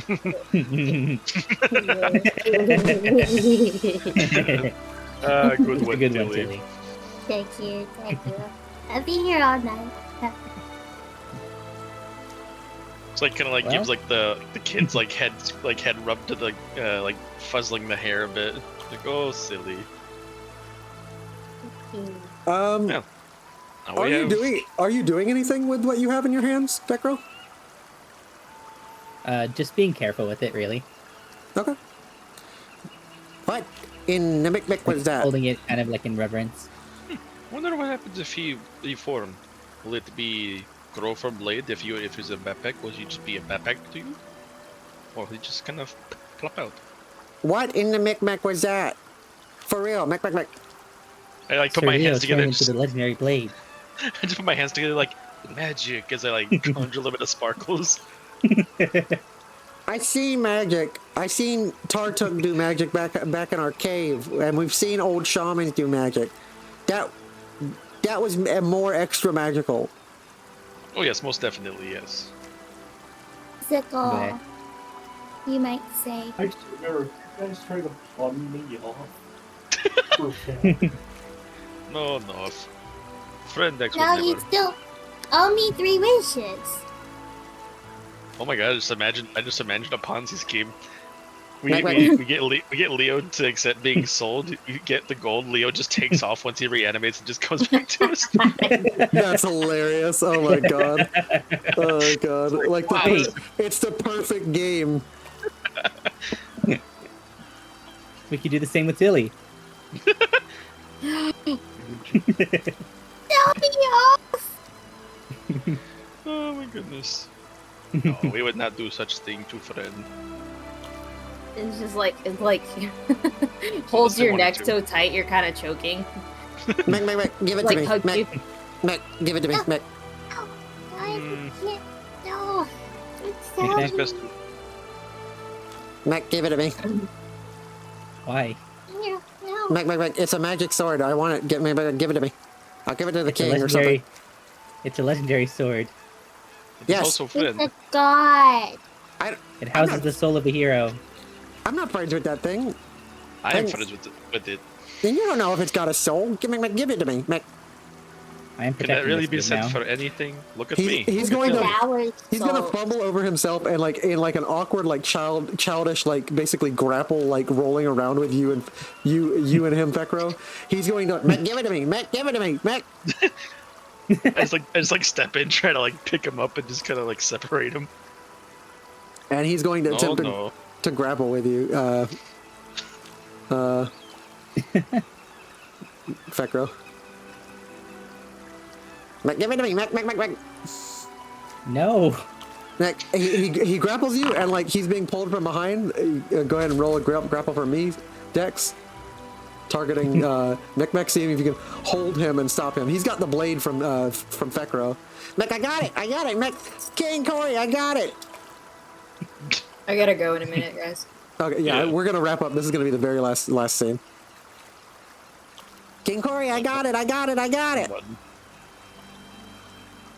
Where the heck is the button? There you are. Oh lord. Ah, so close to the 20. Crit fail. What's that? Oh god, does he fall in the fire? I fall in the pot. We become bone stew. Yeah, bones too. Yeah. We need that Lego crumble. He hit the Lego crumble. He kicks you and you kind of fall apart and reassemble as he steps over you, past you. Okay, King Corey, I got it. I got legendary blade. I got magic blade. I'm gonna be a knight for you, King Corey. Oh gods. I'll be the Union Knight. The Union Knight. He holds the blade in front of you and says, "See what I got? See what I got, Corey?" And he pulls it, and the blade makes a clink sound. He says he pulls it, the blade makes a clink sound, and he's, "I can't." And he like wraps both his feet around the bottom of the sheath, like stabs it kind of into the ground a little bit, and wraps his feet and legs around it, and it pulls with the rest of his upper body. I can't. While he's doing that, I'm gonna try and take it back. What I am seeing is you are not worthy to wield the blade. It's not opening. I want the blade. It's not opening. And he flings backwards, and the blade drops out of his hand. I'm gonna grab it, yeah. I'll just pick it up. This is probably gonna be the first time in a while that Corey will just laugh at what's happening. Despite all the like concern around this. If I can't do it, I bet you can't do it. I don't. Wait, who? He's talking about pulling the blade out. You can't use your sword. If I can't do it, you definitely can't do it. I don't intend to use it. It is friend who is magically turned into sword. What is It belongs to Yeah. Celio. He's a freaking scabbard right now. He's a scabbard right now. He's wrapped around the blade. Yes. Can eat And I am your pile soul. of bones. I don't know about that part. You're like, yeah, he's an Aeon. They're gods. I don't know what an Aeon Pondering the idea that she's like he is a god. I'm like, that's accurate. I don't know what an Aeon is. What the heck are you talking about? He's just a wooden thing. Why doesn't anybody know what he's got the stars for a face? Could I make a recall knowledge check with Arcana? Yes. Arcana, and this will be the last roll and the last bit of the scene for today. Yep.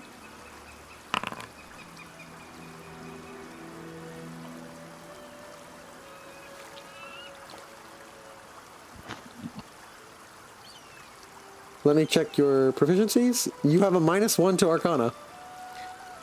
Correct. I'm more of a nature man than a magic man. You see. You didn't critically fail, but you don't gather anything. You've never heard the words Aeon before, Dex, but you do know that sword ain't right. Like that sword does not resemble anybody's make that you've ever seen. It doesn't look like a dwarven sword for sure. It doesn't look like an elven sword. And you've never been to Taldor, at least you don't remember being to Taldor, and so you don't know if it's a Taldorian knight's sword. And you definitely have no idea what the heck Tilly's talking about with gods and eons. Best you know, an eon is like a long time.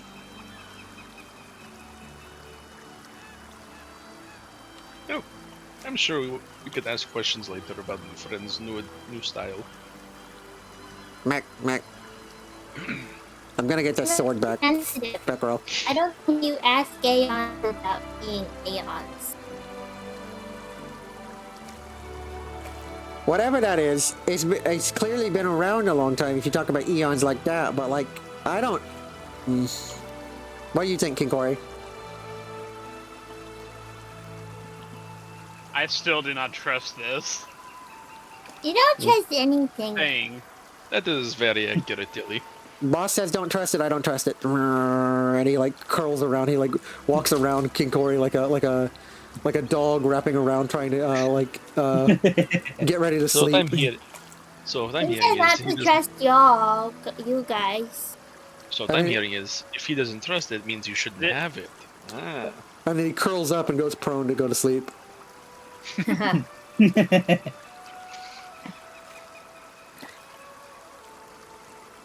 Mac.